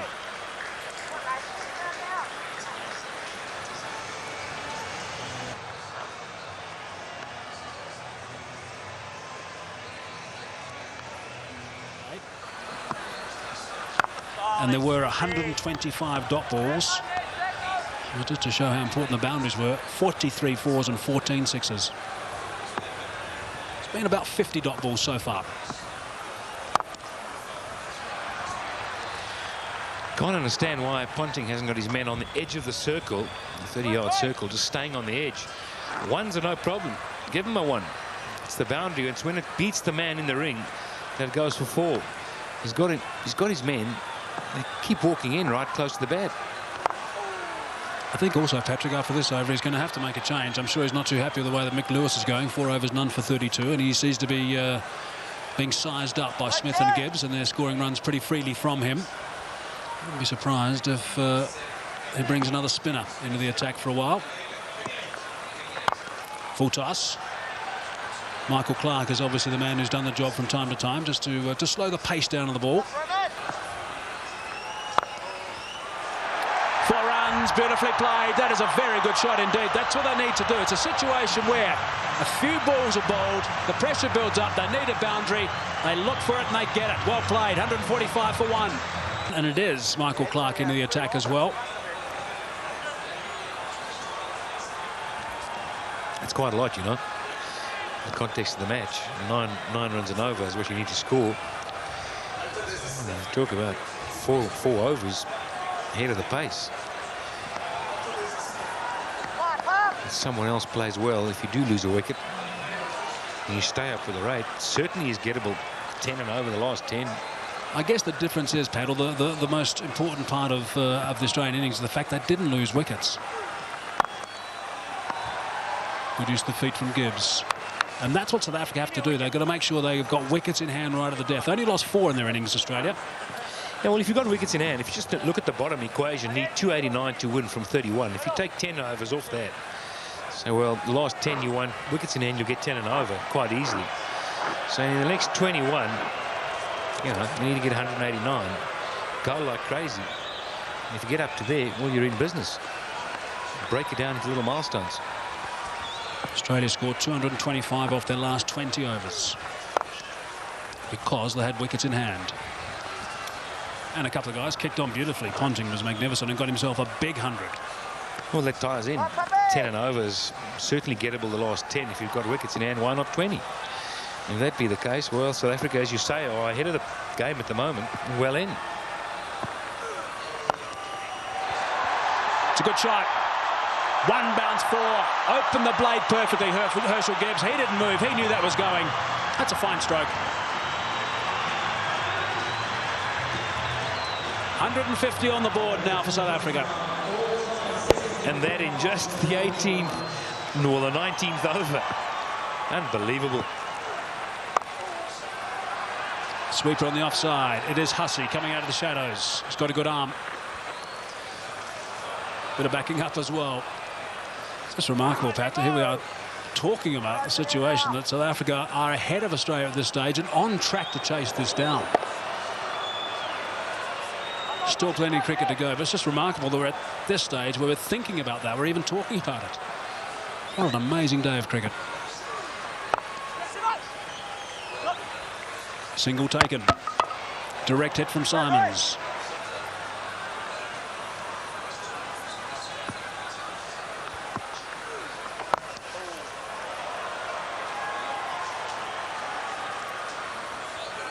Nine runs off that first over from Michael Clarke. 154 for one.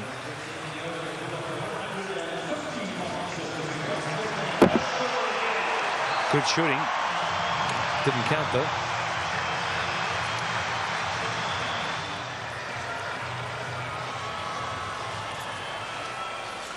So Graham Smith at the moment 70 off 45 balls.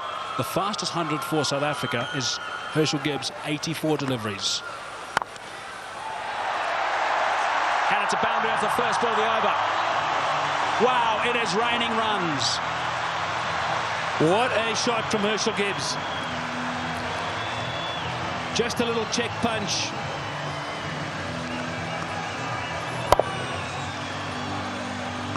Unbelievable timing.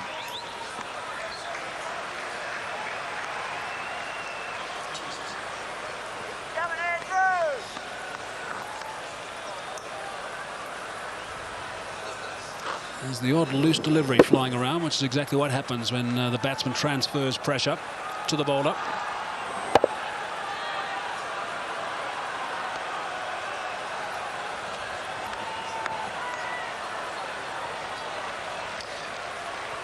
Hoping for a dot ball.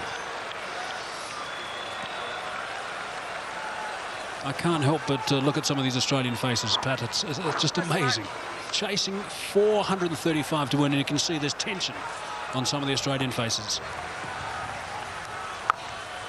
He's hit that beautifully, and that's gone a long way back for half a dozen. Not 5 rows, not 10, not 20. More than that. Smith waited for it. And bang.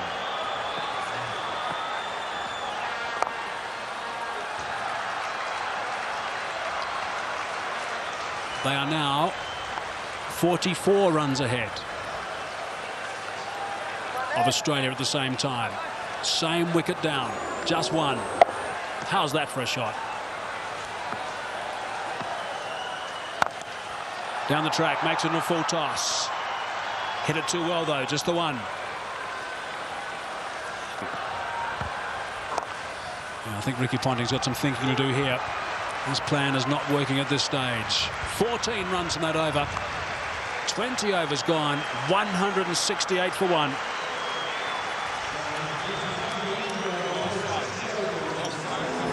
Another look at that half a dozen from Graham Smith. Off the third ball of the over, which would enable them to turn it into a big one. I don't think I've ever seen this many runs this quickly. Miss. It's been a birthday day for all the batsmen. Very opportune day because it's my son's birthday. He's 22 today. He's also having a birthday, but a different kind of birthday. Graham Smith at the moment, he's enjoying himself.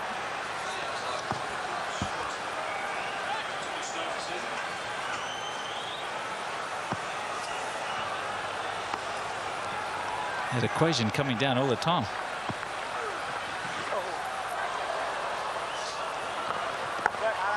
Yes, South Africa have done well here, just to ensure that that required rate doesn't get above 9. It's been 9 there and thereabouts. There he goes again. And he's too big a man not to get it out of the park. Graeme Smith is going to play an innings which will be equal to Ricky Ponting's. 85 or 50 deliveries. Here we go. I think it's fasten your seatbelts, Tom. Yes, it sure is. It's such a great pitch. You can hit through it with all confidence. And up here on the high felt, ball travels a long way.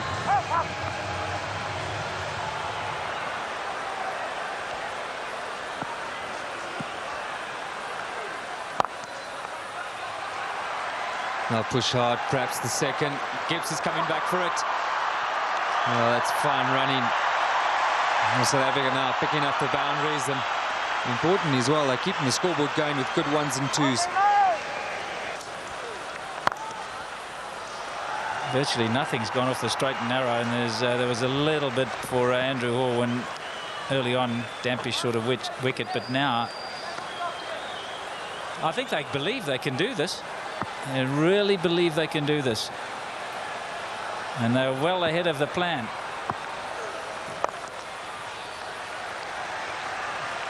Another single talked up. 180 for 1.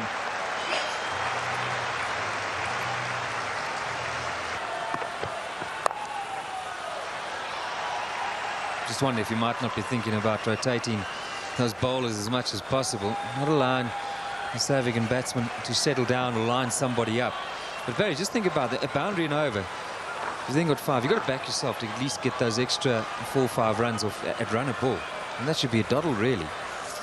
I think the Aussies are missing a little trick here by Gilchrist standing back. It's giving Smith the opportunity to run down the wicket, and he loves doing that. I'm sure he'll do it in this over again. He'll be searching for that short boundary.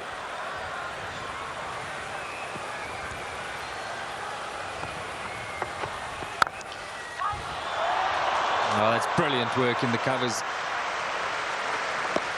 That's what it's about. They've got to ensure that they, not too sure how they're going to do it. Stop as many boundaries as possible.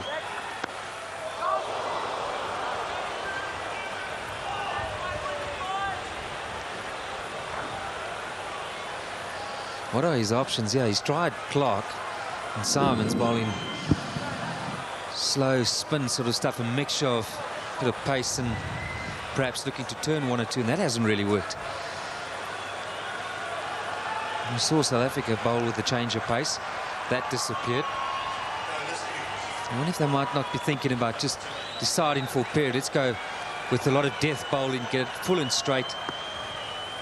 And hopefully that can bring a wicket or 2 for them.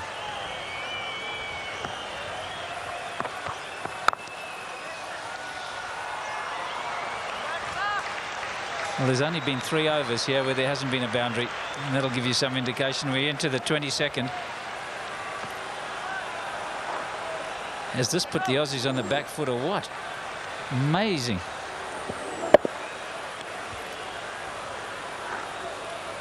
Graeme Smith now on strike, 89 of 53 balls. That was the sort of rate Ponting was going at.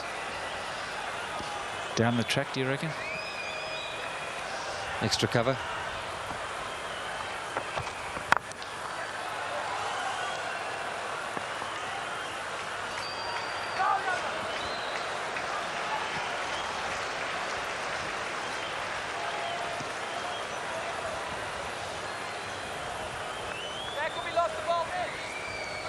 Perhaps some good fielding is what Australia need. 1 or 2 direct hits. And Simons goes sprawling across the square.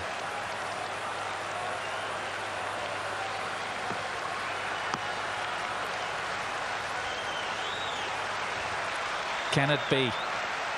That's what the crowd are asking. They're all getting right into it now. There's a chance, they feel.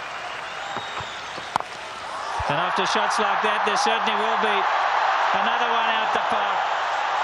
I don't know what the record number of sixes is in a one-day game, but this will be pretty close. And this will go down as one of the best.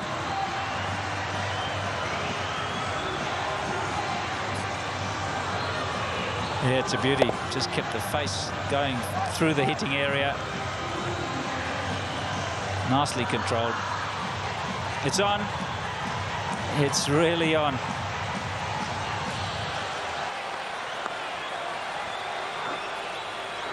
And Graham did make the point at the toss that it's a tough ground to defend on.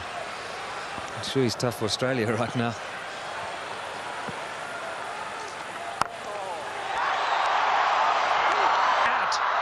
Now is at the turning point. Look at the delight on Michael Clarke's face, and more importantly, Michael Hussey's. He really thinks that might be a big wicket, and it certainly might be. Just not getting onto it, Graham Smith, and he's gone. Unlucky. I think this was what that debate was about. Clarke going around the wicket, asking Smith to come and fetch it outside or stump. Smith favours the leg side. This time, though, not quite getting all of it, dragging it straight to that man. Well, the captain hasn't stood back. Not the greatest day in the field, but superb with the bat. South Africa 190 for 2.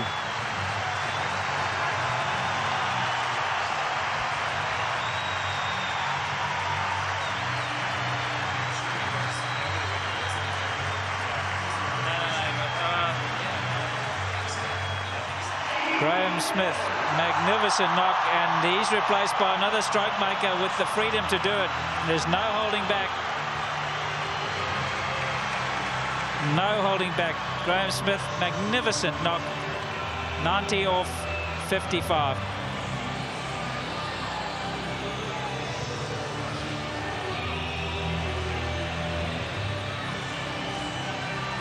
AB de Villiers out there with a real license to play his shots, and if he gets going, we're in for some more entertainment. We've had royal entertainment today. First Ricky Ponting, well, I should say first probably Adam Gilchrist, then Ricky Ponting, Andrew Simons and Michael Hussey, and then Graham Smith, and this was the end of him.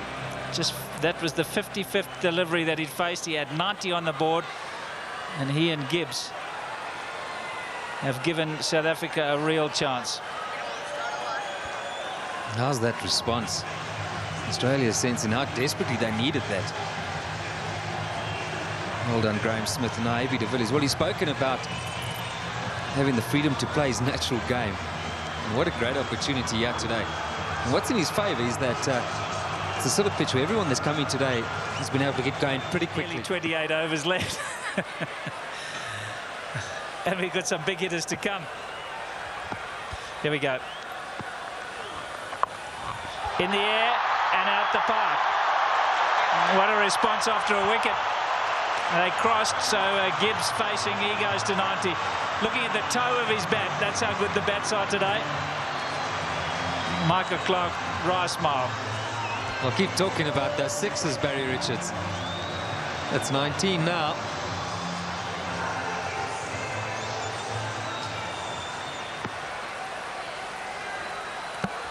I might be inclined to switch Clarke to the other side, make him hit to the long boundary if he's going to bowl over the wicket. Get the seamer on this end. Yeah, he's got two right-handers in now as well. Even more reason why he should perhaps look to bowl from the other end.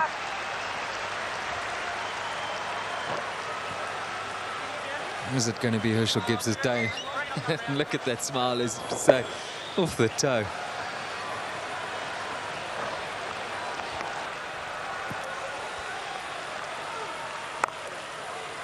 Off immediately. That's always a nice feeling. Well, the other thing about de Villiers, he's quick between the wickets. So that's what you really need as well. Not only some big hitting, but you need to shift quickly now. I just wonder, though, if Gibbs has got any legs left. And he's down the track, but a bit of a mistimed and just a single. He's a bit sad there.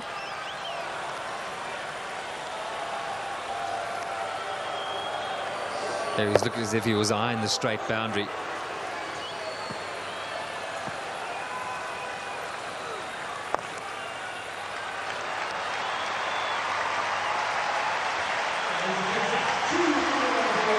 wicket for Clark, but the over's gone for 10. And they're warming to this batting performance by South Africa today. The 200 up.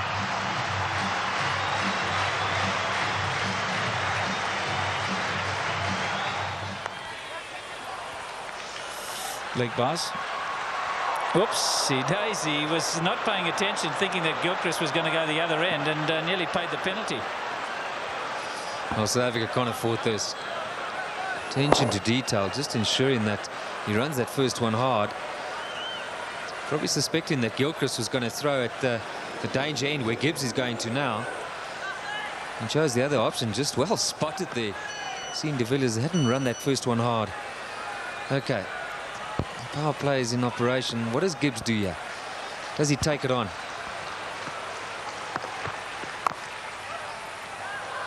Well, I must compliment you as well, Barry. That was very, very well spotted. A smart bit of captaincy here, isn't it? Gibbs realizes, if I get out as well, where does that leave the team? Yeah, it's amazing how much more freedom you could play with when you've got that 100. It's almost like a milestone, and you know, there's so much stats involved in the game these days. It's almost frightening, but players play for it, and I think Ricky Ponting has spotted that. Not a bad move. He might be able to sneak an extra over. In the context of this game, it might be important.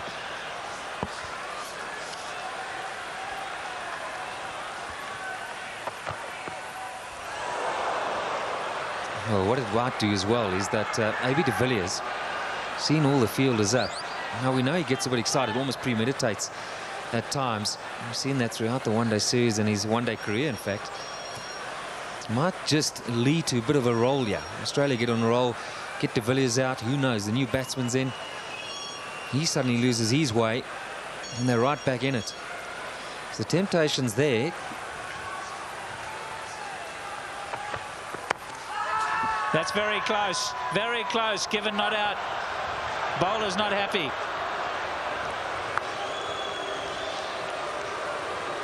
Well, just the way that he played it, and where Clark delivers from, when it struck the pad, you thought immediately, this has got to be a good shot.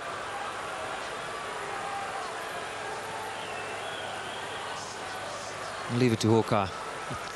I reckon it'll tell you it's hitting just the outside of leg, but that's a very close call.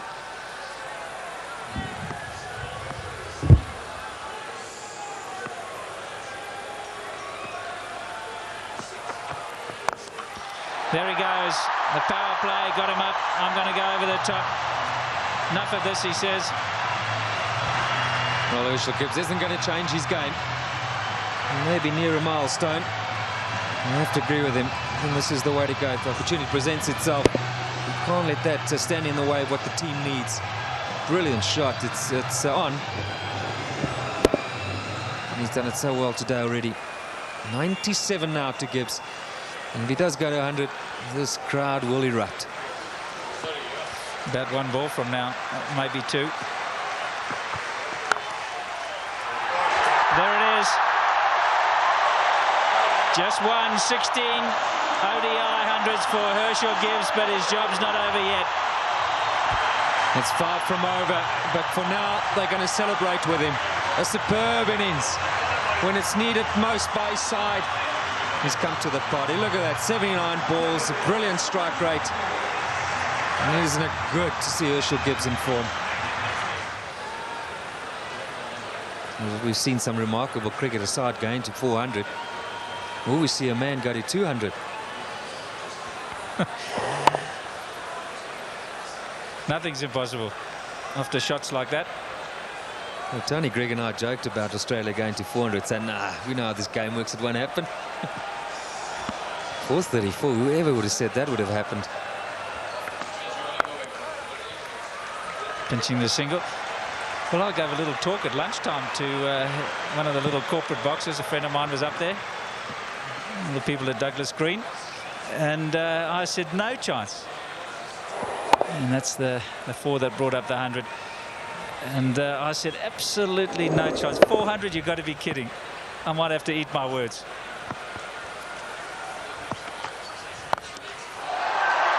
There we go, Gibbs again. He's fancying the straight boundary.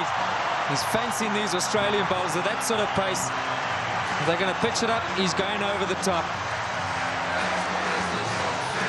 Wrong length. Right result for South Africa. The crowd are really getting into it now. They sense that there's something special is happening here, not just from an innings point of view, but maybe from a total point of view. He's going at everything, Herschel. He's got to be a little careful here. He doesn't want to get too carried away. Now he's got his 100. Temptation is to play shots because it just relieves the pressure in your own mind, and you're looking to go at everything. He's got to be just a little careful not to get out. Now, this is when he's probably needed a senior partner here. In the right time for Graeme Smith perhaps to be in, just to have a word with him right now. There he goes again. More runs. Stand and deliver. That's a home run over third base.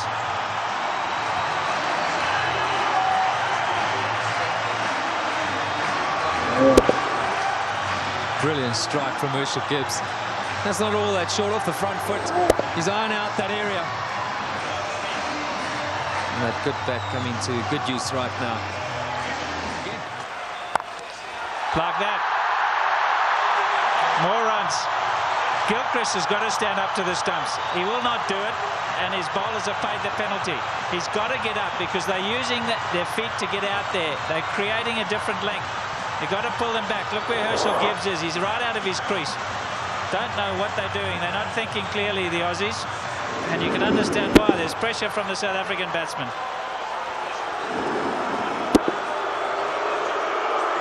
The crowd's not happy.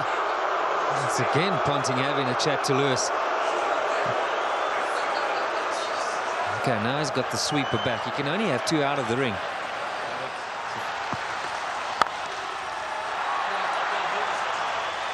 Well, that makes sense if he gets it like that, every ball full and outside or stump. Perhaps part of the thinking would be that we've got to somehow ensure if the boundaries are going to be scored, make sure it's one side of the wicket. And now it changes for De Villiers, though. I've got to be honest, though. I think there's been some poor bowling under pressure here. Too many length balls, not sure where it's going. Mind you, it is a good wicket, having said all that.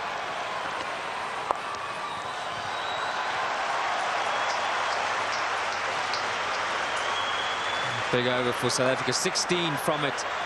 I'm sure Lewis will be quite happy to spend some time without the ball in his hand. 229 for 2. Yeah, you just wonder where cricket's heading. They just love boundaries. Any good ball is not appreciated. They actually boo because it's a dot ball. So you wonder how many bowlers are going to be developed in the future. Not a good career move. That's a better place to bowl. I just don't understand how you can't get 6 there.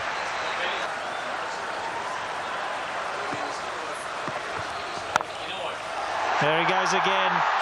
He's selected his area, and that's on the offside. As much as Ricky Ponting puts it through mid-wicket, so Herschel Gibbs puts it through cover.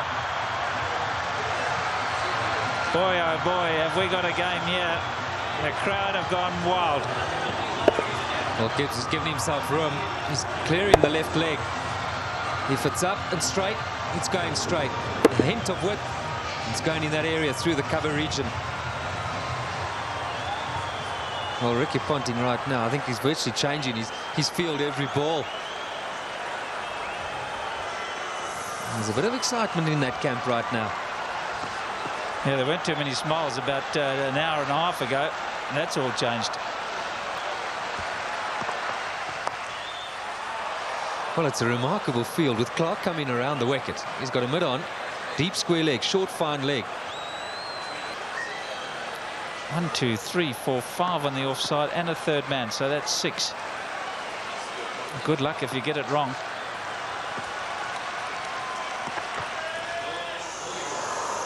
Herschel Gibbs almost got it wrong there. Clark now coming over the wicket.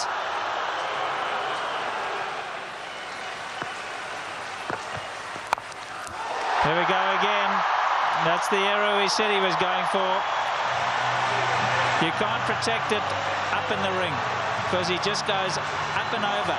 You've got to make sure that it's in the block hole, otherwise you pay big time. And the pressure's just getting to them. Right on a length, clear the left leg, squirt it over the top. Even if it doesn't hit the middle, it's going to go over the top. Always square.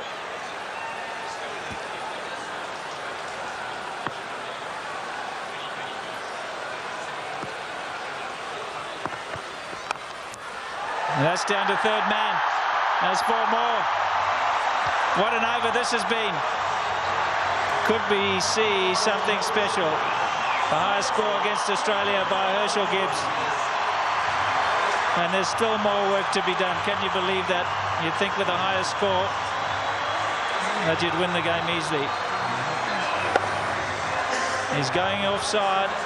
And he's going offside big time. Plenty of boundaries. 16 fours, 4 sixes. As I said a while ago that this stadium had gone from a bull ring to an abattoir. Well, I can tell you that it's back to a bull ring. Of that, there is no doubt.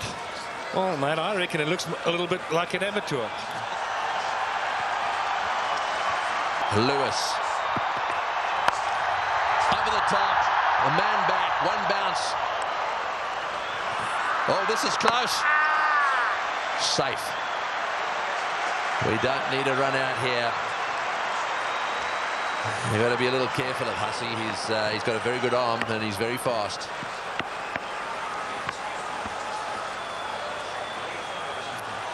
So is Gibbs.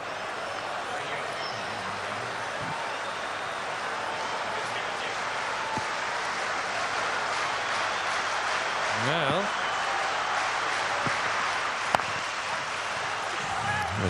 I think that was a little closer than everyone expected it to be.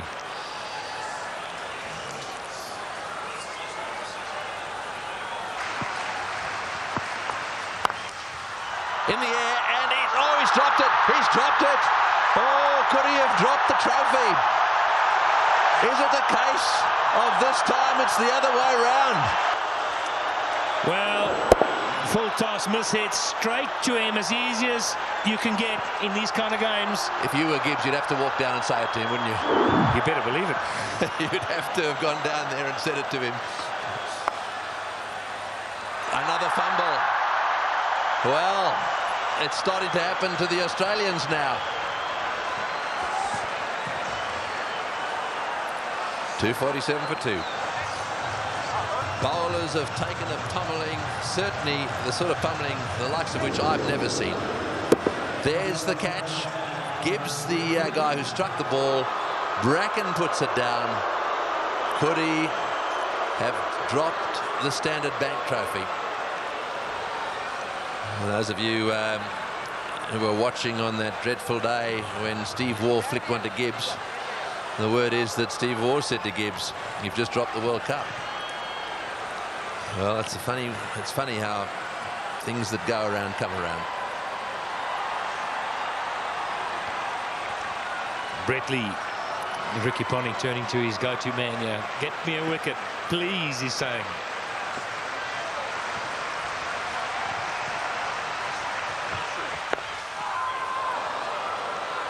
Yes, he's going to try and tuck him up. He's going to keep the ball in there in that area around about middle leg. There it goes.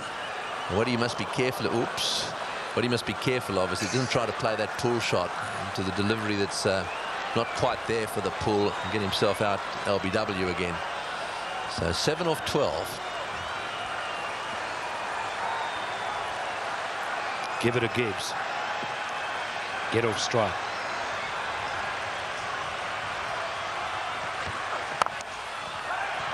And that's good running.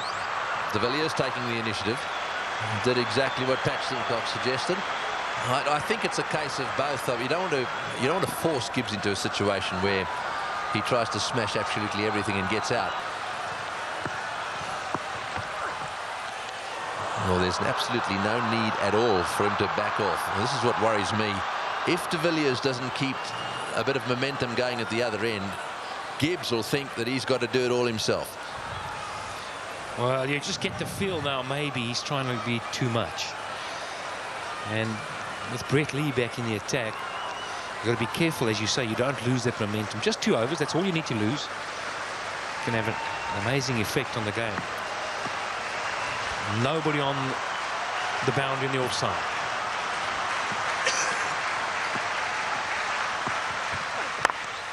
Oh, good shot, well fielded, and it's shot at the stumps over the top. Will they get overthrows? They better not, because there'll be a run out if they go for him. That was pretty close, although I think It sort of looked as if he'd have been okay. Let's see.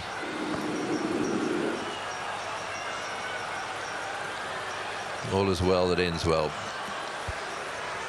Yeah, they're on the edge of the circle. So if it goes left or right, that's the captain, Graham Smith, bouncing around there. Tense time, so much at stake.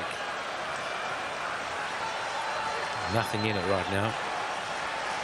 You watch this field spread after this power play. They've got to keep them in. They're only allowed 2 outside the circle. And he's played and missed.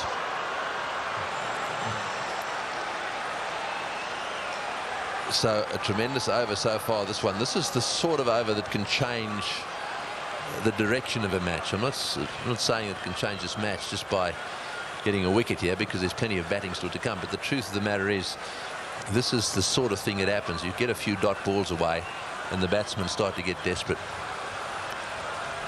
Got to keep his cool, Gibbs. Gibbs has got to make a big score. Almost as if Smith wants to tell him, just calm down, mate. De Villiers on strike at the moment. Oh, what a shot. What a shot. Straight down the ground. And that seriously relieves the pressure. 253 for 2.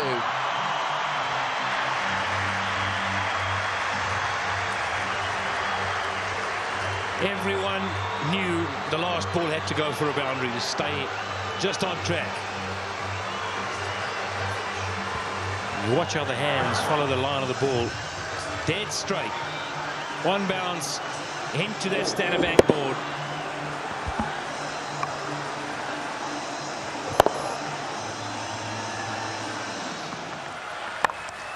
Oh, good shot. Very good shot.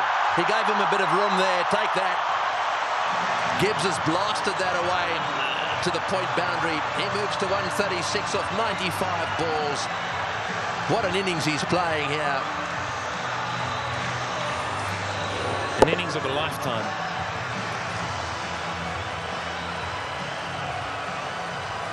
Yeah, a little bit of width.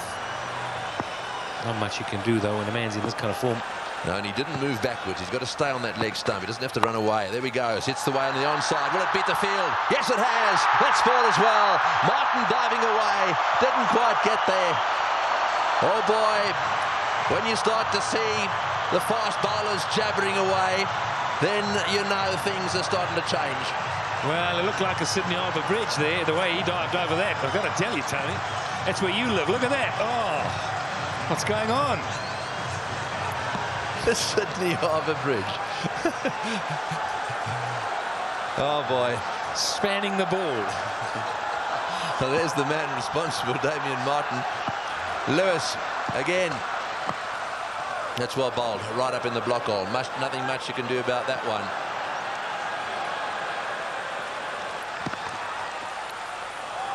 Oh, trying to take that one from way outside off stump. Doesn't have to do it. 174 runs needed, 128 deliveries to go. Gibbs on strike on 140. Oh, he's hit that one beautifully. One bounce, I think, for 4. Superb shot. Over cover. That's exactly what he's got to do. Stay put on leg stump or middle of the leg.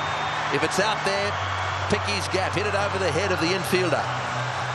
Well, with fine leg up in the circle, the bowler cannot go too straight. So you more or less know he's going to go off stump just outside. And again, oh, that's gone. That's gone. That's gone way, way up. A huge 6.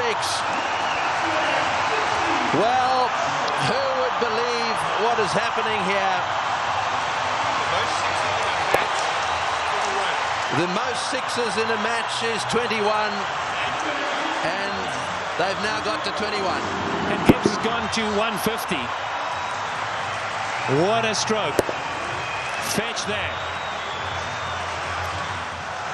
Yep. Right at the moment, it's definitely kangaroo curry. With a little bit of salt on.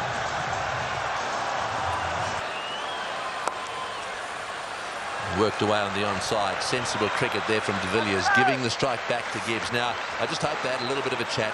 He doesn't have to do anything silly here. As you say, it's down to 7.8 and over now. He's got to stay there. Ponting's expression has changed a bit.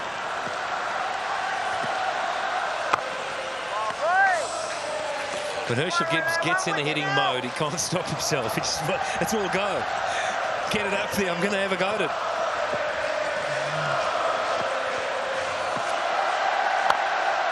Down the ground, one bounce to the fieldsman at long on, and they'll get a single. Yes, it can't be long now before there's going to be a drinks break, and I've got to tell you that it'll probably be a good thing. The batsman can just settle down a little bit, have a bit of a team talk. De Villiers starting to find the middle of the bat.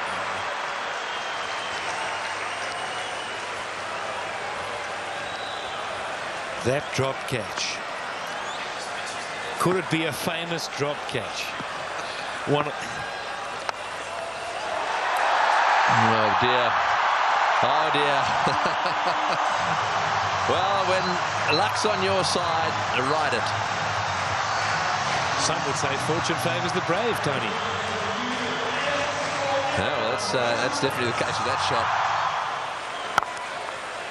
Oh, and like a rocket back at the bowler.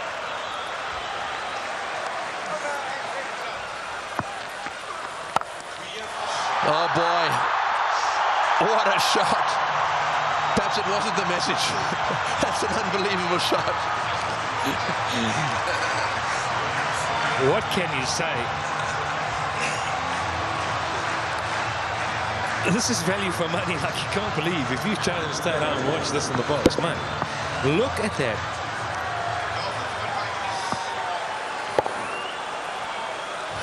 Well, it's Bracken again round the wicket. Full toss, and that one's played all the way along the ground. Well, Tony, the way I'm working this out, I'm thinking 20 overs to get 150. If you're playing a 20-over match, Pro 20, 8 wickets in hand, you didn't think you'd get it. This is that last 4. Flat wicket, 115, 20 overs. That's why, you know, I said from this point you'd be disappointed to lose it. They don't want to lose Gibbs, though. A new batsman comes in here, and look, there'd be no real excuse because there are batsmen of incredible experience, but it's amazing how when you lose a wicket, things do change. Well, it's quite wide. He's got away with it.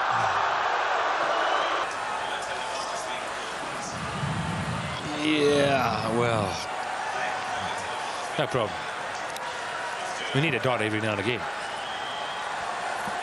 Yes, he doesn't want to do that again. If he does, they'll call the next one. Oh, he's hit that. It's in the air. This is going to be caught. Will it be caught? Yes, he's gone. That's the end of De Villiers going for the big one. I think it's the right bloke to be going for them. De Villiers going for the big one at mid-on. And again, nicely taken on the boundary. Never easy when the rope is nearby. No, not at all. He just didn't get hold of it, went too high. And did well, steadied himself, and then just had a look to see he was inside the clock. It's good. But Nathan Bracken gets a wicket. So De Villiers goes for 14, 284 for 3.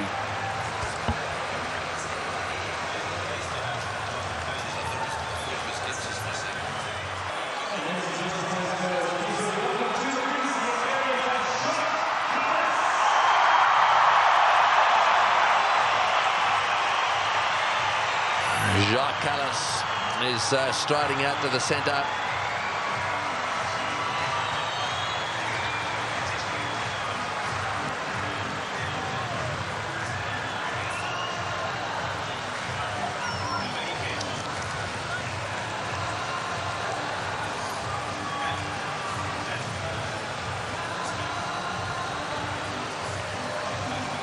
And so Kallis, a man of immense experience, don't know exactly what's required. Here's the dismissal again. Said it was a good catch.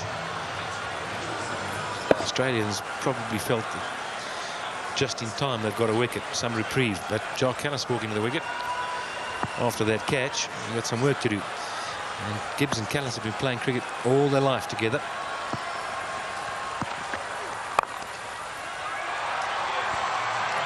Wants another one. Callis should be coming back. Yes, he does. Just pertinent to point out that there has never been a match where more runs have been scored at this stage even. The highest prior to this was 693 runs, 15 wickets. And we've already gone past, well, what is it now? 720. Simons to him. This is, I think that's what he's going to do.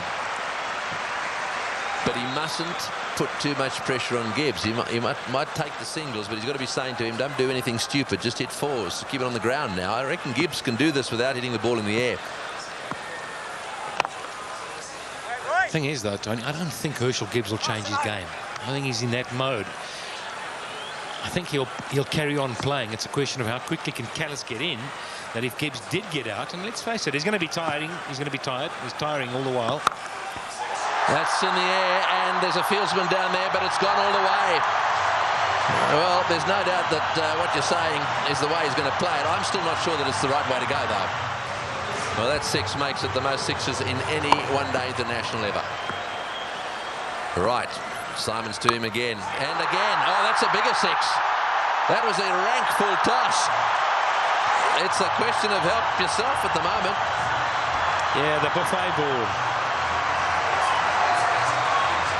This has got out of hand now for Ricky Ponting. You look around the ground, but that shot, well, I reckon a couple of tailenders could hit that. In the air, and that's it. Well, I'm afraid to say that section of the party has come to an end. He's hit 2 sixes. He did what you thought he would do.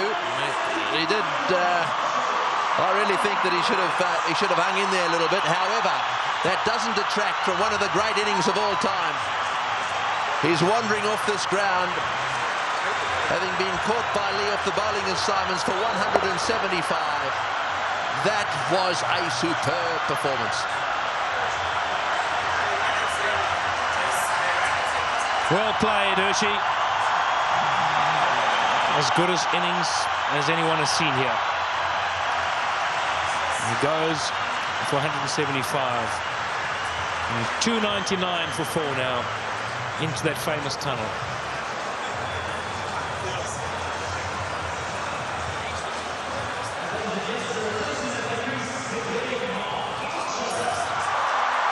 Well, he's done his bit, that's for sure. And it's well played all round.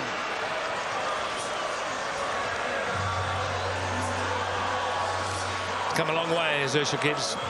This is just a couple of years ago. Came back, faced adversity, and he's pulled off a magnificent innings here today. And now Mark Boucher, the wicketkeeper, been in good form.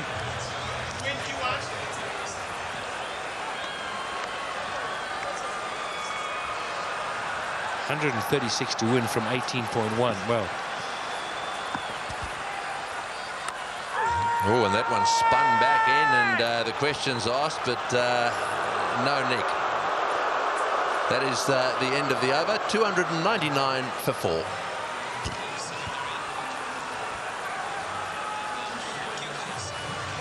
Right, so a little team talk there between two new batsmen, and that's the issue now. Can they keep up what is required? Callis is on 1. Boucher hasn't scored yet. The required run rate is 7.56. The Aussies are starting to wobble a little bit. Some lovely shots from Gibbs, and then this one. That was the one at mid-off, and you can see the reaction there. He didn't want it to happen, did he? Mike Huysman's moved into position, and with him is Barry Richards. Thanks, Tony.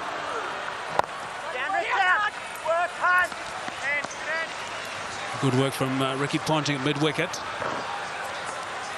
What did Sean Pollock say to him? The drinks break.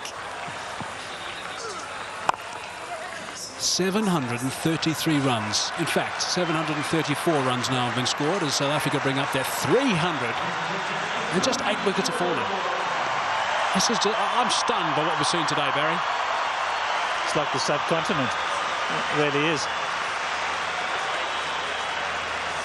135 from 106 balls with 6 wickets in hand.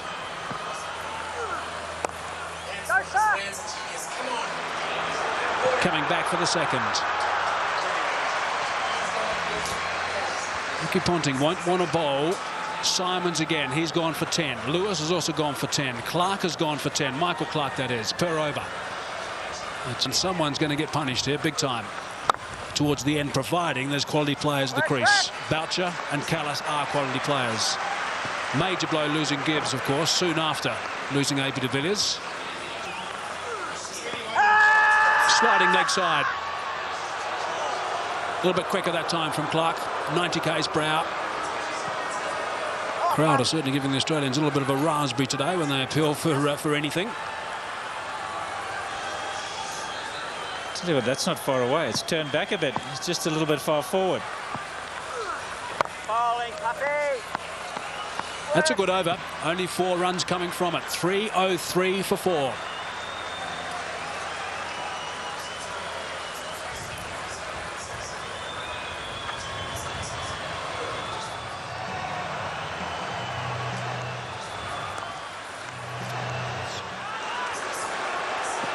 Still got to go at 8 runs and over, South Africa.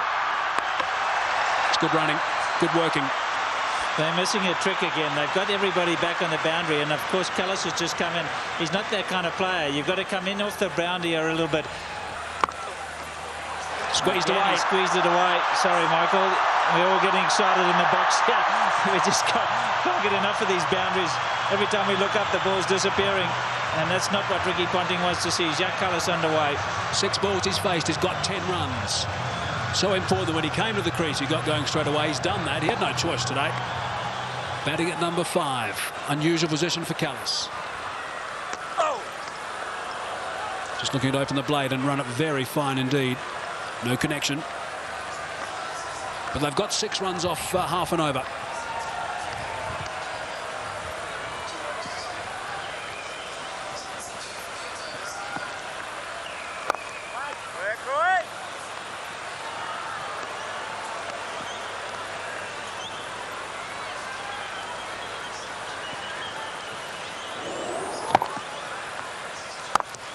Full toss, work down the ground. It'll just be 1 though.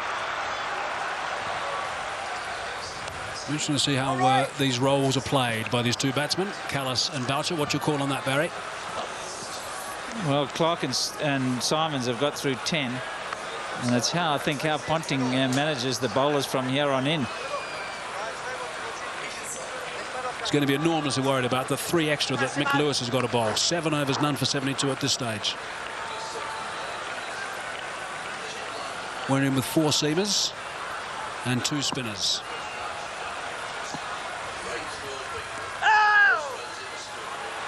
It'll be a leg by. In fact, there must have been some connection with the willow. So 8 off the over, 311 for 4.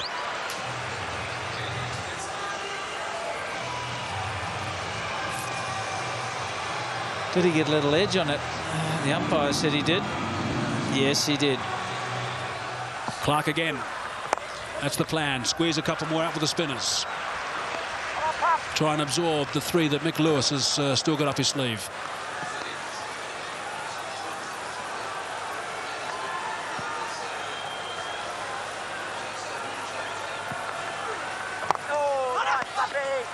I just think the backup bowling has really been a struggle throughout this series for both teams. Really travelled. And more so than this particular game. That was the committee meeting, the change of overs. What a series it's been, Barry. Unbelievable series. And here we are. This could go either way. Lee's got 4. Bracken still got 5. He's picked up a couple of sticks as well. Stuart Clark's got 4 as well. Lewis, I think we've seen the end of him. And also maybe 1 or 2 more from the spinners. Every run is being cheered by this capacity crowd of 32,000 people at Liberty Life Wanderers. What an atmosphere. So how are we going to manage that then? Clark 4, Lee 4, Bracken 5. So that's 13.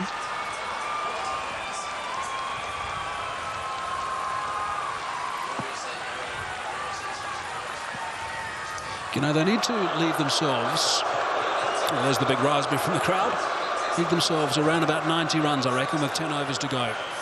And he saw him move, so he didn't let it go. Boucher was giving himself room.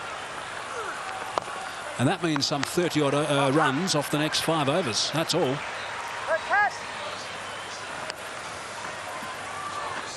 I'm astounded by this. We used to rave about 600 runs in a one-day game.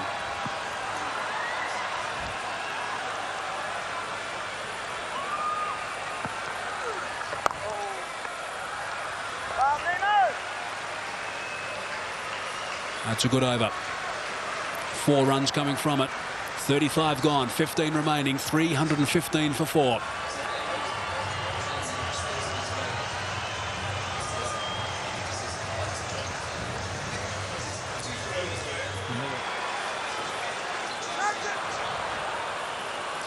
Highest number of runs scored in a one-day game before this game, because it already has been eclipsed, was 693.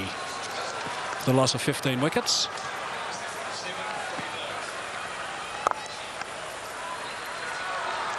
And that single makes it 750 today.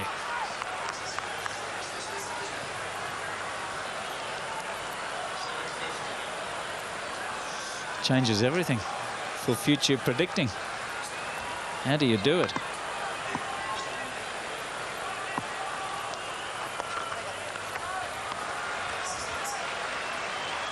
Taking the pace right off is Andrew Symonds, and that's probably a good ploy because they've only just come to the crease. 16 minutes for Callis, 11 minutes for Boucher.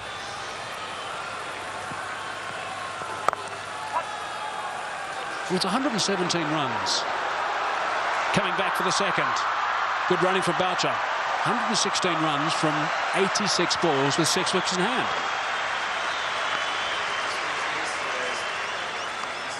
It's not a tough equation. Yeah, it should be easy. Should be. And also the wicket. Beauty. Oh, goodness me. That was almost a remarkable catch from Ponting. Certainly lots of air from Symonds. Under 75 k's per hour. Big dive from the skipper. Couldn't quite snaffle it. To hand. There it is. Hung there.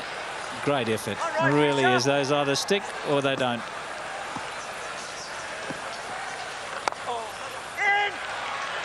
Just be one. So that's fairly tidy as well from Andrew Symonds. 13 overs and 5 balls remaining. Now what Australia scored in the last 15 overs when they were batting was 181. South Africa have always been ahead of Australia. At the same stage, Australia were 258 for 2. South Africa are 322 for 4. That's how well they've managed this chase. They scored 73, Australia, in their last 5.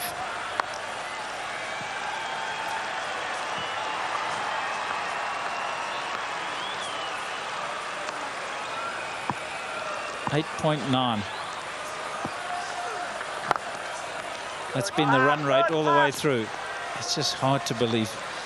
I always reckon the sides have got 8.9. At any time they're not going to win, let alone from the very beginning.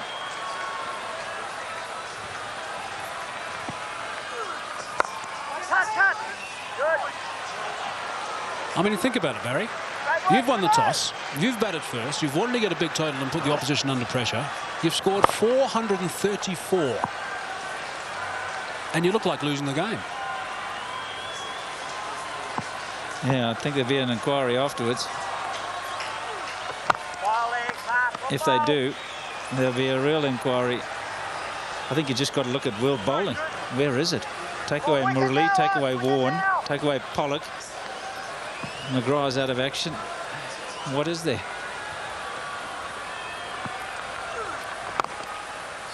Some pretty good batting. That's what we've seen today. 4 runs off that over. That's 2 good overs for Michael Clarke. 325 for 4. 110 from 78 balls. 13 overs remaining. He's been going at 9.29 per over. Andrew Symonds. Clarke has just pegged things back a little bit. He's now going at 7 overall. A couple of good overs the last 2. This partnership, 27 off 32 deliveries. The required rate, 8.5.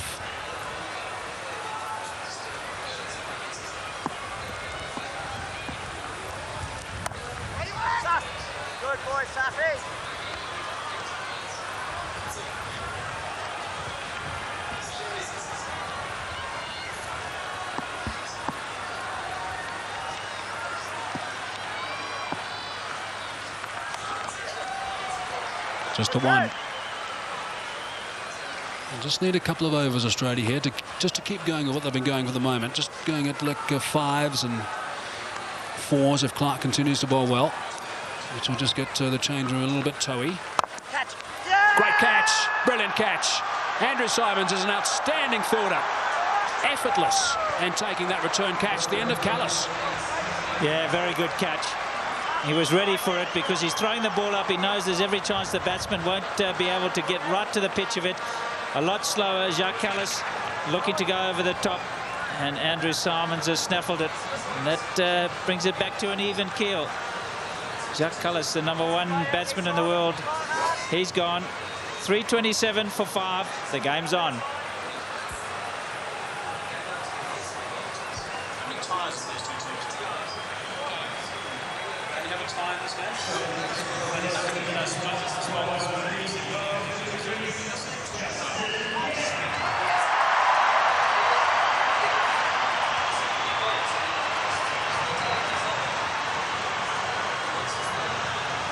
Big round of applause now for Justin Kemp.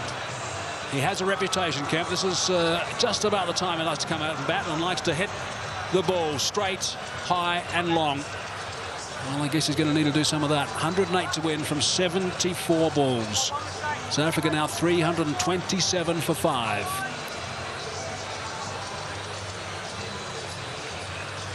Look at the dismissal of Jacques Kallis. 2 hands. That was the key, Barry.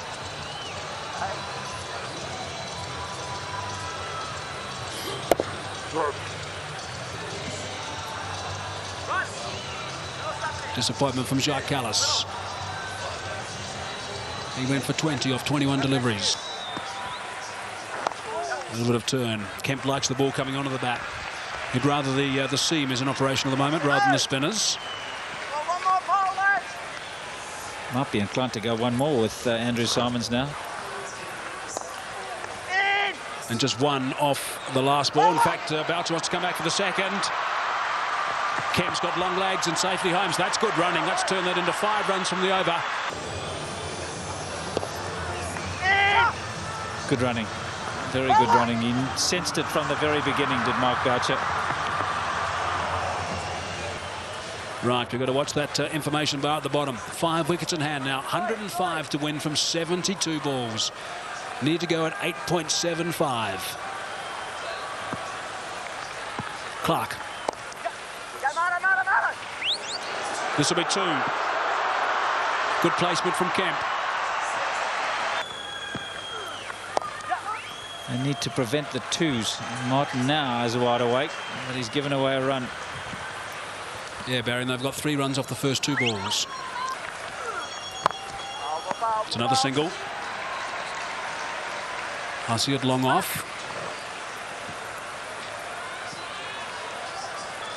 He's been very precise with his field placings today, Ricky Ponting. Spending a lot of time chatting to the bowlers.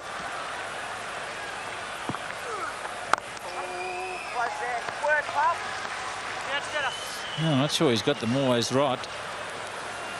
Probably more let down by his bowlers. That's certainly gone away. Tension all round.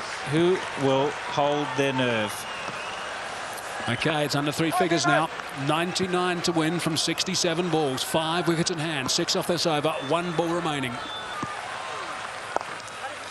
From catching a lot of the deliveries. 28 sixes. 337 for 5. Difficult thing also for Ponting is that he's only got 4 men inside the circle. 1s all over the place. Yeah, there's plenty of 1s, and I think that's a bad ploy from Ricky Ponting, because then you just need the odd boundary to keep you interested. He's working on the theory that taking the pace off the ball is harder to hit the boundaries, but it's easier to pick up 6 runs and over. And then if you've got wickets in hand for the last 5, boundaries become a lot easier. But what do you do, Barry? Do you bring the seamers back in? Maybe a Nathan Bracken who bowls beautifully at this time? Yeah, the little cutters for me. 2 more. It's intelligent cricket from these 2 men in the middle at the moment. Just too slow from Andrew Symonds. Part-time bowler. You can see he had plenty of time for Justin Kemp. Simons has gone up in a big way. Umpire Brian Jerling hasn't. Well, I'm not sure he can, actually. Where did this hit him? Yeah, a little high, that's what I thought. Good work, good. Shot straight. The crowd are getting agitated. And Oh, that'll wicket now. flow on to the players in a minute. 4 off the over. Oh, yes, Roy. +1 makes 5. It's good stuff from Andrew Simons. It'll be interesting to see what Ponting does at the completion of the 40th over now. 342 for 5.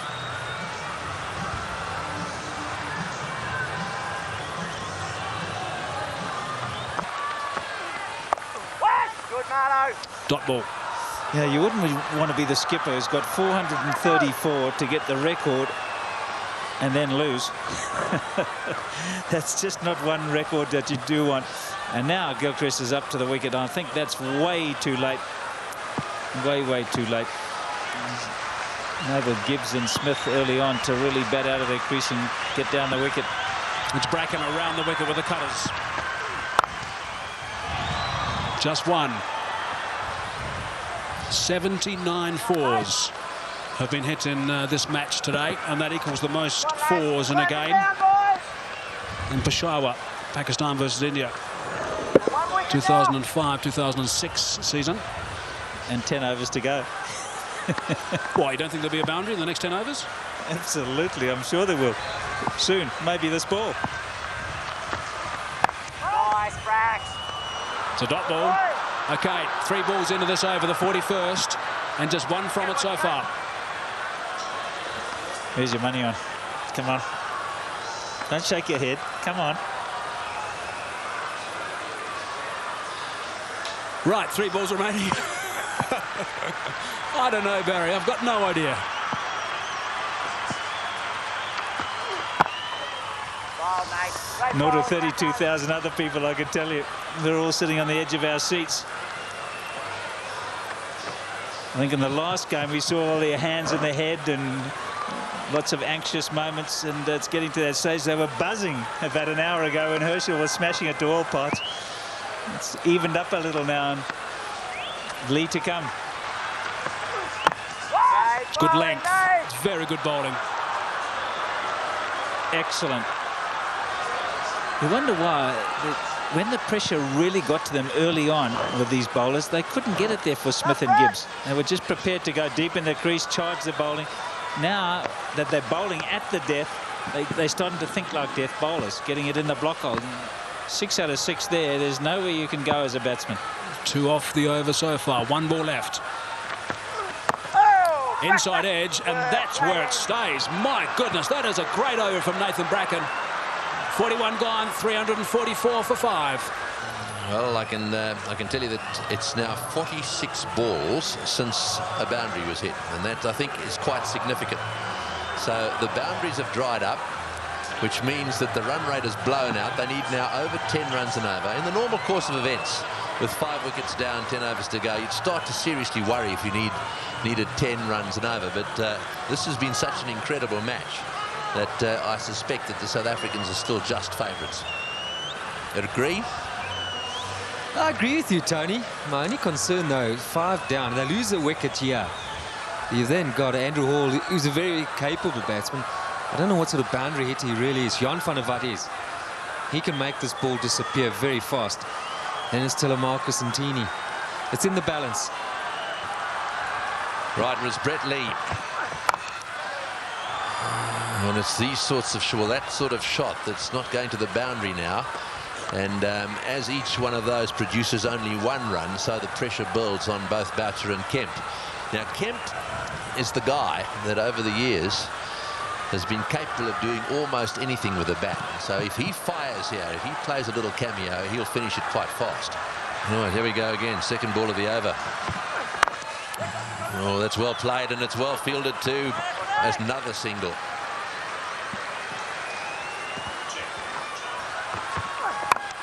That's in the air. It's going to clear mid on. It's going to be safe.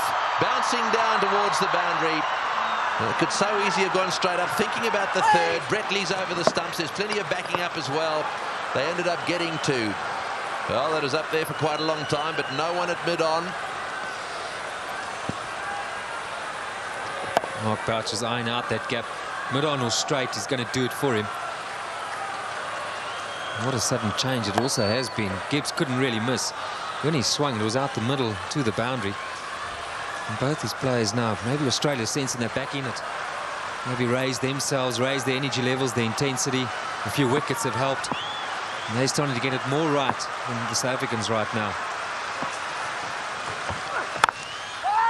Straight to the fieldsman. Oh, and a shy at the stumps down the non-strikers end. Simons a little lucky there. A deflection off the stumps would have ended up with the ball deflecting down towards the boundary.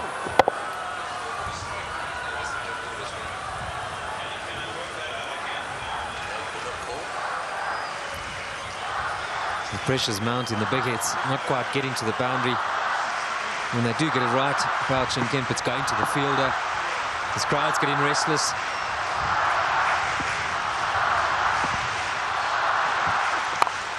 It's in the air and it's going to go to the boundary for four. They needed that desperately. It's been a while. That makes it the most fours in a match now. The records are tumbling all over the place. 84s in this match. And the South Africans desperately needed it. The boundaries have dried up. That's why it's so difficult to make a prediction right now. Everything's been bettered. Fantastic stuff. That'll settle Boucher a bit. I think 1 and over is not enough. He's got to have another look. There's a man down there, just a single. A no ball called there. Umpires are going to be very close, so very watchful here. He's got an interesting way of doing things. He's got a line drawn in front of the popping crease. And that was called, so just slightly over the line. Brett Lee's up there all the time. Stress written all over his face too. This is not easy for anybody. That's covered, square leg, just a single to Kemp. That ends Lee's over. 10 from it for South Africa. So 80 to win now, 48 balls. This was early in Lee's over. And I think that's a no ball. That wasn't called by Brian Jerling. He was at that stage having a good look at the line, and eventually the fourth ball was called. You need those sort of things to go for you if you're South African batsman right now. Sadly though, hasn't been the case. And have we seen a worm like that? I doubt it. Yes, well, they're in front, there's no doubt. By comparison, however, they still need 80 or 48 balls. Bracken continuing. In the air, out. Got him, big wicket. Kemp has chopped it straight to backward point. A slowish, really cutter come spinner from the left-handed Bracken, and he's got his man. The real danger at this stage, there'd certainly be some that would say was Kemp, but it's not going to be. This is the wicket again. Yeah, this is good bowling from Bracken.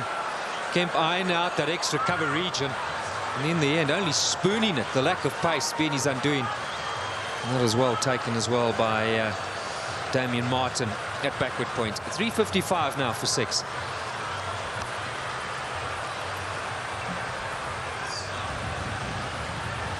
So a disappointed Justin Kemp leaving the ground. Fanavat looks like the next batsman.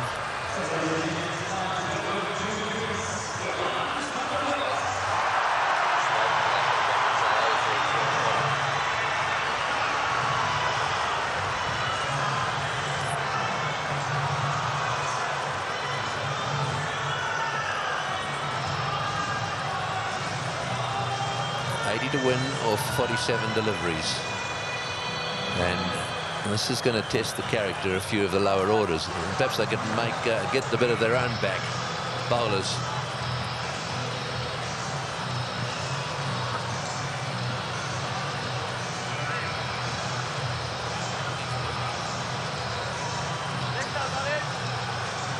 So Vanavada's the new batsman. An average of 15. We know he can hit it. And they'll be hoping that Boucher does most of this, because this is the wicket again. Justin Kemp caught it backward point. I've got to say that there'll be a lot of people watching here in South Africa, and plenty in this ground to be saying, oh, for a Sean Pollock in this situation.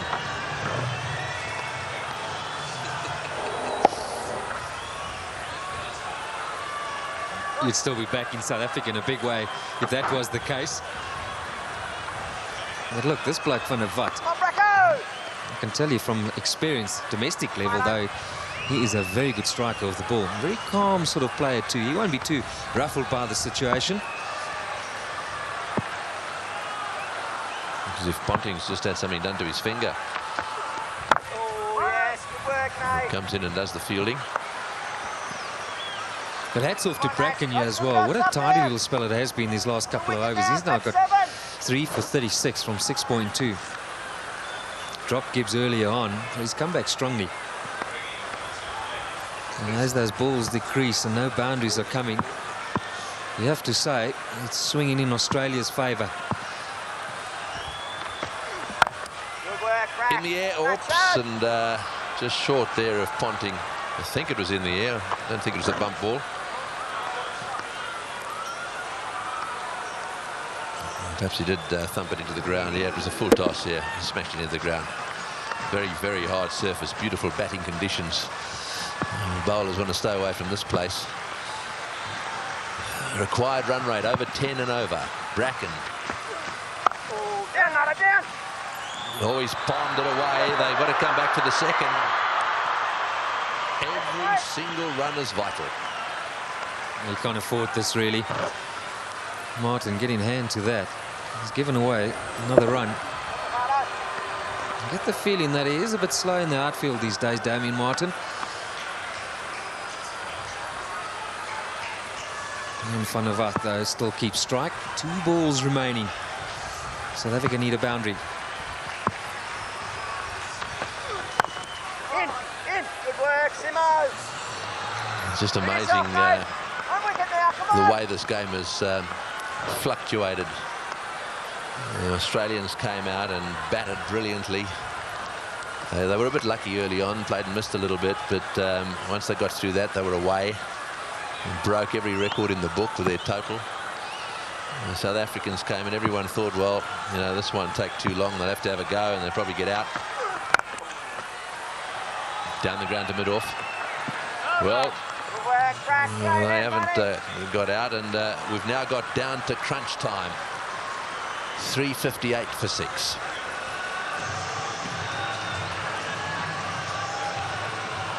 That rate now required 11 as the balls become even more less, so that rate jumps even more quicker. After 43 overs, Australia, and they had a very, very good period just about now. They were 334 for 2. South Africa 358 for 6. The Warriors are 6 down.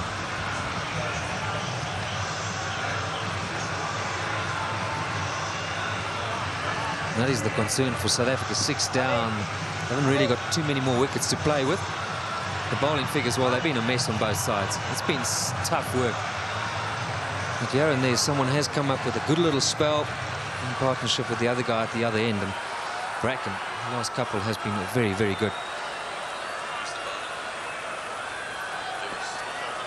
The umpires are getting together. While they're doing that, I might just have a little chat here with Daryl Cullinan. Now, this word choking has been thrown around randomly, hasn't it? We've got down to a situation now we're going to find out, aren't we? They've accused South Africa, the Australians, on various occasions, and I think there's been a bit go back the other way as well. Whoever it is that bombs out here is going to have to cop it. I'm afraid they are going to, Tony. 5 overs ago, maybe 8 overs ago, I would have been ready to have given it to the Aussies. They're right back in it now. Right, well, a little bit of inexperience here. Lewis has got the ball. Oh, mind you, a good delivery first up, right up in the block hole. 77 to get, or 41 deliveries. Just amazing when you sniff perhaps you're in it or you've got a chance to win it. When you've got ball in hand, you're just running a lot better and you're more focused and clearer about what you have to do. It wasn't the case for Lewis his previous spell. He was disappearing. Man, did he disappear. Look, South Africa hanging in there. And they ought to lose this game. Straight down the ground. That's going for 6. That's gone. Yes, that's gone for 6. That relieves the pressure a little bit and doubles the pressure on the bowler. Well, I was just going to say, South Africa ought to win it. You can't accuse them of choking. It's been a brilliant performance from them. They were so superb up front. Now, I'm going to say, another 3 or 4 overs from Van der Walt. And then you're going to point serious fingers at this Australian attack. Well, this is the highest score ever by South Africa, by the way. That's a good delivery. So he's bowled 2 right up in the block hole, and 1 allowing Van der Walt to get underneath him, and he's taken him for 6. They've just got to score around about 10 and over. And I've got a feeling we could get down to the wire here. This might be one of those last over jobs again. Well, that was my call earlier on. I think it's going to go on the last ball, 6 to win. We saw it in Durban. Why not today? Well, this bloke Lewis is their man. Perhaps they better keep him back. That's straight. They should be thinking about 2 here. Touchdown and come back. Yeah, and that's the other beauty about batting at this ground. There's so many 2s on offer. If the fielder hasn't got ball in hand, he can literally be at his feet. You can take him on. Okay, Lewis, you feel he's not comfortable with getting it up there. The sort of pace is slightly wrong. You can go. Oh, he's hit that one, and there's a fumble. That might have been a chance of a run out. He doesn't often fumble. Andrew Simons. Perhaps he was looking up and letting his throw go before he got the ball in his hands. Well, is Andrew Simons feeling the pressure? That would have been a great opportunity to have a shot at the stumps. Even the best feel it.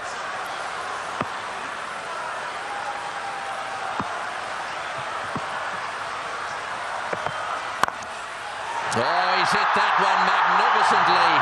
What a shot. It's gone all the way for 6. That is an outstanding shot. 16 off the over. Unbelievable. 374 for 6.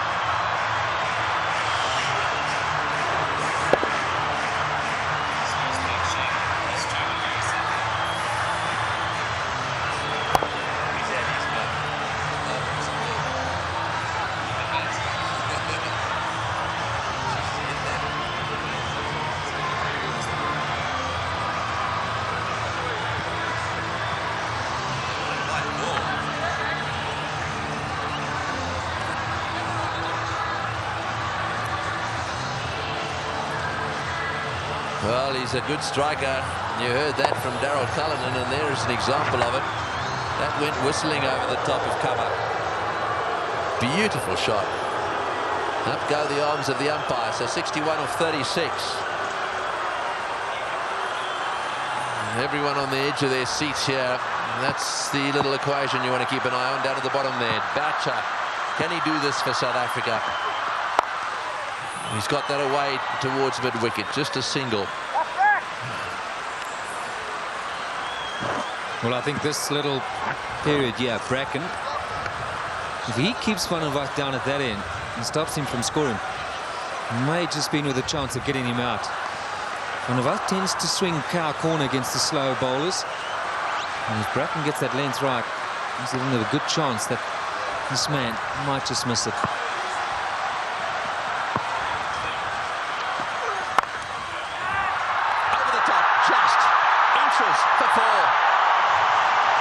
He was in the air, desperately trying to get a fingertip on that one at mid-wicket. There it goes, and all the way to the boundary. Straight in the slot for Van der Walt. It wasn't quite the slow ball. This is what he's going to enjoy here. Bring it on, Bracken. Just bring on the pace. Don't take the pace off it. It gives him the freedom to really swing through it. 56 required now of 34 balls.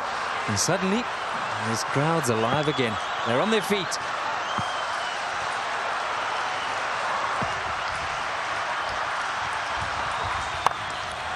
Straight down the ground. What a shot. All the way into the crowd. An unbelievable straight six. Well, I think the Aussies thought just for a little while there that certainly with Bracken they've got him nailed. But the man in your picture now, Van der Walt, has come out, and you don't get better straight hits than that one. Brilliant shot.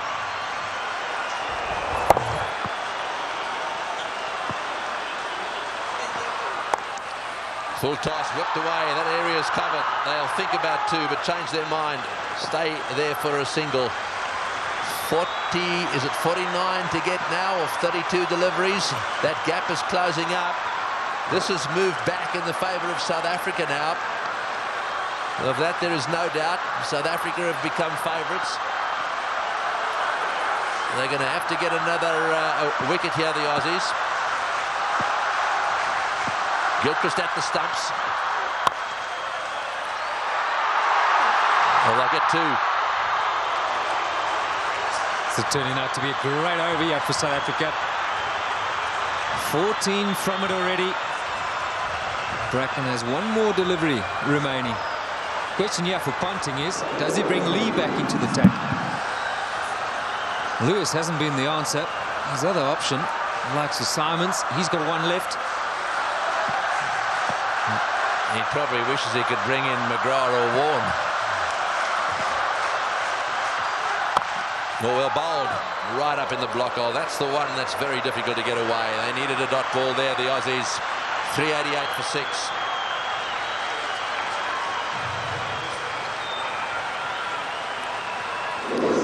Bracken just deciding that the best option right now is to go full and straight.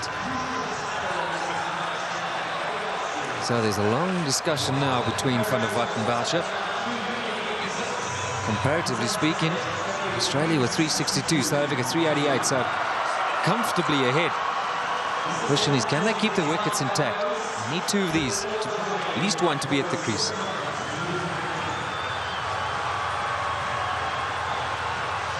So 47 to win. Forget about that required rate. You think anything around about 10, one of these in at the end, that should be very comfortably achieved. Oh boy, he's playing some good shots. It's picked up on the boundary though, back for 2. But just looking at the scoreboard now, it seems to me that in these conditions the South Africans are starting to get themselves into a really good winning position here. 45 to get off 29 balls. So that gap has really closed up. And the guy that's really doing the damage is Van der Walt, this man.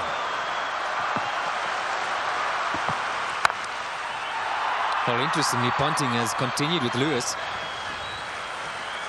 So he doesn't feel he needs to bring in potentially his best strike bowler in Lee yet. So South Africa comfortably now 388 versus the 362 from Australia. But a wicket, yeah, suddenly to Australia, and then who knows what could happen. Yes, that could change it. There's no doubt about that. Boucher's on strike. Lewis to him. Squeezes it out.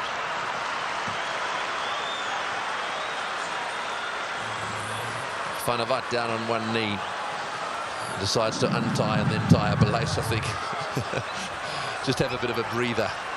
Just think about it a little bit. Look at the stress written all over the face of one of Australia's new youngsters, Lewis.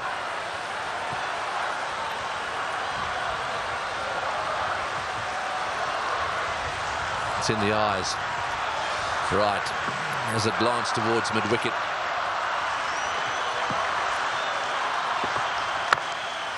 Right up in the block hole. They'll get a single. That's well bowled, actually. And keep getting the ball in the block hole, and they don't hit 4s. You build more and more pressure.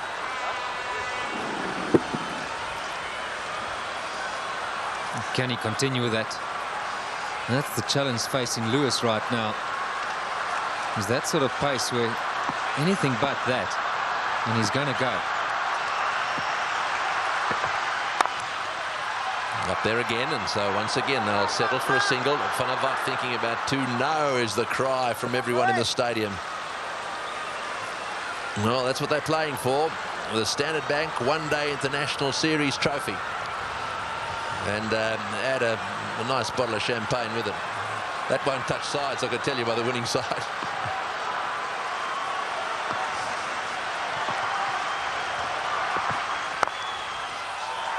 Oh, good shot. Will it get to the boundary? There'll be a dive here. He's dragged it back. Well done. I'll come back for 3, though. Well, that one run could just make a difference.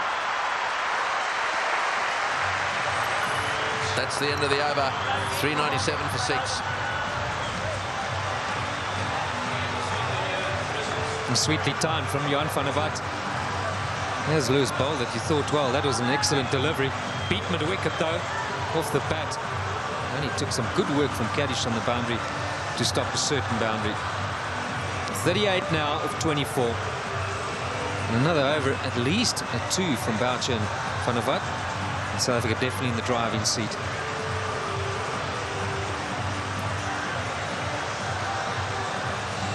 Right, well, that old ball, I've been trying to change that for a while. And I'm just trying to think whether this ball makes any difference. The batsman will see it a little better. I suppose there's a chance it might be a little harder. I think it's probably an advantage to the batsman more than anyone else. Yeah, I think they would be calling for it. The South African batsman, that harder ball definitely suit them more. And there's also that tough period. It's almost like a twilight zone now as well. It can't be very easy for the guys out in the field to pick it up. The lights are on, though. There's crowds behind the South African side, so the boundary riders for Australia, they're under pressure there. Just spare a thought for them. The noise, and I'm sure they got a lot to say to them as well. You don't want to really be under it. If you're really a brave cricketer, it goes up in the air on the boundary, you may be wanting it. Right, Bracken, new over. Into the block hole, a single. 38 of 24 at the start of the over. That single makes it 37 of 23. So 37 runs to get off 23 balls. And the way runs have been scored here, that is on. Very much on. South Africa, favourites to win at the moment. They look a little more relaxed, don't they? But they don't want to lose Boucher, or for that matter, Van der Walt. What a partnership this has been. Full toss. Same area. Will they go for the second? No is the answer to that. It's a partnership. 43 of 24 balls, 25 balls. It's been the story of the day. What a seesaw battle. I don't know, Tony, I think Australia pick up a wicket here. I tend to favour them. If they don't get something now in the next 6 to 10 balls, you've got to go with South Africa. Yeah, no, South Africa got this, I reckon. Oh, he's got him, he's got him. Perhaps that's not the case. A flat bat from Van der Walt has gone to Ponting, who's been off the ground getting some attention to his finger, and he's caught a little rocket. It's come at him like a bullet. He's got beautifully into position, taken the catch, and, well, that might alter it. It'll certainly put the skids under the South Africans just a little bit. Yeah, this is a great catch. I can tell you about many fielders in this sort of situation won't want the ball anywhere near them. Not Ricky Ponting. That's a good pressure catch. And that is a fine little innings. Johan van der Walt, crowd appreciate it. 35 of 18. 399 now for 7.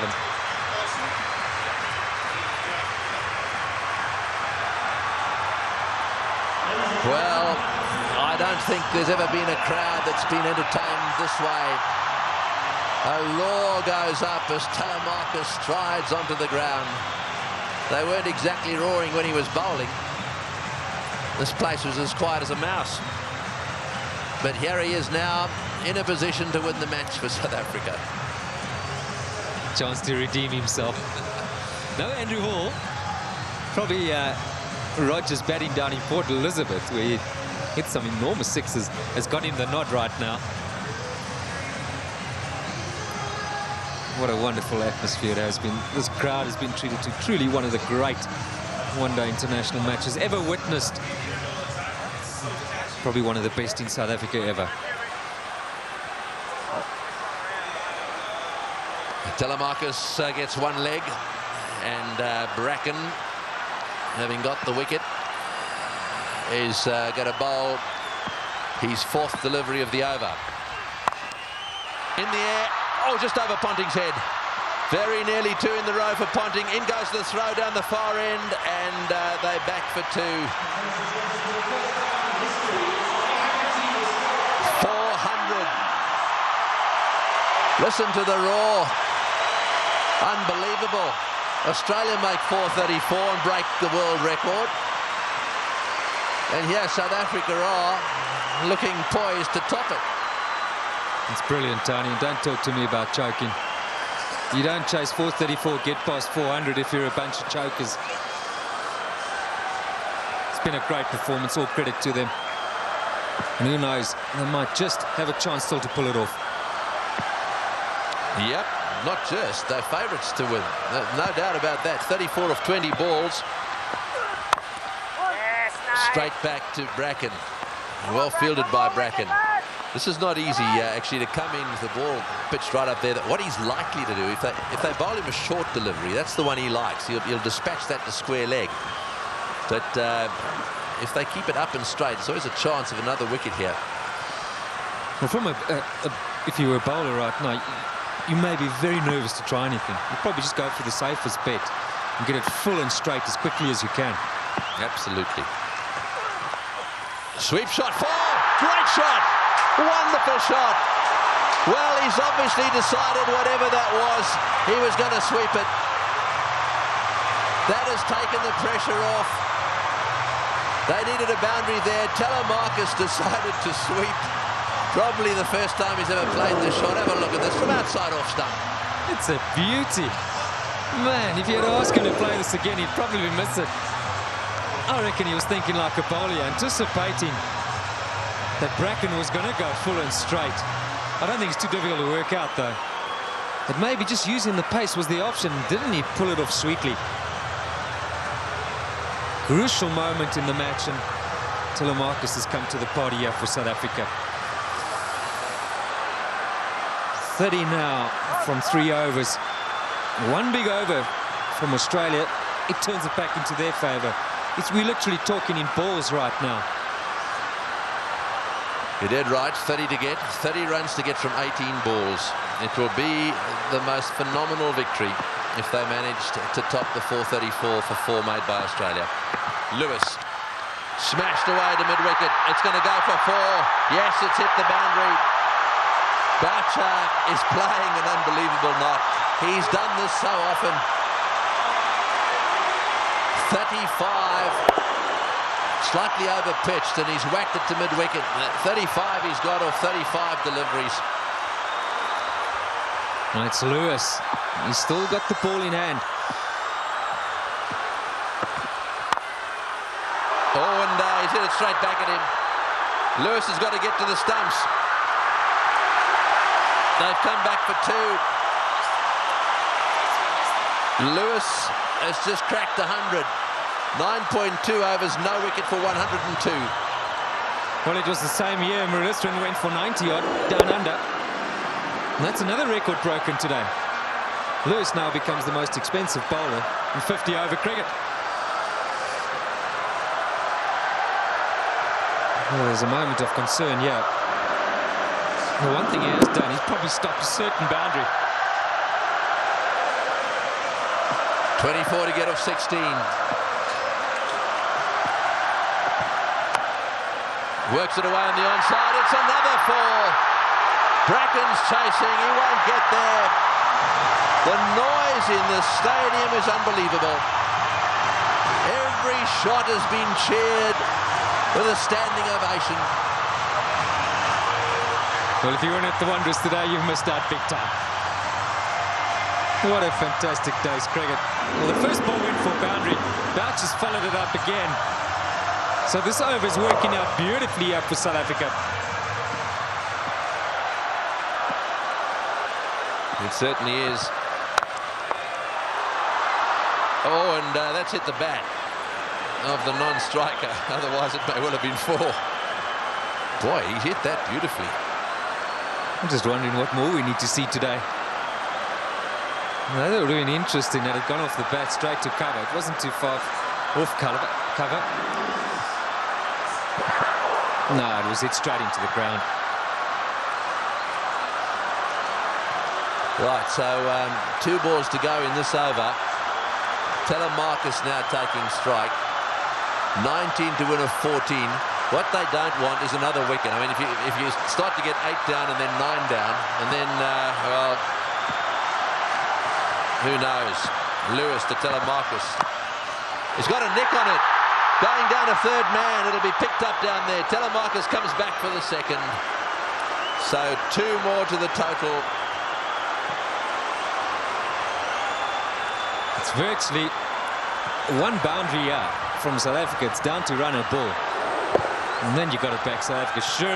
Surely to win this match. Lewis has got a 1 ball left of a rather eventful spell. He's just gone for 109. Telemarcus, we know, he's going to clear that left leg. He's going to be swinging from the hip. It's got to be up and straight.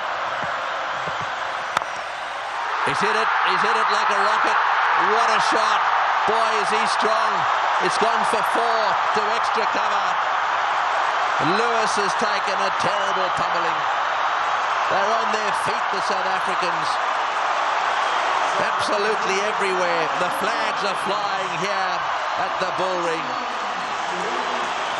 Spare a thought for the bowler. He has disappeared to every corner of the Wanderers. You have to question Ricky Ponting continuing with him. He's really had 1 or 2 more experienced options. You got a feel for the bloke. 113 runs in 10 overs. I just wonder if he'll ever come back from something like this. Take a very, very special cricketer to really get over this. You know, that's something you don't want to have behind your name. Most expensive figures. The place has broken into song. Take me home is the call from the crowd here. There will be some Australians singing Waltzing Matilda, but they'll be drowned out. He now holds the world record. Boy, this is an up-and-down game. Lewis won the match for the Australians with that last ball in Durban, and today he's been absolutely slaughtered. Bracken through the offside for a single. 13, now is that 12 to get off 11 balls. Really, it's only a runner ball. Only wickets can save Australia. Quite right, Tony. Just look at the reaction from the changing room. Well, I sense maybe there was a boundary there somewhere. Wasn't to be, it was straight to the fielder. Well, spare a thought for the next man in. Yeah, they're on their feet for singles at the moment. It's in the air. This has got to be out, surely. No, it's going to be short. Oh, it's a great catch. Wonderfully taken. Well, Hussey is an unbelievable fieldsman. He has taken that beautifully. Had to come in miles. It's the very thing the South Africans didn't want to see happen, was a wicket to go down, because now they get into a situation where there's just a possibility they'll get bowled out. Look at Hussey go, inches off the ground, brilliantly taken. Well, what a game.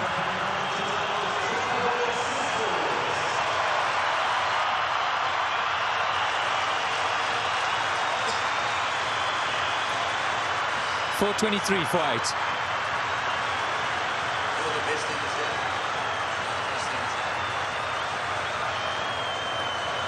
Well, there it is. 12 to win of 10 balls. This is where the lower order batsmen, the tail-enders. Yeah, well, one of them is Andrew Hall coming out. That's where you want to make sure they get in the nets and have their fair share. Well, he wanted a man for a crisis situation, or a tough one. He'd back Andrew Hall any day. He's done it so many times at provincial level and for South Africa. I think he's just the perfect guy right now for Boucher. He's literally run a ball somewhere along the line in those 10 deliveries. South Africa should pick up the boundary. And Roger Telemarcus, maybe it wasn't quite on, but he couldn't hold himself back. Great catch. Oh, yes, that was brilliant. Right, now then, 12 to get from 10 balls. Andrew Hall is the new batsman. Another wicket falls here. All of a sudden, it's 9 down. Boucher has got the strike because they crossed.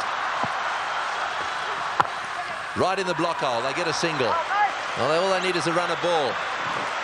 Don't write out the possibility here of a tie. And unlike golf, there's no count back here. They'll both get their hands on the trophy. It almost seems that we should bring him out and have a bowl-off or something. Well, I think it'll only be a bad reflection on how this series has gone. There's a cool customer, Andrew Hall. And Boucher's been superb too. He got in with Callis. Got through that little period. He's seen 1 or 2 wickets fall around him. So only 11 shy now, South Africa. The new batsman's on strike. Right in the block hole and wide of the fieldsman. They'll come back for the second. Hall races away. In goes the throw. They're back for 2. A very, very useful 2. 9 runs to get off 8 balls. And we have a situation now where, look, just on Boucher, 44 in 40 deliveries under the most extreme pressure. There can't be a cricketer in the world that's got a better temperament in situations like this than Mark Boucher. He has done it time and time again. Anyhow, he's down the non-striker's end. This is Hall on strike in the block hole, straight to Ponting. Can't quite get there. They'll get a single. That's all they need. 1 every ball. Well, Tony, Brett Lee's got a bowl. I think the question here for Ponting is surely got to bowl Lee the next over. Well, if he feels lack of pace is what's going to do it for Australia, he's got 1 or 2 other options. He's going to be caught. The last over, who bowls that? There lies an opportunity for Boucher, and I'm sure he's got it in mind. Just take it to the last over, and we should be home. Round the wicket from Bracken. Right off the middle of the bat. They'll only get a single. Always a chance of a wicket falling. 7 to get off 6 balls. There have been 3 ties between Australia and South Africa. And this is very, very tense stuff. There will be those in this ground who will not watch. There will be plenty at home who will say, no, thank you very much. We'll go out into the garden.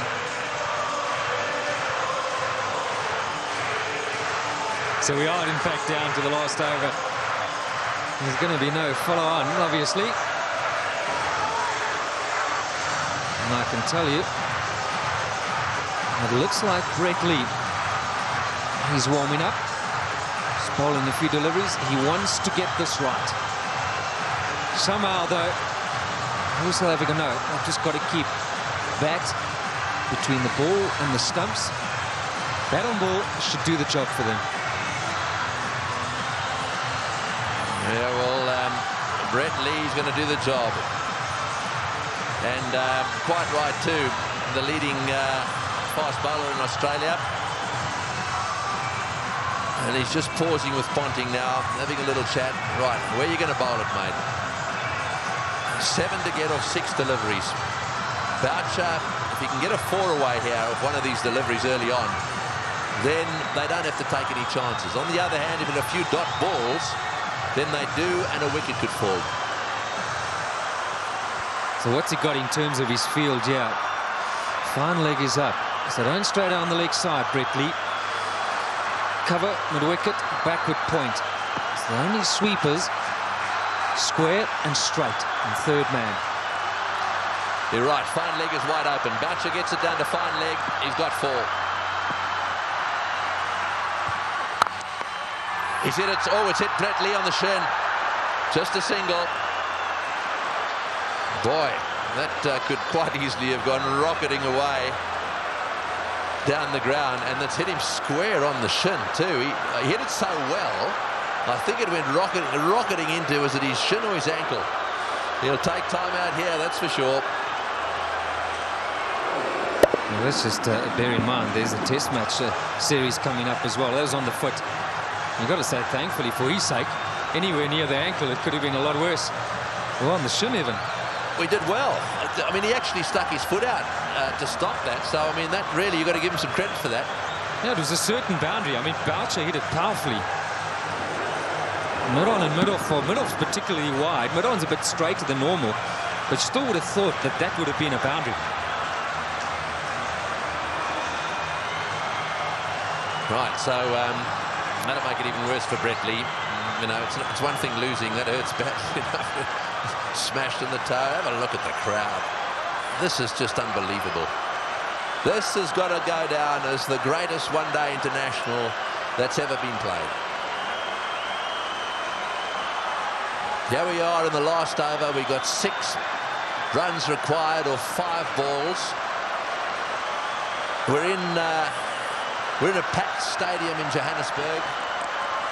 We've got Brett Lee, one of the fastest bowlers in the world. We've got 8 wickets down. If they lose a wicket, we'll be down to the 9th, and therefore they just need to get another one.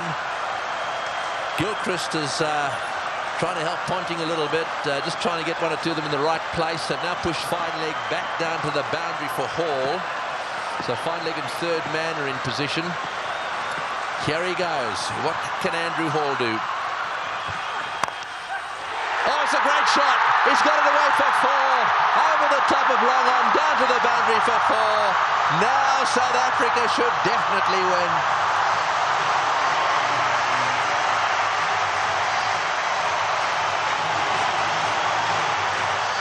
What a brilliant day's cricket. We keep saying it. We'll have to watch this many, many times over. Man for the pressure situation. Still, he's picked his gap. And now Ponting's got no option but to bring those fielders in. He's got to take the gamble. He's got to ask Hall to try and do that again. Surely, the 2 to win. It's a matter of bat on ball, run hard, and that should be enough. Who would ever have thought that Australia would lose a match defending 434? And Boucher, he's down the wicket to have a chat to Hall. Let's maybe for a moment consider that idea. Now to who's the chokers? Well, I think it's fair enough. They'll be looking for 1. I'm sure that's what Boucher said. Block and run. Oh, he's had a go. He's out. Oh, he's out. That's the last thing they wanted. He's out. This match is not over yet. There's a little bit of a twist here. There's no way in the world that they could have crossed in time. So the last batsman in is going to have to face the music here. And so there is still a chance that the Australians could sneak in. Here's the shot. He didn't. I'm sure that wasn't the plan. The plan was surely a single. It had to be. It had to be a question of just getting better onto it. Maybe as it left the hand, Hall thought, well, that's in the slot. Maybe I can get away with it. 4:33 for 9. Well, the big thing here is Boucher hasn't got on strike. Number 11, Makhaya Ntini, has got to face the music. 2 from 3.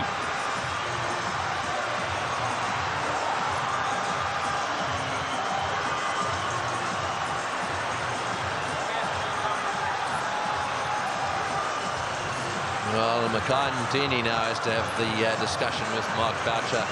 And it's still with 3 balls to go. I feel certain that a single is what's required. Just get something behind it. There's the dismissal again. Straight to mid-on. Taken by Clark. Oh, no. Oh, no. That's the reaction.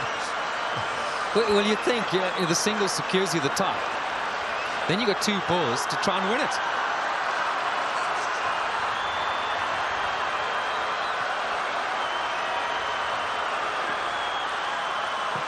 One secures the tie for South Africa.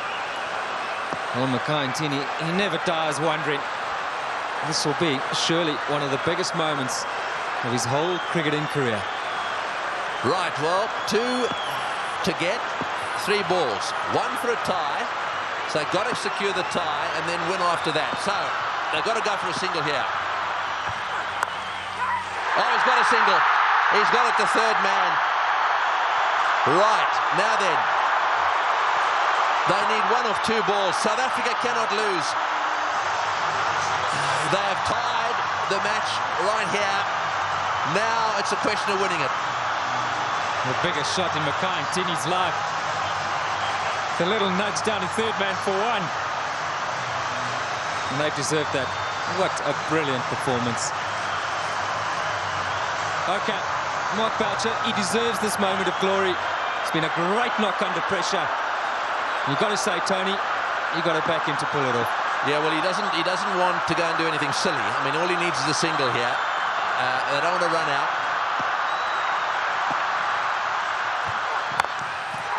Straight down the ground. What a victory. That is a sensational game of cricket. And it is a superb victory. Well, I've been around the world watching this game. Look, their tears. They are crying out there. The South Africans are charging out onto the ground. Gilchrist shakes hands with Boucher. Ntini's on a high. Ponting cannot believe this has happened to his team. The South Africans at the Bull Ring today have seen the best one-day international ever played. Well, we won't question Tony Craig. He's seen many. And what a great result here for South Africa. Makhaya Ntini gave Boucher the strike. And that's been a long time coming. So much said of late about the South African side under pressure. They backed themselves. They had no choice but to go for it. They pulled off one of the great victories of all time. They deserve that celebration. But all credit to both sides. It's been a fantastic, fantastic match to watch. Can you believe it? Ricky Ponting, 434. You won't want that stat behind his name. Losing captain. We'll see a celebration which we haven't seen from a serving side for a long time. Brings back memories of the '99 World Cup. One to win. And Australia pulled that off. But today, it's been South Africa's day. Yes, you're dead right. And out in the centre there, to do it right at the end of Dalian and a Selbornian, can you believe it? And Pollock, who hadn't played in this game, is out there really congratulating everyone. Well, he'll never forget this one, nor should he ever forget it. Look at the smiling face. What a team man he is, Shaun Pollock. And Andrew Hall saying, mate, sorry to let you in, but thanks for doing it. Well, I keep going back to Makhaya Ntini there. You know, he was a guy, and Shaun Pollock was on 99 in a test match at a swing. Well, today, he just got it down to third man. And I think Boucher, well, he'll be remembered for a very, very long time. But the pick of the day, the knock of Ponting, let's remember Herschel Gibbs. Well, no one is left. Absolutely no one has left this ground.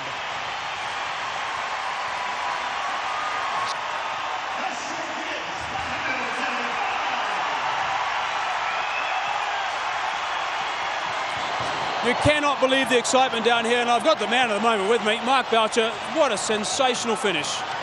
I'm actually lost for words. I'm not too sure to say right now. What a game of cricket. I mean, Aussies played well, and knocked at Herschel and Graham played just spectacular to get us in a position where we can come in and just basically play our natural games. It's fantastic. And this is amazing.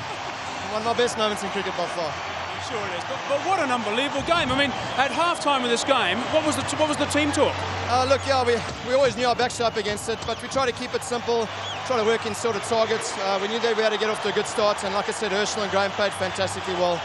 And the guys at the bottom came in there, you know, Jan van der Vat hit a couple out of the ground, which is what is needed. And it's just fantastic.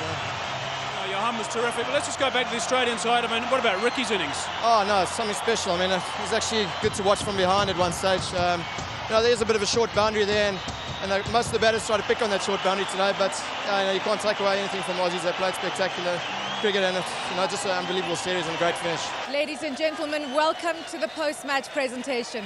We've had the privilege of seeing one of the most extraordinary one-day internationals in world cricket. And it's ended with victory for South Africa, and they clinched the Standard Bank one-day series 3-2. I'd like to call upon the Australian captain, Ricky Ponting.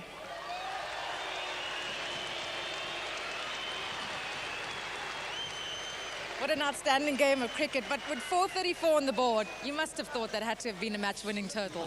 You'd like to think so, wouldn't you? Yeah. Look, I'm sure everybody here today has just had probably one of the greatest days of their lives. It's been an amazing game of cricket. You know, full credit to South Africa. You know, we played really well, we batted really well and posted an unbelievably big total, but Herschel and the boys just been too good. They reeled the runs in and they deserve their win. What an amazing series, 2-all coming into this game, and we couldn't have asked for a better match to wrap the series up. No, you couldn't ask for a more exciting one, that's for sure. I mean, 900 runs scored in a day and plenty of boundaries, plenty of sixes and plenty of great highlights. So as I said, I'm sure the crowds had a great day and overall a very fitting end to a great series. Well, the man of the match adjudicators had such a tough time to decide who the man of the match is. So he's decided that you and Herschel Gibbs get to share this award. You batted beautifully today. I'm pretty happy to hand it over to Herschel, full stop, I think. I think he deserves it more than me today to play, you know, to make 175 and be on the winning team. I think he deserves a bit more than me, so I'm happy to hand it over to him completely. All the best for the Test series. The Australian captain, Ricky Ponting. Well, time now to give another warm round of applause to the man who took South Africa to victory, the centre bank man of the match, Herschel Gibbs.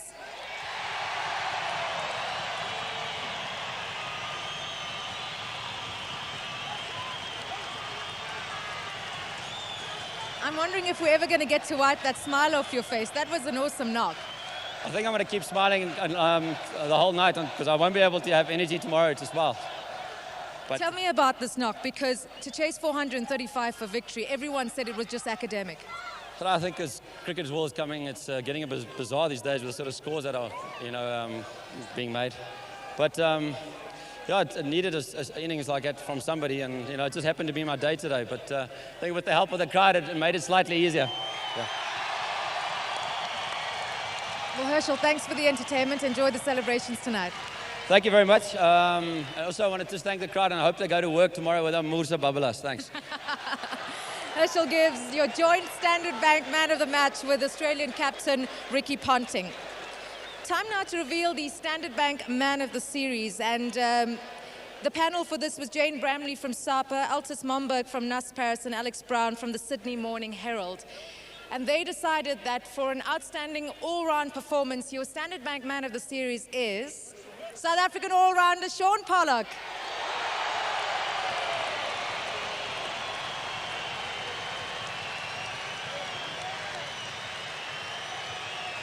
I want to say congratulations, but I also want to know how you're doing. It feels on top of the world, you know, to watch a game, be a spectator for a game and see a game like that. I think it's an absolute freak game. You'll never see something like that happen ever again, and it was just awesome to the boys came through and managed to win the series. Now, South Africa always rely on you to open the bowling, take some wickets, but you've done quite well with the bat this series. You must be thrilled with that. Yeah, I've managed to hit some in the middle. It's been nice, you know, I've enjoyed it, and I've played my part when I can. It was pity I couldn't get out there today, although it looked like a bit of a runway for the bowlers. So it's been a really good series for me. I've already been blessed and I've enjoyed it. Congratulations and enjoy tonight. Thanks, Cass. Your centre bank man of the series, Shaun Pollock. Your winning captain picks up a cheque for 100,000 Rand, the Standard Bank One Day International Trophy, and a bottle of Pongrats. Please put your hands together for South Africa's Graham Smith.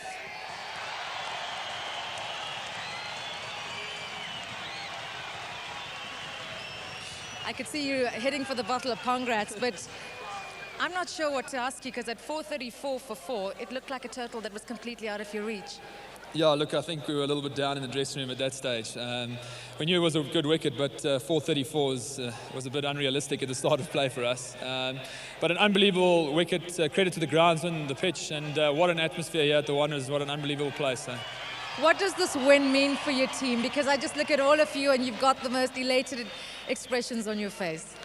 Well, it's huge. I think not only from where we're trying to take our game, chasing 434 is a bit of a big jump for us. We've got to come back down to earth, I think. But yeah, no, I think all of us are just over the moon. We don't even know what to say. I think at the moment we just want to get into the change room and probably have a beer or two and just really savour the moment. I'm going to let you go, and I want you to go over there and pick up your One Day International Trophy from Mr. Ray Marley. But what about this crowd? No, just throughout the series, the crowds have been magnificent. Just to the sponsors and to our coaching staff and medical team, you guys have been unbelievable. Thank you very much. Eh? The winning captain, South Africa's Graham Smith. That is the performance of the South African batsman. Dippenaar out early. Smith played superbly. Gibbs played the best innings he's ever played in one-day international cricket. And the rest of them kept the pressure coming. They kept the runs ticking over. And Boucher then came in and finished it off with some seriously good help from Van der Vaart in particular. And those partnerships at the top end really set the scene. Smith and Gibbs needed to get them to a decent position so that they could keep things going. Tactically, with the bat, the South Africans were superb.